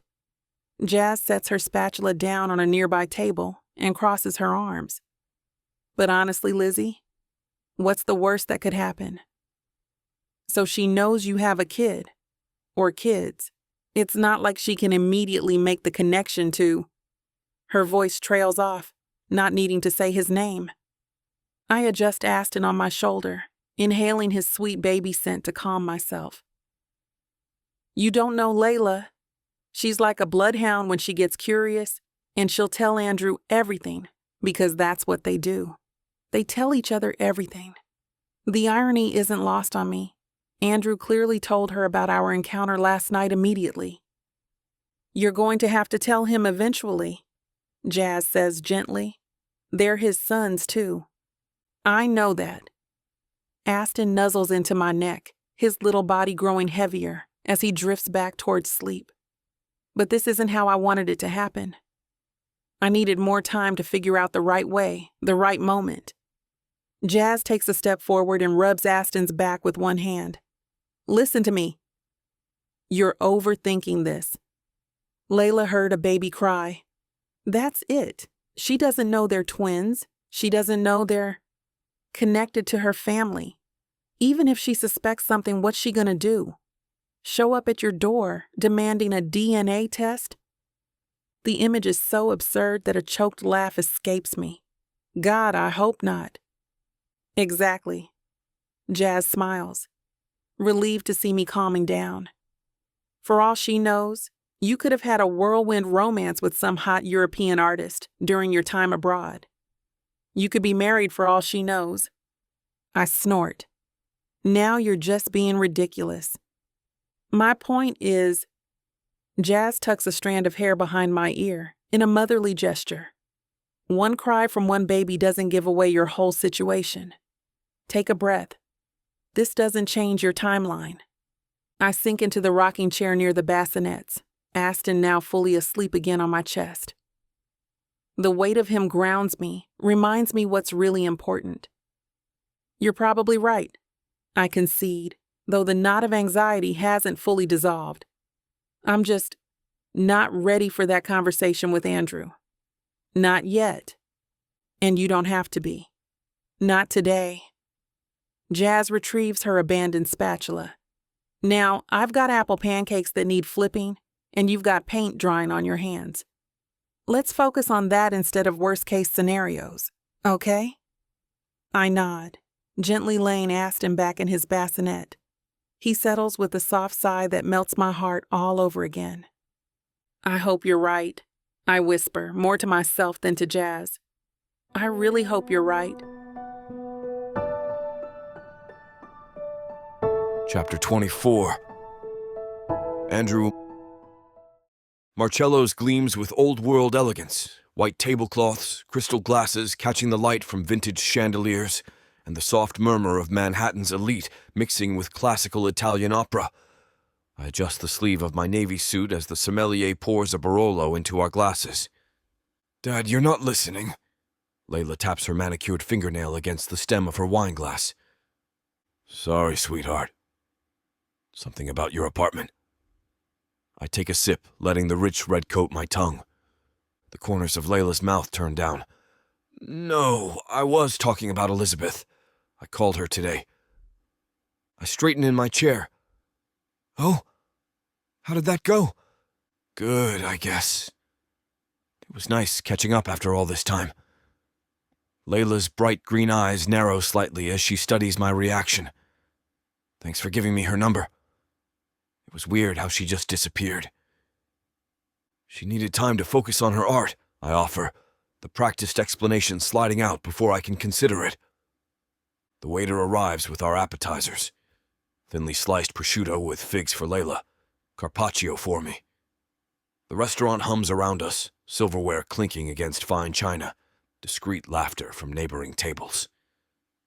Layla leans forward, her long blonde hair falling over one shoulder. "Dad, something weird happened during our call." My fork pauses halfway to my mouth. "Weird how?" "I heard a baby crying in the background." She slices into a fig with surgical precision. "And when I asked her about it, she got all flustered and hung up on me." Something cold slides down my spine. I set my fork down carefully, making sure my face remains neutral. "A baby? Dad, I think that's why she disappeared." She was pregnant. The restaurant seems to fade around me, the ambient noise dulling to a low hum as my mind races through calculations. 14 months since Elizabeth vanished from New York without a word. No explanation, no goodbye. Just gone one day, leaving a hole in the art community and in my carefully structured life. A baby. My mouth goes dry. Dad, are you okay? You look like you've seen a ghost. Layla waves her hand in front of my face. I take a long drink of water. Sorry, just surprised. I know, right? I mean, it makes sense. She disappears for over a year, then shows up back in New York City all of a sudden. And now there's a baby. Layla leans back, looking triumphant. I wonder who the father is. The timing aligns too perfectly. When we were together, we never used protection. It never even crossed my mind. But then suddenly Elizabeth started acting weird, distant. She didn't eat as much anymore, always having an excuse as to why.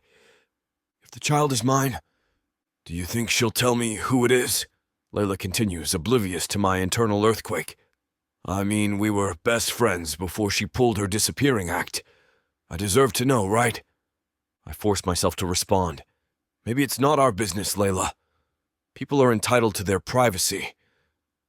Since when do you care about privacy? You've got the New York Post on speed dial. Her laugh is sharp. The waiter arrives with our main courses, also buco for me, linguine with clams for Layla. The rich aroma of saffron and wine does nothing to settle the churning in my stomach. Besides, Layla continues, twirling pasta around her fork, I think I have a right to know why my best friend ghosted me for a year. I cut into my veal with more force than necessary. Sometimes people need space to figure things out. Dad, you're being weird. I thought you'd be more interested in this gossip. She studies me, her head tilted. You were her mentor, and she ghosted you too. You deserve to know what happened. For a while, people blamed you for putting all your trust in her just so that she could turn around and vanish. I just think we should respect her choices, I say carefully. Whatever. I'm going to find out anyway. Layla grins, the expression reminding me suddenly of her mother. I can be very persuasive when I want to be. I focus on my plate, methodically cutting and chewing while my mind races with implications. A child, my child, out in the world without my knowledge. Elizabeth raising a baby alone, without support. The magnitude of what I might have missed gnaws at me. Layla cuts into her tiramisu with obvious delight. I push my panna cotta around the plate, appetite vanished. My mind keeps returning to Elizabeth, trying to reconstruct our final days together, searching for clues I might have missed. Was she trying to tell me? Did I miss the signs because I was too wrapped up in work? Dad, seriously. Earth to Dad. Layla snaps her fingers in front of my face. I blink, forcing myself back to the present. Sorry. Distracted by some market fluctuations today. Nonsense. You never worry about the market. She points her dessert fork at me accusingly. You've been weird ever since I mentioned Elizabeth's baby. What's going on? Nothing's going on. The lie feels thick on my tongue. Just surprised she didn't keep in touch with you throughout all of this. Right? After everything I did for her career. Layla shakes her head, golden hair catching the light. I nod, letting her reminisce while my thoughts drift. A child. My child? The possibility, no, the probability, sends a jolt through me each time I circle back to it. I've already missed so much. The thought creates a hollow ache in my chest. Anyway, Layla continues, dragging me back to reality. I've invited her to lunch next week. I want to meet this mystery baby and find out who the father is. My fingers tighten around my water glass. Don't push her, Layla. She might not be ready to share everything. Why are you defending her? Layla's eyes narrow. She disappeared on both of us, remember? You were like a second father to her. I nearly choke on my water. If she only knew the truth of what Elizabeth and I were to each other. I just think people deserve their privacy, I manage. Oh my God. Layla's eyes widen with sudden understanding. You know something, don't you? What? No. You do! You know who the father is. She leans forward, voice dropping to a conspiratorial whisper. Tell me, is it someone in our circle? Is it scandalous? Oh God, is it someone married? The irony would be laughable if it weren't so painfully close to home. I force a neutral expression. Layla, I don't know anything about Elizabeth's personal life. We lost touch just like you did. She scrutinizes me for a long moment, then sighs dramatically. Fine. Keep your secrets. I'm going to the ladies' room. Order me an espresso. I nod, relieved at the momentary reprieve. The moment Layla disappears around the corner, I pull out my phone. My fingers hover over Elizabeth's contact information I never deleted even after she vanished. What do I even say? How do I ask a question this monumental through a text message? I type, delete, type again. Elizabeth, Layla calling you. And hearing a baby. We need to talk. Too accusatory. I deleted. Elizabeth, I would love to catch up. Maybe we can talk more about resuming your career. Too casual. As if we're old friends who drifted apart naturally, not lovers with potentially life-changing secrets between us. Finally, I settle on something direct but not confrontational. Elizabeth, I need to speak with you. It's urgent. Are you available tomorrow? Name the time and place. I hit send before I can overthink it further, then watch the message status change from delivered to read almost immediately. 3 dots appear, disappear, appear again. My heart hammers in my chest. Finally, her reply comes through. Fine. 10 a.m. We can speak outside my apartment building. I'm very busy these days. Short, direct, not giving anything away. Typical Elizabeth. I quickly respond with a simple, I'll be there, before Layla returns. I slide my phone into my jacket pocket just as Layla reappears, reapplied lipstick gleaming under the restaurant lights. Did you order my espresso? Sorry, got distracted again. I signal the waiter, who nods in acknowledgement. Dad, seriously, what is up with you tonight? Layla settles back into her chair, studying me with the perceptive gaze she inherited from her mother. You're a million miles away. Just tired. Long day of meetings. I force a smile, hoping it reaches my eyes. Tell me more about your new social media marketing campaign. The distraction works. Layla launches into a detailed explanation of her latest project, giving me space to nod at appropriate intervals while my mind wanders to tomorrow's meeting. To Elizabeth. To the child who might be mine. Chapter 25. Elizabeth. My heart hammers in my chest as I push the stroller toward the entrance of my apartment building. 10 o'clock in the morning feels too early for life-altering confrontations, yet here we are.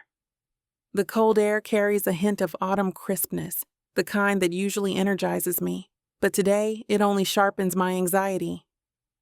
You're going to wear a hole in that lip if you keep biting it, Jasmine says, walking beside me. Her presence steadies me, has always steadied me, especially during these past 18 months. What if he hates me, Jazz? I adjust the light blue blanket covering Alexander, who's sleeping peacefully. His twin brother Aston is wide awake, taking in the world with curious blue eyes. Then he's an idiot who doesn't deserve you or these beautiful boys. She reaches over to brush her finger against Aston's chubby cheek. But from everything you've told me, hate isn't Andrew Walton's style. No, it isn't. Anger, disappointment, betrayal, those are what I'm expecting. The rush of emotions crosses my face, and Jasmine notices immediately. Hey, you did what you thought was right at the time. Remember that. I nod, though the guilt still weighs on me like concrete. 18 months ago, I disappeared from Andrew's life without explanation. When those 2 pink lines appeared on that plastic stick, panic overshadowed everything else. There he is, I whisper, spotting Andrew's tall figure near the entrance. Even from a distance, he commands attention. Silver hair catching the morning light, tailored suit molding perfectly to his broad shoulders. He hasn't seen us yet, and for a moment, I consider turning around and running back inside. "Don't you dare," Jasmine murmurs, reading my thoughts. "You've rehearsed this 100 times. These boys deserve to know their father." My throat tightens as we approach. When Andrew turns and spots me, his expression transforms from polite expectation to stunned recognition. His blue eyes widen slightly, the only indication of surprise from a man who prides himself on control. "Elizabeth," he says, his deep voice washing over me like a familiar melody. "Hi, Andrew." My voice comes out steadier than I feel. "Thank you for coming." His gaze drops to the double stroller, lingering there. Something flickers across his face, confusion, then a dawning realization that makes his shoulders tense. "This is my sister Jasmine," I say, filling the silence. "Nice to meet you." Jasmine extends her hand, which Andrew shakes automatically, his eyes never leaving the stroller. "Let's move over to the park across the street," I suggest. "More privacy." We cross at the light and find a quiet bench beneath a maple tree. The playground area is mostly empty at this hour, just a few nannies with toddlers circling the sandbox. "Andrew," I begin once we're seated. The words I've rehearsed countless times suddenly evaporate. "I need to tell you something important." "These are your children," he states, not a question. I nod, my fingers fidgeting with the hem of my sweater. "Yes, twins, Alexander and Aston. They're 5 months old." His sharp intake of breath is audible.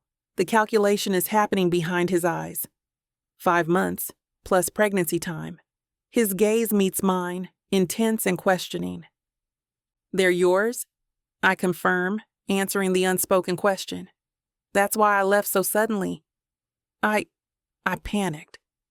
Andrew's face remains carefully composed, but his eyes, those expressive blue eyes I'd once lost myself in, reveal a storm of emotions. "May I?" he asks, gesturing toward the stroller. I nod, surprised. This isn't the reaction I expected. Not anger or accusations, just this quiet request. He kneels before the stroller, studying their faces with an almost reverent expression. Alexander has woken up now, and both boys are watching Andrew with identical curious expressions. They have his eyes. That striking blue stands out against their caramel skin. Andrew's shoulders rise and fall with a deep breath as he continues to gaze at the twins, his expression softening in a way I've only seen in rare, private moments. "They're perfect," he says, reaching out to touch Alexander's tiny hand. My son immediately grabs his father's finger, holding on with surprising strength. Andrew's lips part in wonder. "Strong little guy." "Like his father," I say, the words slipping out before I can stop them. Andrew looks up at me, his eyes filled with an emotion I can't quite name. "Elizabeth, why didn't you—" I was scared, I interrupt, the words rushing out. We had only been together for a few weeks. It wasn't supposed to be serious. You? Successful, established, 20 years older than me. I'm still trying to make it as an artist. And then suddenly I was pregnant with twins and I just froze. Jasmine touches my shoulder gently, a silent reminder that I'm not alone. Andrew stands, his imposing height making me tilt my head back to maintain eye contact. "I looked for you," he says quietly. "Hired people to find you. No one could track you down." "I stayed with my sister in Connecticut for the pregnancy," I explain. "No social media, different phone. I needed time." Andrew runs a hand through his silver hair, a gesture I remember so well from whenever he was processing something significant. "I understand needing time," he says finally. "What I don't understand is why you thought I wouldn't want this." The genuine hurt in his voice makes my chest ache. It wasn't about you not wanting it. It was about me not being ready to change everything. About being terrified of disappointing you. Disappointing me? His brows furrow. Elizabeth, this past year without you have been empty. Finding out I'm a father, that we have children together. This isn't a disappointment, His voice catches. It's a miracle. My eyes fill with tears. This was not the reaction I'd prepared for through hundreds of sleepless nights. I missed you, he continues, stepping closer. More than I thought possible. This, he gestures toward the twins, is unexpected, but it doesn't change how I feel about you. If anything, it makes everything clearer. What do you mean? My voice comes out as barely more than a whisper. I want to be in your life, in their lives, not just visiting on weekends or holidays. I want to be there for all of it. First words, first steps. I don't want to lose any more time with any of you. Aston makes a gurgling sound, drawing Andrew's attention back to the stroller. The smile that transforms his face is breathtaking. I can't believe I'm a father again, he says, completely full of awe. The moment feels suspended in time, perfect and fragile, until a familiar voice slices through the air. Dad? What are you doing here? My stomach drops as Layla approaches, her blonde hair swinging with each purposeful step. Her confused expression shifts when she spots me, momentarily brightening before her gaze lands on the stroller. Elizabeth? What? She stops abruptly, her green eyes darting between Andrew and me, then back to the twins. The color drains from her face as realization dawns. Are those babies yours? She asks me, voice tight. Yes, I answer, straightening my spine. They're 5 months old. She doesn't need a calculator to do the math. You were sleeping with my father? Her voice rises, each word like a whip crack. Behind my back? My best friend and my dad? Andrew steps forward. Layla, this isn't the time or place. When is the time?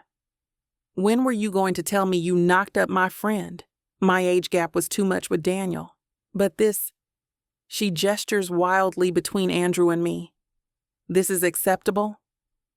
The twins, startled by her outburst, begin to cry. First Alexander with hiccuping sobs, then Aston joining with piercing wails. Lower your voice, Andrew says, his tone hardening into the one I recognize from business calls. You're upsetting your brothers. Brothers? Layla's laugh holds no humor. You expect me to call them my brothers? This is sick. Both of you. That's enough. Andrew steps between Layla and the stroller. You're causing a scene. I exchange a quick glance with Jasmine, who nods slightly. Without a word, we begin gathering the diaper bag and preparing to leave. Elizabeth, wait. Andrew turns, seeing our retreat.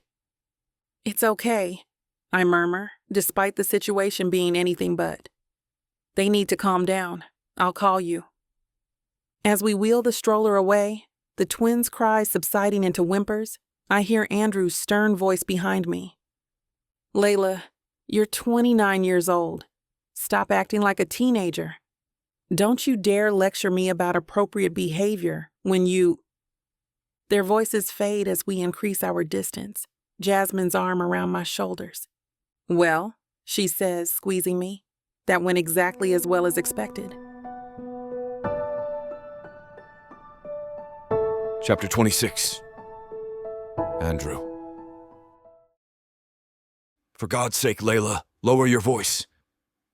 I scan the small neighborhood park, wincing as several mothers near the playground cast disapproving glances our way. The late morning sun slants through maple trees, casting dappled shadows that do nothing to cool my daughter's temper. Lower my voice? Layla's green eyes flash dangerously. You want me to lower my voice when I just saw my best friend, with 2 children who look exactly like you? She runs her hands through her blonde hair, messing up her otherwise perfect appearance. Do you have any idea how humiliating this is? I take a deep breath, catching the scent of freshly cut grass and the distant aroma of food trucks parked along the street. The peaceful scene contrasts sharply with the storm brewing between us. It's complicated, Layla. These things happen between... Things happen? She laughs, a harsh, brittle sound. No, Dad. Forgetting to call on my birthday happens. Getting caught in traffic happens. Knocking up your daughter's best friend doesn't just happen. A jogger slows as he passes us, clearly enjoying the free entertainment. I shoot him a glare that sends him quickly on his way. The last thing I need is this becoming neighborhood gossip.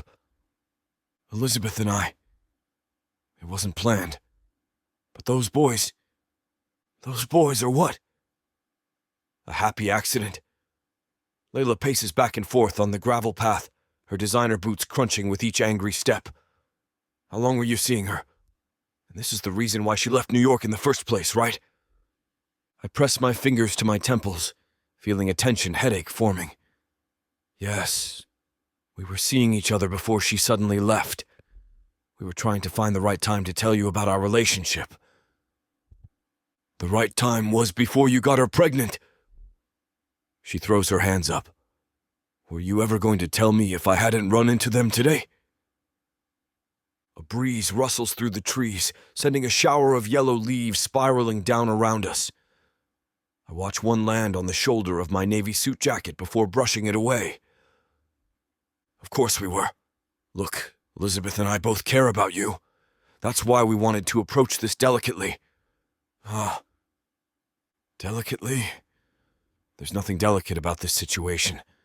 She was my friend, Dad. My friend before she was your...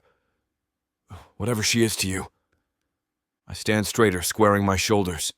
She's the mother of my children, Layla. And she's important to me. And what am I?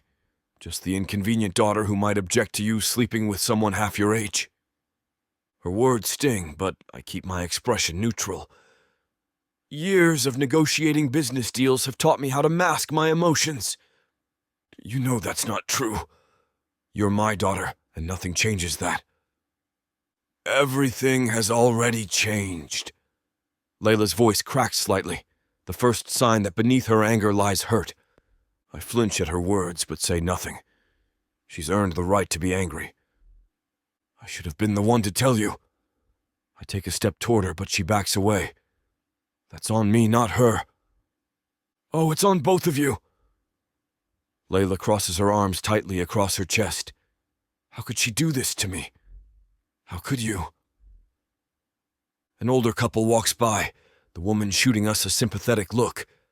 This park is too small for this conversation, but Layla had called demanding to meet immediately after her encounter with Elizabeth, and this was the closest neutral ground. We didn't do anything to you, Layla. Our relationship isn't about you. The moment the words leave my mouth, I know they're a mistake. Wow. She shakes her head slowly, a bitter smile twisting her lips. That's exactly the problem, Dad. It never is about me, is it? Layla, come on, you're upset, and I understand, but... Understand? Her voice rises again, drawing more stares from park visitors. You understand nothing. You've been living your little fantasy while I've been completely in the dark. A muscle tightens in my jaw. I've never seen her this angry, not even during her rebellious teenage years when we'd argue about curfews and boyfriends. This is different, raw and visceral. I know this is a shock. I keep my tone even, professional almost. It's my default when emotions run high. But we should talk about this rationally. Are you kidding me right now? Layla laughs, the sound hollow and cold. There's nothing rational about finding out your father has been screwing your best friend behind your back. Her words hit like a physical blow. I glance around, grateful that the nearest family with children has moved further away. That's not what happened, and you know it, Elizabeth and I. I don't want to hear about your relationship. She spits the last word like it's poison. You know what? I promise you both one thing. Her eyes narrow, and I see something I've never seen directed at me before. Pure hatred. I will make your lives absolute hell. The venom in her voice startles me. This isn't just anger. This is something deeper. You don't mean that. I reach for her arm, but she jerks away. You're hurt, and you have every right to be, but I've never meant anything more in my life. She pulls her designer bag closer to her body like a shield. You chose her over me. Your own daughter. That's not true. My voice drops, a rare hint of pleading creeping in. This isn't a competition, Layla. I haven't chosen anyone over you. Nonsense. Her eyes shine with unshed tears, but her resolve doesn't waver. You had a whole secret life. 2 children I didn't even know existed. My own half-brothers. And you didn't think I deserved to know? The weight of her accusation settles on my shoulders. She's right. I should have told her sooner. Should have found a way to explain things before it came to this. I just found out about them today. And we were going to tell you eventually. I know we would have. When the timing was right. And when would it have been right? Their high school graduation? Her voice cracks, and she swipes angrily at a tear that escapes down her cheek. God, I was so stupid. I actually thought Elizabeth left because of career opportunities. All those times I talked to her on the phone, telling her how much I missed her, and she was hiding this from me. I take a deep breath, trying to find the right words. This is on me, not Elizabeth.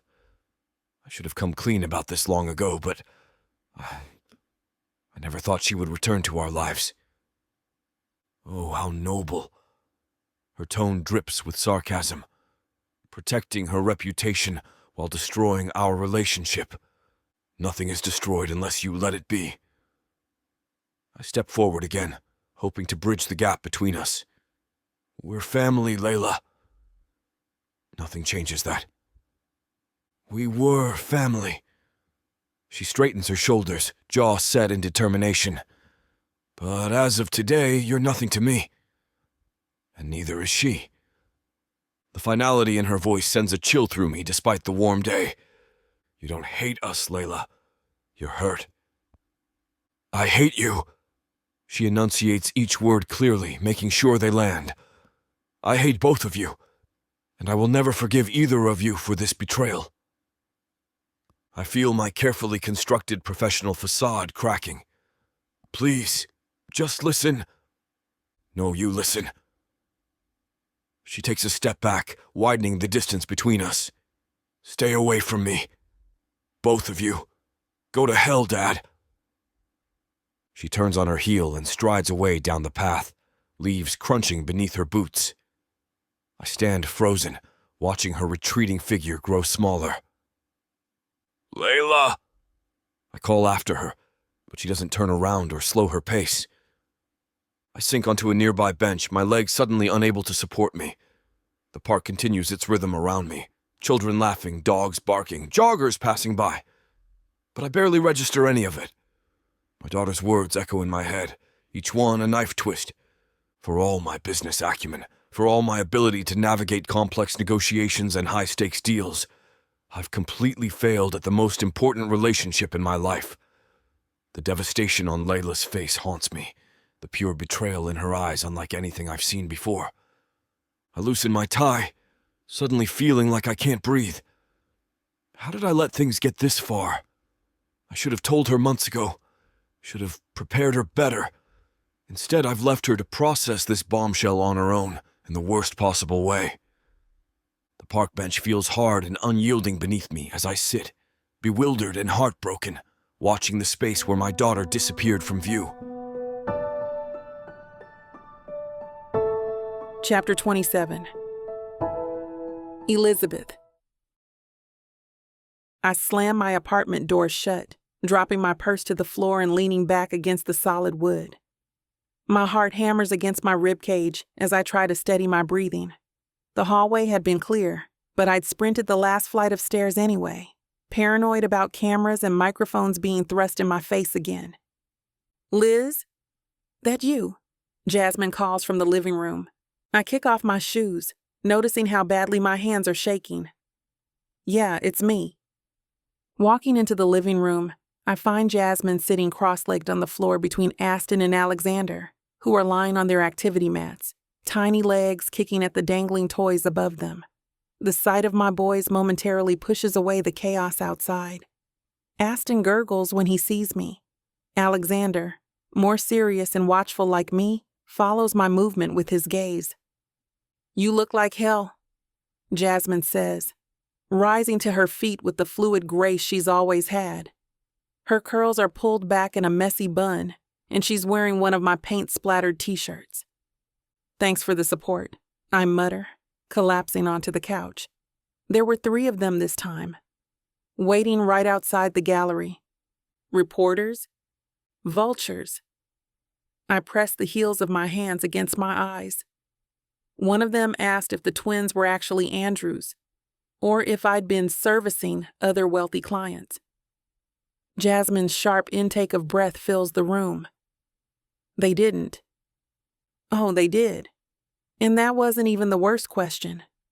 I lower my hands and stare at the ceiling, my eyes burning with unshed tears. Someone leaked my financial records. Now they're painting me as a gold digger who trapped New York's most eligible Silverfox. Aston makes a disgruntled noise from his mat, and I automatically slide to the floor next to him, placing my hand on his tiny chest. His heartbeat flutters against my palm, quick and strong. Alexander watches me with an expression that seems too knowing for a 5-month-old. "It's Layla," I say, my voice cracking. "She's on a warpath, Jazz. This isn't just anger anymore. She's systematically trying to destroy me." Jasmine sits beside me, her shoulder pressed against mine in silent solidarity. "What does Andrew say?" "What can he say?" "She's his daughter." I stroke Alexander's cheek, and he catches my finger in his tiny fist. I'm sure he's trying to handle it, but she won't even take his calls now. "I can't believe she'd do this to her own father," I whisper. "She's always been protective of him, but this isn't protection, Liz. This is revenge." Jasmine reaches over to tickle Alexander's tummy. "She feels betrayed by both of you. You were friends before you were whatever you are to her father." I tried to explain. We both did. A tear slides down my cheek. My phone buzzes in my pocket. I pull it out, half expecting another call from Andrew. Instead, a notification from a gossip site pops up. Exclusive, the secret love child scandal of NYC power broker Andrew Walton. "Damn," I mutter, tossing the phone onto the couch. There's another one. Jasmine picks up my phone, her face hardening as she reads. "This is getting out of control. They're calling you his gold-digging mistress now?" Scandalous relationships sell more papers, I guess. I laugh, but there's no humor in it. "You should see how they twist everything. That grant I received?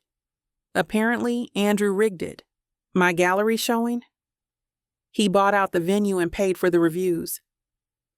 The buzzer for the apartment intercom sounds, making me jump. Jasmine squeezes my shoulder before getting up to answer it. "Hello?" she says into the intercom. Her posture stiffens. "No comment. And if you don't leave the premises immediately, I'll call the police for harassment." She slams the button down and turns to me, fury etched into her features. Another reporter. How did they even get into the building? I bury my face in my hands, exhaustion settling into my bones. I never wanted any of this to happen, Jazz.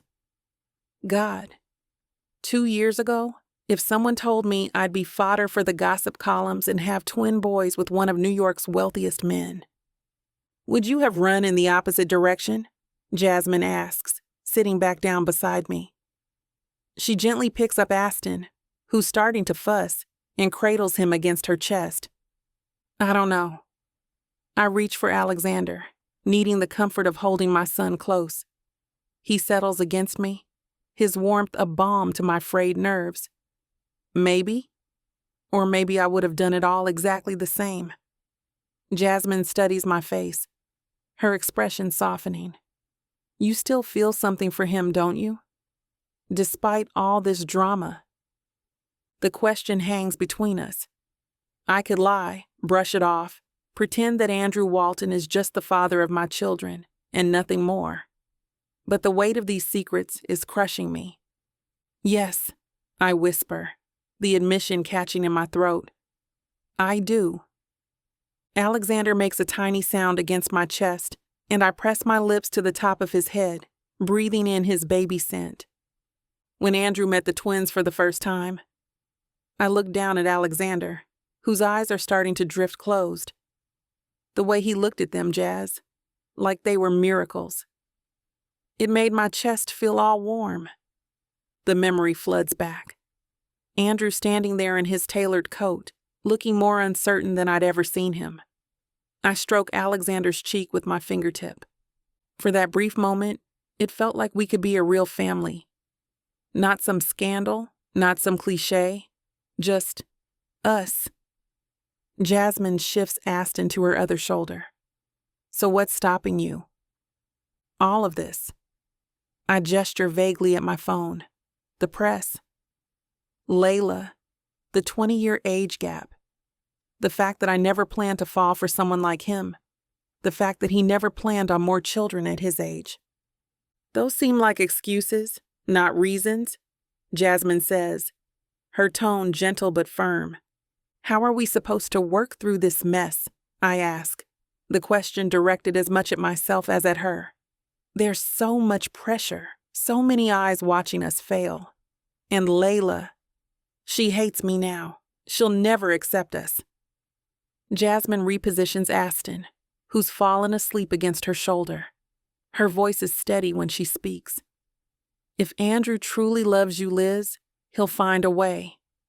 You make it sound so simple. It's not simple. But love rarely is. She reaches out and takes my free hand. The question isn't whether there are obstacles. It's whether he's willing to fight through them with you. I think about Andrew, his confidence, his kindness, the way his eyes crinkle when he laughs, the passion in his voice when he talks about art, about life, about the future. I missed him. I missed him so much when I was in Connecticut, and I tried everything to forget him, but nothing worked. He told me once that finding me was like discovering a masterpiece no one else recognized yet. I say quietly, that I made him see the world in colors he'd forgotten existed. Sounds like a man in love to me. Jasmine squeezes my hand. The question is, are you brave enough to believe in that love? Through all this chaos? Alexander stirs against me, and I adjust him gently. A tear slides down my cheek, landing on his tiny forehead. I wipe it away with my thumb. I want to, I whisper. I really want to. Jasmine gets to her feet, carefully shifting Aston in her arms. You know what I think? I think you need to talk to him. I can't just call him up after everything. Why not? She raises an eyebrow. Hiding out and hoping this blows over isn't working. The press is relentless. Layla's on the warpath. And you're miserable. I sigh, rocking Alexander gently as he dozes against my chest. It's not that simple. It never is. Jasmine heads toward the nursery, gesturing for me to follow. But you two created these beautiful boys together. You owe it to them to at least try having a conversation that isn't through lawyers or press statements. We place the twins in their cribs, and I linger, adjusting Alexander's blanket even though it's perfectly fine. What would I even say to him? I whisper, not wanting to wake the babies. Sorry your daughter hates me? Sorry I've complicated your perfectly ordered life? Jasmine leans against the doorframe. How about starting with the truth? That despite everything, you still have feelings for him. We move back to the living room, and I collapse onto the couch, pulling my knees to my chest. And if he doesn't feel the same way anymore? If all this drama has made him realize I'm not worth the trouble, then at least you'll know. Jasmine sits beside me. Elizabeth, you're an incredible artist because you're not afraid to put your soul on canvas for everyone to see. Why are you so afraid to be that vulnerable with him? Her question hits me like a punch to the gut. She's right. I've poured my heart out through my art my entire life, exposed my deepest thoughts and feelings to complete strangers in galleries. Yet with Andrew, I've been holding back, protecting myself. I'm scared, I admit, my voice barely audible. I've never felt this way about anyone before. What if I reach out and he rejects me? What if he doesn't? Jasmine counters. What if he's sitting in his fancy penthouse right now, staring at his phone, wanting to call you but afraid of the same damn thing? I picture Andrew alone in his spacious living room with its floor-to-ceiling windows overlooking the city, nursing a glass of that expensive bourbon he loves. Is he thinking about me? About the twins? Or has he moved on, decided we're too much trouble? The Andrew I know, I say slowly, wouldn't give up that easily, not if he really wanted something. And the Elizabeth I know doesn't hide from challenges. Jasmine nudges my shoulder. She faces them head on, even when she's terrified. I reach for my phone, staring at the screen. My background photo is of the twins, taken the day we came home from the hospital. Andrew's hand is visible at the edge of the frame, his long fingers gently touching Aston's tiny foot. What if it's too late? What if too much has happened? Then that's your answer. Jasmine stands up, heading toward the kitchen. But not knowing is worse than rejection. Trust me on that. She's right again. She always is.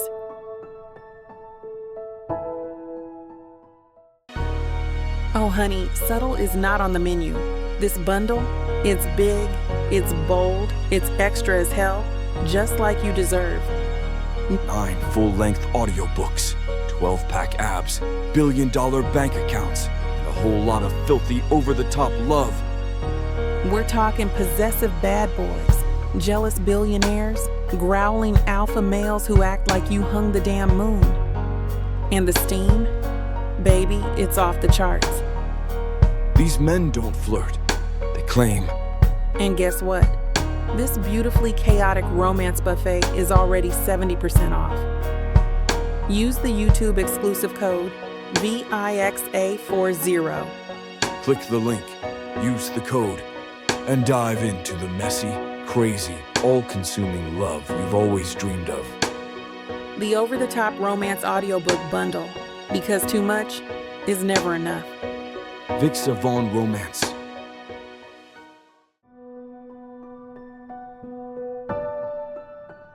Chapter 28. Andrew.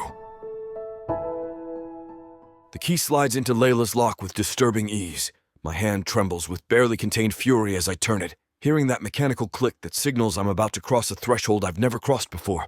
Not like this. Not with this volcanic rage coursing through my veins. Music pulses from inside her upscale Tribeca apartment. Laughter mingles with the bass line. I push the door open with enough force that it bangs against the wall. 5 stunned faces turn toward me.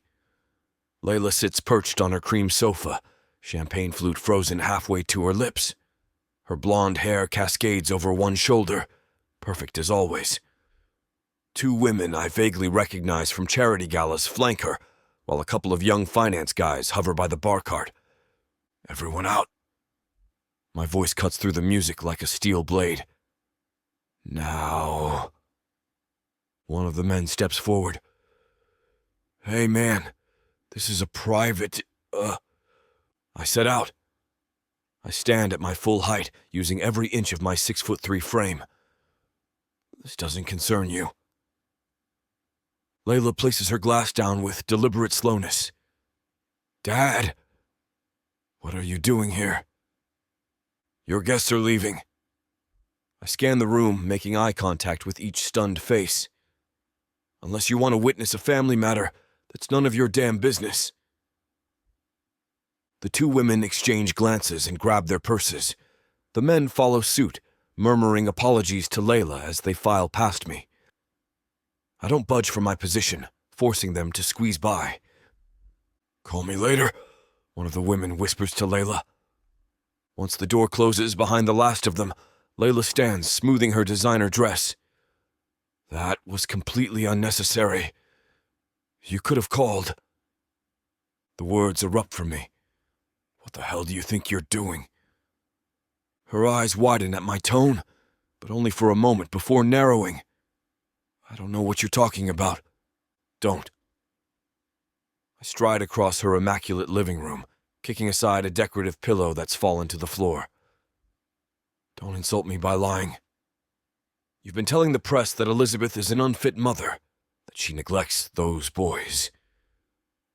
People deserve to know the truth." "The truth?"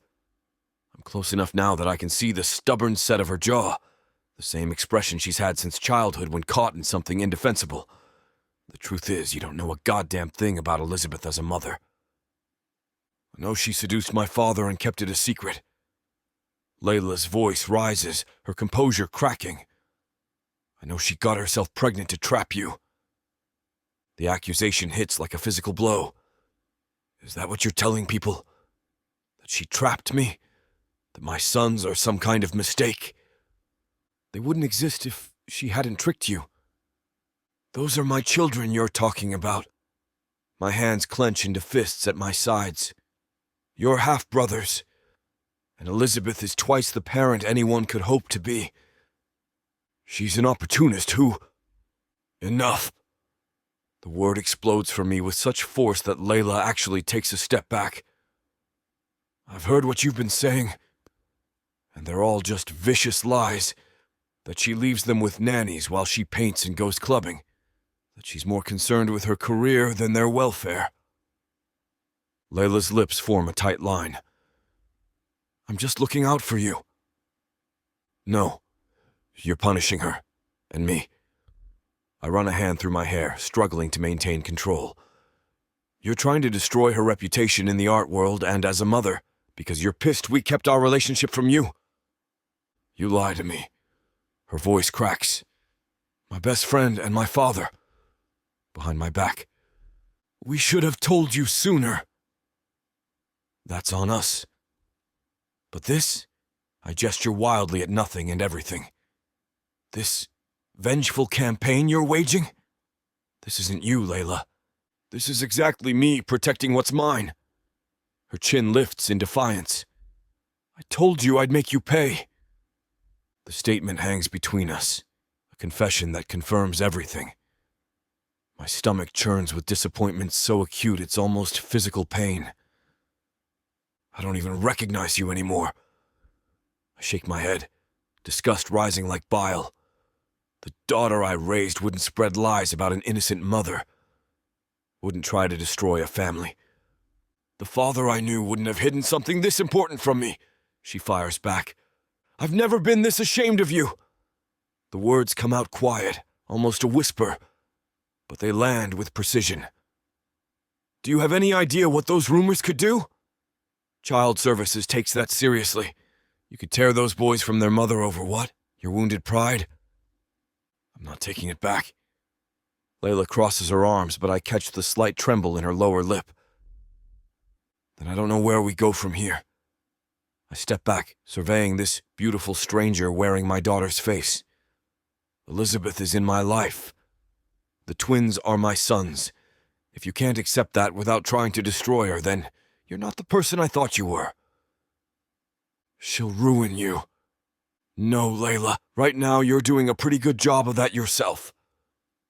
My daughter's face contorts with rage. In that twisted expression, I catch glimpses of her mother, the same righteous fury, the same inability to consider she might be wrong. It's like looking into a painful past I've spent years trying to forget. "You're completely blind," Layla cries out, her voice fracturing. "She's manipulated you from the start. She's using you for your money, your connections. That's all this has ever been. I should have never introduced you to her. Why don't you believe me? She was my best friend, remember? I knew her better than you did." I take a deep breath, trying to center myself. The accusations are so absurd they'd be laughable if they weren't so damaging. I believe the woman who's shown me what it means to love without conditions. My voice softens despite my anger. Elizabeth is the best thing that's ever happened to me, Layla. The best thing. She makes me want to be better, as a man, as a father, both to the twins and to you. She's turned you against me. No, I shake my head. You've done that all on your own. Layla paces now, her designer heels clicking against the hardwood floors I paid for. This apartment, like everything else in her life, came from my pocket. The realization hardened something in me. You need to understand something, I say, my tone shifting to one I normally reserve for hostile takeovers. If you continue this vendetta against Elizabeth, if you keep spreading these vicious lies about her mothering, there will be consequences. Her steps falter. What's that supposed to mean? It means I'll freeze your accounts. All of them. Your trust fund, your credit cards, your spending allowance. Everything. Layla stops dead in her tracks, her face draining of color. You wouldn't dare. I absolutely would. I gesture around the pristine apartment with its floor-to-ceiling windows overlooking the Hudson. This place? Gone. The car service? Gone. The endless stream of money that's funded your entire existence. Cut off completely. You can't do that, she whispers, but she knows I can. The trust has provisions. I made sure of it years ago when her spending first spiraled. I can and I will. You'll have nothing but what you can earn yourself. And we both know you've never had to support yourself a day in your life. Her face crumples, genuine fear replacing the anger. For a moment I feel a pang of guilt seeing my little girl so distressed. But she's not a little girl anymore. She's a grown woman trying to destroy another woman's life, the woman I love. You'd choose her over your own daughter? Tears stream freely down her face now, mascara creating dark rivers on her cheeks. This isn't about choosing. This is about you behaving like a vindictive child instead of accepting that I've found happiness. Why her? Layla's voice cracks. She was my friend. She's younger than me. It's disgusting. What's disgusting is using your connections to launch a smear campaign against a devoted mother. I step closer, my voice dropping. Those boys are barely 5 months old, Layla, and you're trying to paint their mother as neglectful? Do you have any idea what that could do to them if child services got involved? You tear apart a family, my family, over what? Hurt feelings? You're a monster, she sobs, collapsing onto the sofa. No, Layla. I head toward the door, bone-weary and heartbroken at what my daughter has become. You're the monster for trying to destroy Elizabeth's life just because you can't accept change. I never raised you to be this person. Her crying intensifies, loud hiccuping sobs that echo through the expensive apartment. I hesitate at the door, part of me wanting to comfort her as I've done since she was small. But this isn't a skinned knee or a schoolyard slight. This is a toxic campaign of destruction against the woman I love and my infant sons. Think very carefully about your next move, I say, my hand on the doorknob. Because I won't warn you again. I close the door behind me, leaving my daughter sobbing on her sofa. In the hallway, I lean against the wall, suddenly exhausted. The sound of her crying still reaches me through the door, and it takes every ounce of my willpower not to go back inside. Instead, I straighten my tie, step into the elevator, and press the lobby button. Chapter 29. Elizabeth. The afternoon light filters through the living room windows, casting a golden glow over the scene before me. Andrew lies on the floor of my small apartment, his tailored navy suit jacket discarded on the couch, sleeves rolled up to expose strong forearms. The sight of him, this powerful, commanding man, now completely at the mercy of two tiny humans, makes something tighten in my chest. Who's the strongest little man? Is it you, Alexander? Andrew lifts my son above his head, eliciting a burst of giggles that fill the room. Alexander's chubby legs kick with excitement, his tiny hands reaching for his father's face. Or is it you, Aston? He switches babies with practiced ease, and Aston's face lights up, recognizing his name already. Beside me on the couch, Jasmine nudges my ribs. He's a natural, she whispers, her voice low enough that only I can hear. I nod, unable to find words. For 14 months, I've pictured this moment, dreaded it, feared it, and yes, secretly longed for it. And now here he is, sprawled on my IKEA rug, making airplane noises as he zooms Aston through the air. They're going to break hearts one day, Jasmine says, rising from the couch. She stretches, makes a show of checking her phone. I should probably head out. I've got that thing I mentioned. She never mentioned anything. The look she shoots me speaks volumes. She's giving us space. Part of me wants to grab her ankle, beg her to stay, to act as buffer between me and all the unspoken words hovering in the air. You sure, Jazz? I ask, knowing full well what she's doing. Positive. She bends to kiss each baby on the forehead, then squeezes my shoulder. Call me later. Andrew looks up at her. Thanks for everything, Jasmine. I mean it. Just don't mess up again. She points a warning finger at him, but there's no real heat in it. The door clicks shut behind her, and suddenly the apartment feels both too small and too large. Andrew sits up, gathering both boys into his lap with practiced ease. 5 months absent, and somehow he holds them like he's been doing it their entire lives. They're incredible, Elizabeth. His voice drops lower, more intimate now that we're alone. You've done an amazing job with them.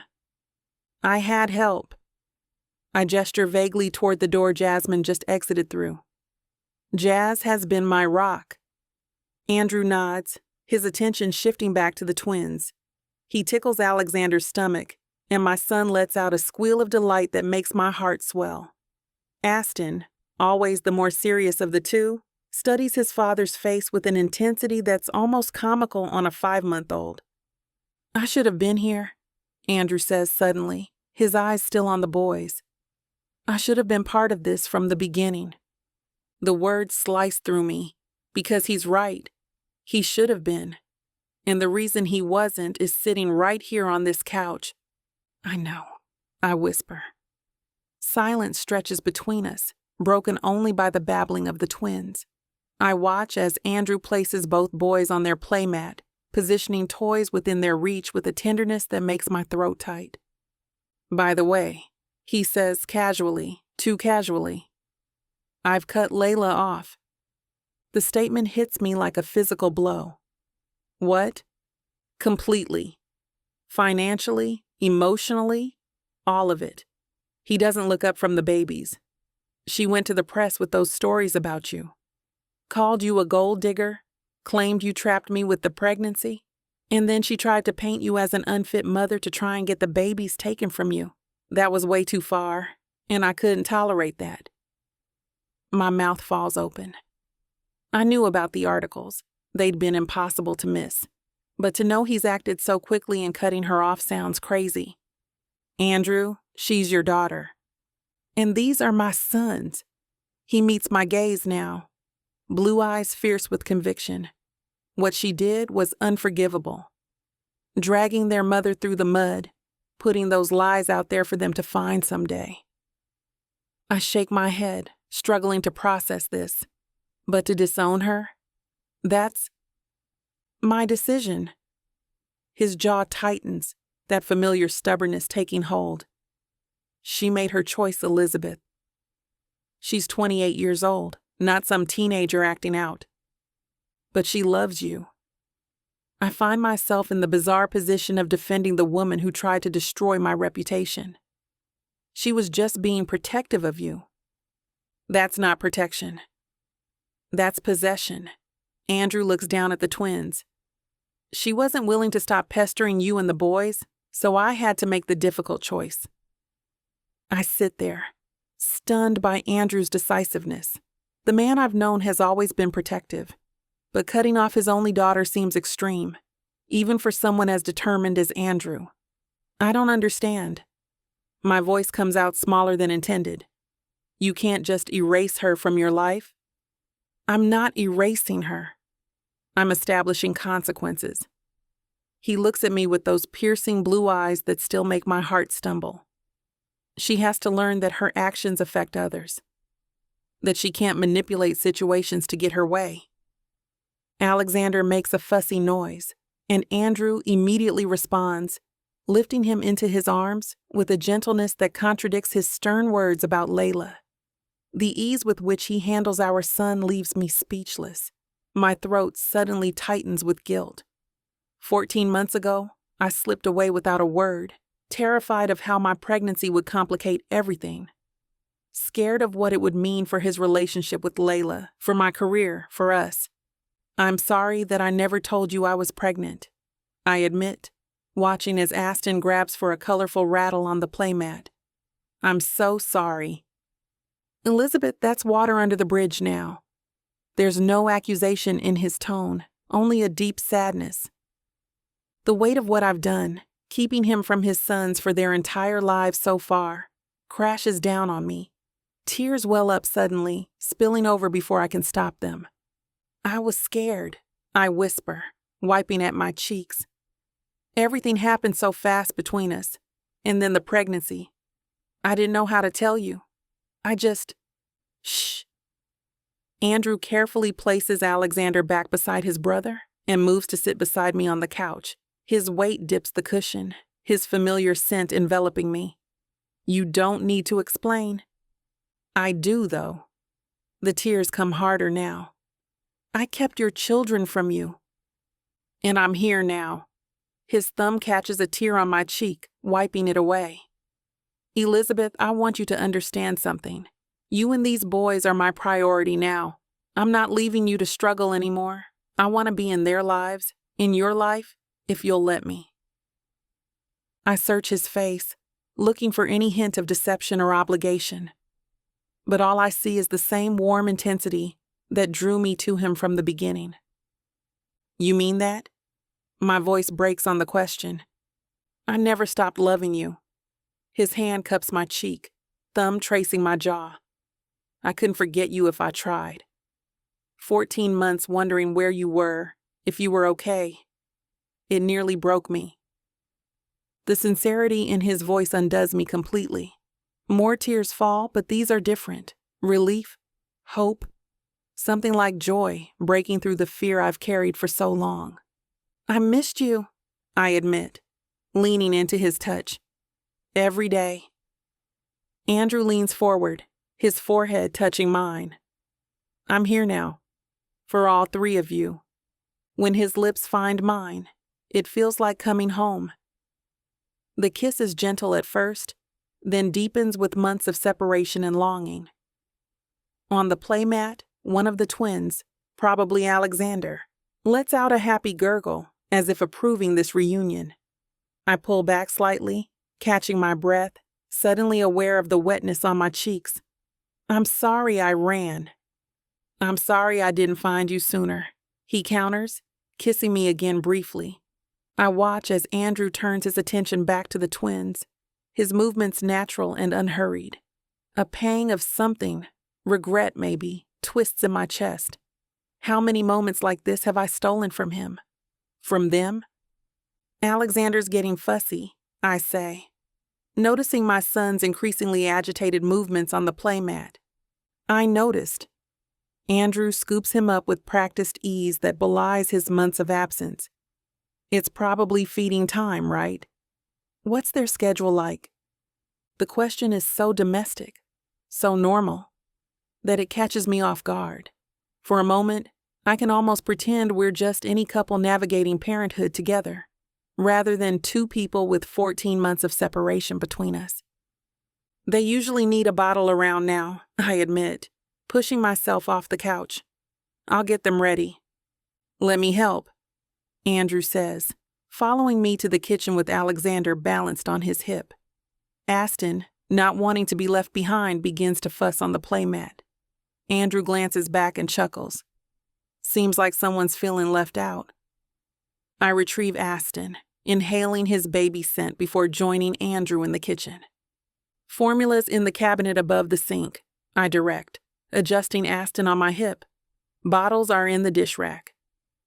Andrew locates everything with minimal instruction, moving with the confidence that defines him in every situation.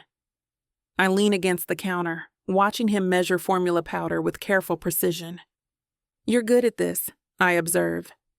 He glances up, a small smile playing at his lips. "I've been reading up. A lot. Bought pretty much every parenting book on the market after I found out about them. It's been a while since I've raised a baby." 4 ounces each?" he asks, holding up a bottle. 5 for Alexander. He's always been the hungrier one. Andrew nods, adjusting the measurements accordingly. "And water temperature?" "Room temperature is fine. They're not picky." As he prepares the bottles, I find myself studying his profile. The strong line of his jaw, now slightly softened with concentration. The way his silver hair catches the light. He's aged in these 14 months, but not in a way that diminishes him.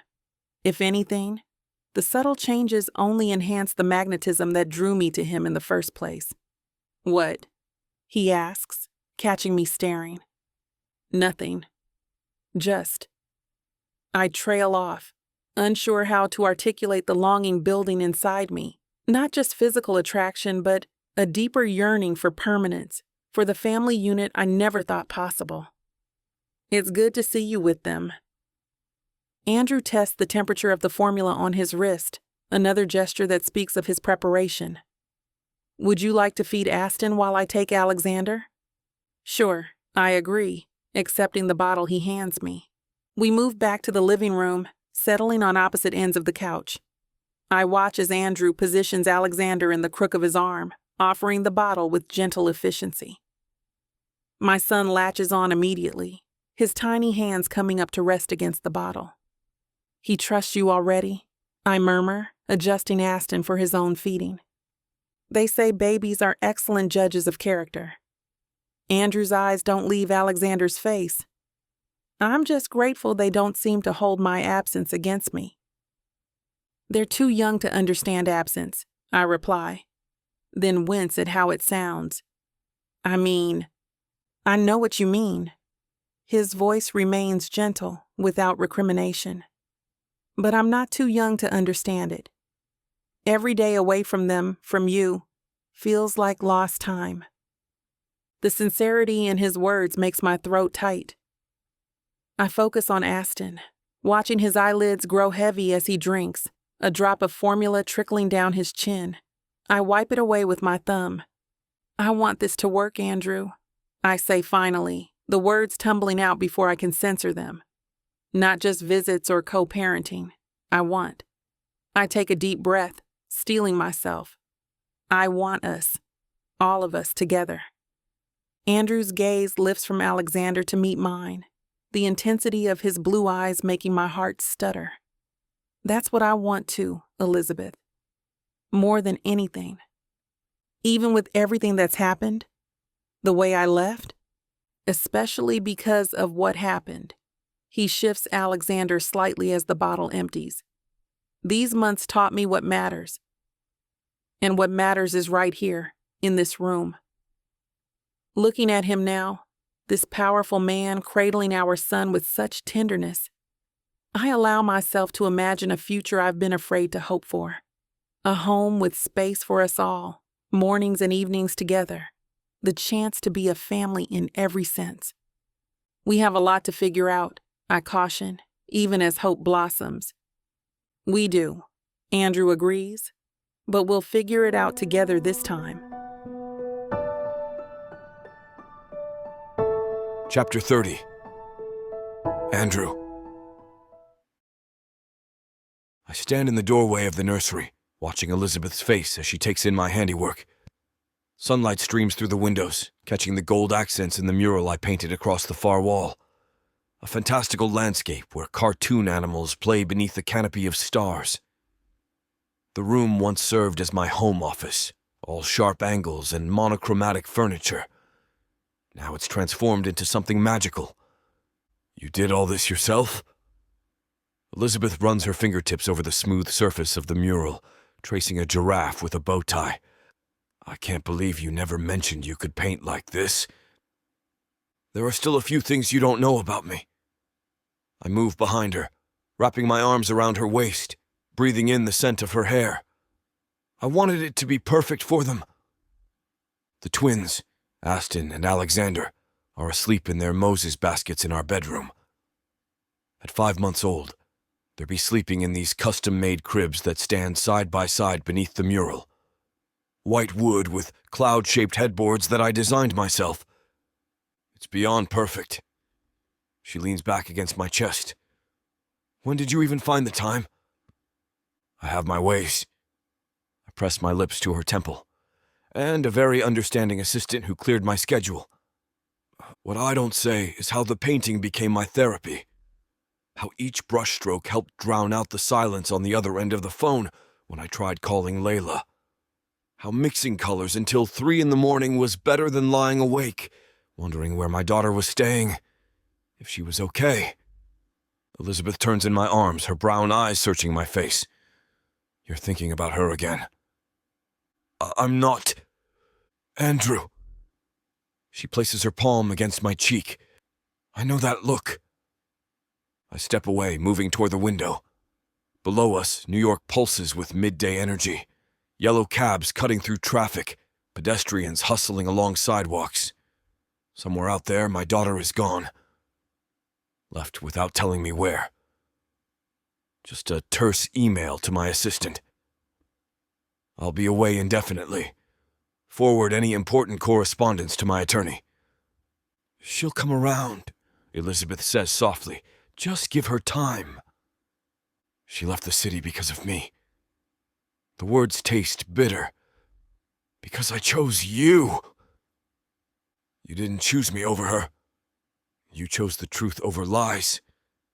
I turn back to face Elizabeth, admiring how the sunlight bathes her in gold, how motherhood has softened her edges while strengthening her core. The penthouse feels different with you all here. Better. It's not just the nursery. The entire space has been reimagined to accommodate Elizabeth and the boys. The minimalist decor now mingles with touches of her artistic flair.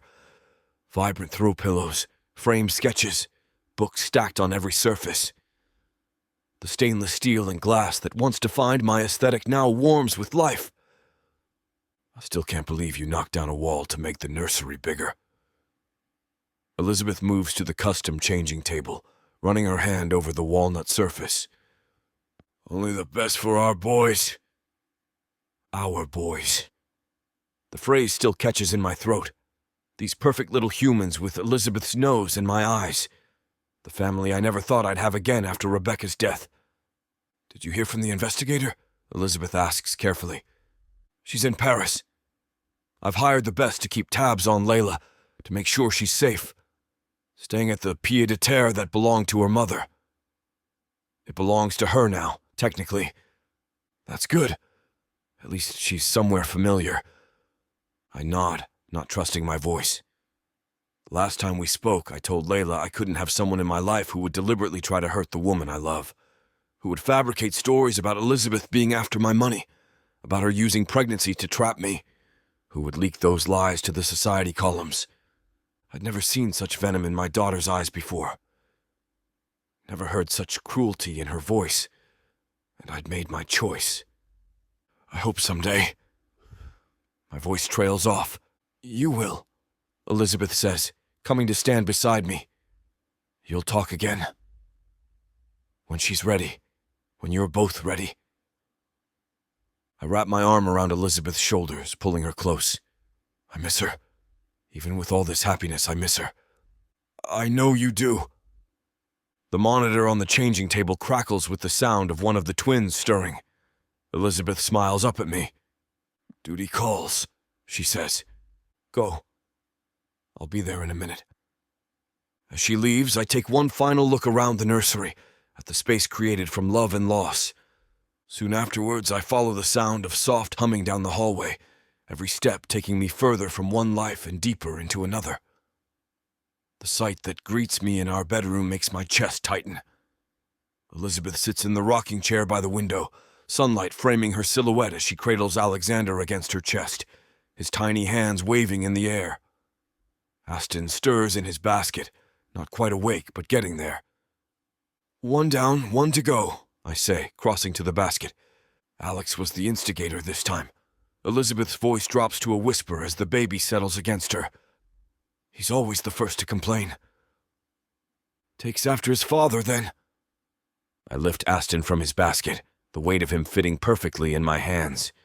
I'm still amazed by how natural this feels, supporting his head, cradling him against my chest. "He needs changing," I announce, catching a whiff. "I've got it."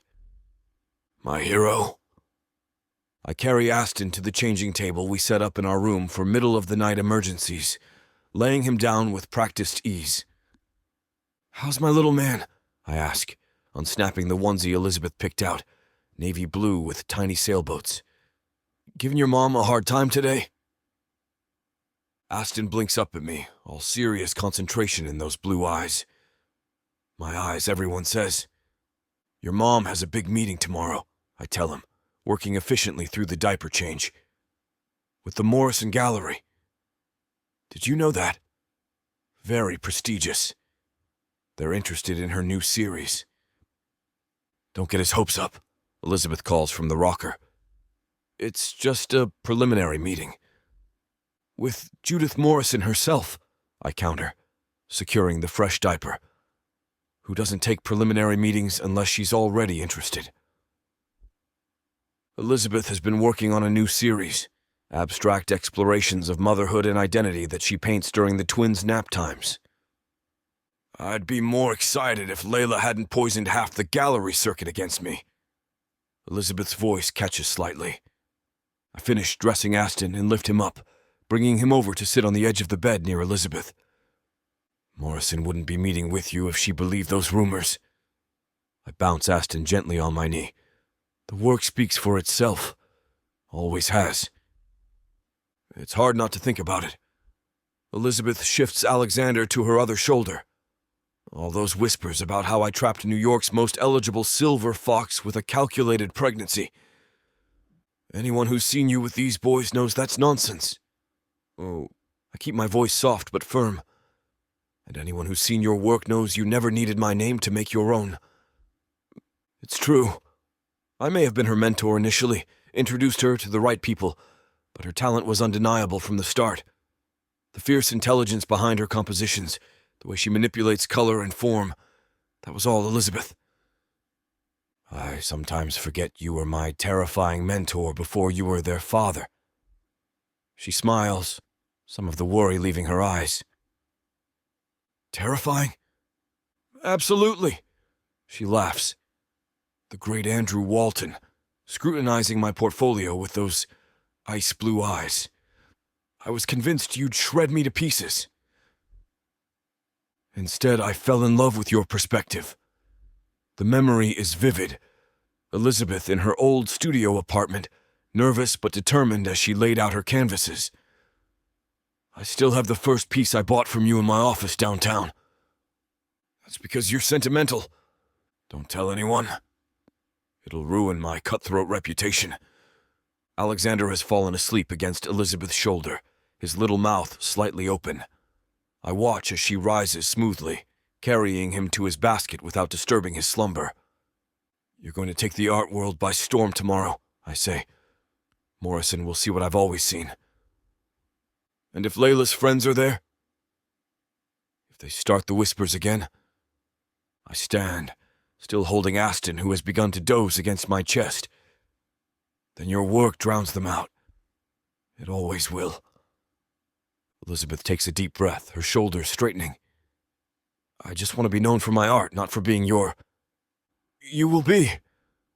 I cut her off gently. Morrison doesn't care about gossip. She cares about finding the next voice worth investing in. That's you, Elizabeth. That's always been you. Chapter 31. Elizabeth. I crack an egg against the marble countertop with one hand while keeping an eye on Aston and Alexander through the open concept kitchen. The boys are sprawled on their colorful play mats in the living room, Aston batting at hanging toys while Alexander seems fascinated by his own feet. The morning sun streams through the windows of Andrew's, our penthouse, casting everything in warm golden light. "That's right. Get those toes," I call out to Alexander, who responds with a delighted gurgle. The sizzle of butter in the pan provides a satisfying soundtrack to this ordinary Tuesday morning. 3 weeks of living here, and I'm still not used to this kitchen. Professional grade everything, endless counter space, and a view of the Manhattan skyline that people pay good money just to glimpse from observation decks. Jazz had been a godsend for me and the boys, but last week she'd headed back to Connecticut, leaving me with one last bone-crushing hug and the promise to FaceTime daily. I miss her, but there's something satisfying about finding my rhythm here, figuring out how to be both an artist and a mother in this space that still sometimes feels like someone else's life. The frittata I'm making is simple: eggs, spinach, a bit of goat cheese. But the cooking gives my hands something to do while my mind wanders to the gallery opening next month. My first major showing since the twins were born. The thought sends equal parts excitement and terror coursing through me. Strong arms suddenly wrap around my waist from behind, and I feel Andrew's solid warmth against my back. "Something smells amazing," he murmurs, his voice still rough with sleep. His lips find the sensitive spot where my neck meets my shoulder. "The food or me?" I laugh, leaning back into his chest. He's wearing only pajama bottoms, his skin warm against mine through my thin tank top. "Both." His hands slide to my hips, turning me to face him. "Definitely both." Andrew looks unfairly good in the morning.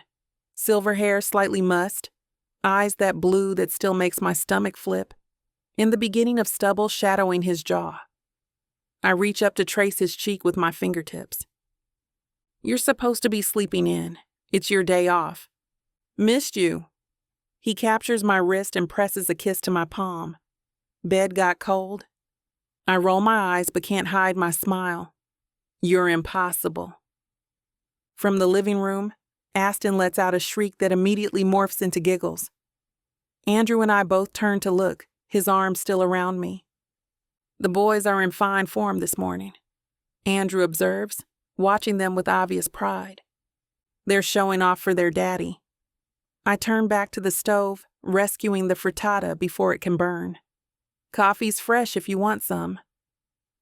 Andrew pours himself a cup, but doesn't move away, instead leaning against the counter beside me, watching as I plate our breakfast. The domesticity of it all sometimes hits me in waves, the four of us here, making a life together in this spectacular space in the sky. It's not what I'd planned, not even close, but somehow it fits perfectly. "You know," I say, sliding a plate toward him, "I keep waiting for this to feel strange, living here, but it doesn't. Not anymore." Andrew's eyes soften as he takes the plate. "That's because you belong here. All three of you." My heart swells at the sincerity in his voice. The twins have changed everything, for both of us. Watching Andrew with them, so gentle and attentive, has revealed layers to him I never expected to find. "I have something for you, actually," Andrew says, setting down his coffee. "A surprise." "A surprise? What kind of surprise?" I narrow my eyes playfully. Andrew's surprises tend to be extravagant. He leans forward, kissing me lightly. "The good kind." "I've been thinking, now that your career is taking off again, don't give me that look, Elizabeth. You know it is. You deserve something special." "Andrew, you've been juggling the boys and your art like a pro. That new series you're working on, it's brilliant." I feel warmth spreading across my body at his praise, The new collection, abstract pieces exploring motherhood and identity, has been pouring out of me in late-night painting sessions after the twins are asleep. So what's this surprise? I ask, genuinely curious now. Andrew's eyes sparkle with excitement, and for a moment, he looks younger, almost boyish. It's the same expression he gets when he's about to acquire an important piece for his collection. Andrew reaches into the pocket of his pajama bottoms and pulls out a small velvet box. The world seems to stop turning. My breath catches in my throat, heart suddenly pounding against my ribs like it's trying to escape. Andrew? My voice comes out barely above a whisper. He opens the box with a gentle flick of his thumb, revealing a ring that catches the morning light in a dazzling display. A center diamond, huge but not ostentatious, is surrounded by smaller stones set in what looks like platinum. It's elegant, timeless, and absolutely stunning. Elizabeth Myers? His voice is steady but filled with emotion. I never expected you. I never expected us. And I certainly never expected those two beautiful boys over there. He glances toward the twins, who are blissfully unaware of the life-altering moment happening a few feet away. But now I can't imagine my life without any of you. My hands begin to tremble. This wasn't part of the plan. None of this was part of the plan. I came to New York to make my mark as an artist, not to fall in love with my mentor, not to have twins at 27, not to find myself standing in a multi-million-dollar penthouse being proposed to on a random Tuesday morning. Words fail me completely. I know this might seem sudden, Andrew continues, taking one of my shaking hands in his. But nothing about us has been conventional from the start, and I don't want to waste another day not being your husband. Tears blur my vision. I blink them away, needing to see his face clearly. The boys are perfect, he finishes. And so are you. We're already a family, Elizabeth. I just want to make it official. Looking into Andrew's eyes, I know the truth of us. How he sits with me while caring for our sons. How he never once makes me feel like my art is secondary to motherhood. How he looks at me when he thinks I don't notice. Like I'm a masterpiece he can't believe he gets to keep. I love you, he says, his voice dropping to that intimate register that still sends shivers down my spine. And I need to marry you, Elizabeth. Say yes. It's not a question. It's pure Andrew, confident, direct, leaving no room for doubt. And somehow, that certainty is exactly what I need. Yes, I breathe, and it feels like the most natural answer in the world. Yes, I'll marry you. His face transforms with a smile so radiant it almost hurts to look at. He slides the ring onto my finger. A perfect fit. Of course it is. Andrew would accept nothing less than perfection. The weight of it feels foreign but right, like it belongs there, like it's been waiting for this moment. Andrew stands and pulls me against him, his mouth finding mine in a kiss that tastes of coffee and promise. His hands frame my face, thumbs gently wiping away tears I didn't realize I was shedding. Mrs. Walton, he murmurs against my lips. Not yet, I laugh softly. And I haven't decided about the name. Whatever you want. He kisses me again, deeper this time. Whatever makes you happy. A squeal from the living room breaks the spell. We turn, still wrapped in each other's arms, to see Aston and Alexander flailing with excitement, as if they somehow understand the significance of what just happened. I think they approve, I say, unable to stop smiling. Smart boys. Andrew's arm tightens around my waist. They know a good thing when they see it. We stand there together, watching our sons, the morning sun painting everything in gold. My left hand feels heavier with the ring, but my heart feels lighter than it has in years. This wasn't my plan. But looking at Andrew, at our boys, I realize some things are better than any plan I could have made. Chapter 32. Andrew. The baby monitor crackles with the soft, rhythmic breathing of our 5-month-old twins. I check the video feed on my phone one last time. Aston and Alexander sleeping peacefully in their cribs, tiny chests rising and falling in perfect harmony. We have an hour, maybe 2 if we're lucky. They're out. I place my phone on the nightstand and turn toward Elizabeth, who's standing by our bedroom window. The afternoon sunlight filters through the floor-to-ceiling glass of our penthouse, casting golden rays across her skin. Both of them. Finally. Elizabeth's lips curl into a knowing smile as she looks over her shoulder at me. And how long do you think we have this time? Long enough. I cross the room in 3 strides, my hands finding her waist, spinning her to face me. I've been thinking about this all damn morning. Her brown eyes darken as I slip a hand beneath her loose cotton shirt, fingers tracing the curve of her waist. You know what watching you with them does to me? I murmur against her neck, breathing in the scent of her. How sexy you are as their mother. Her laugh vibrates against my lips. Even with spit up on my shoulder half the day? Especially then. I catch the hem of her shirt, tugging it upward. Arms up. She complies, lifting her arms so I can pull the shirt over her head. Beneath it, she's wearing one of those practical nursing bras. Simple, black, designed for function rather than seduction. Yet seeing her like this, the mother of my children, her body changed and somehow more magnificent for it, ignites something primal in me. Well. Things are heating up here. You know what to do. Go to BWWM to get the dirty details that this platform won't put on the air.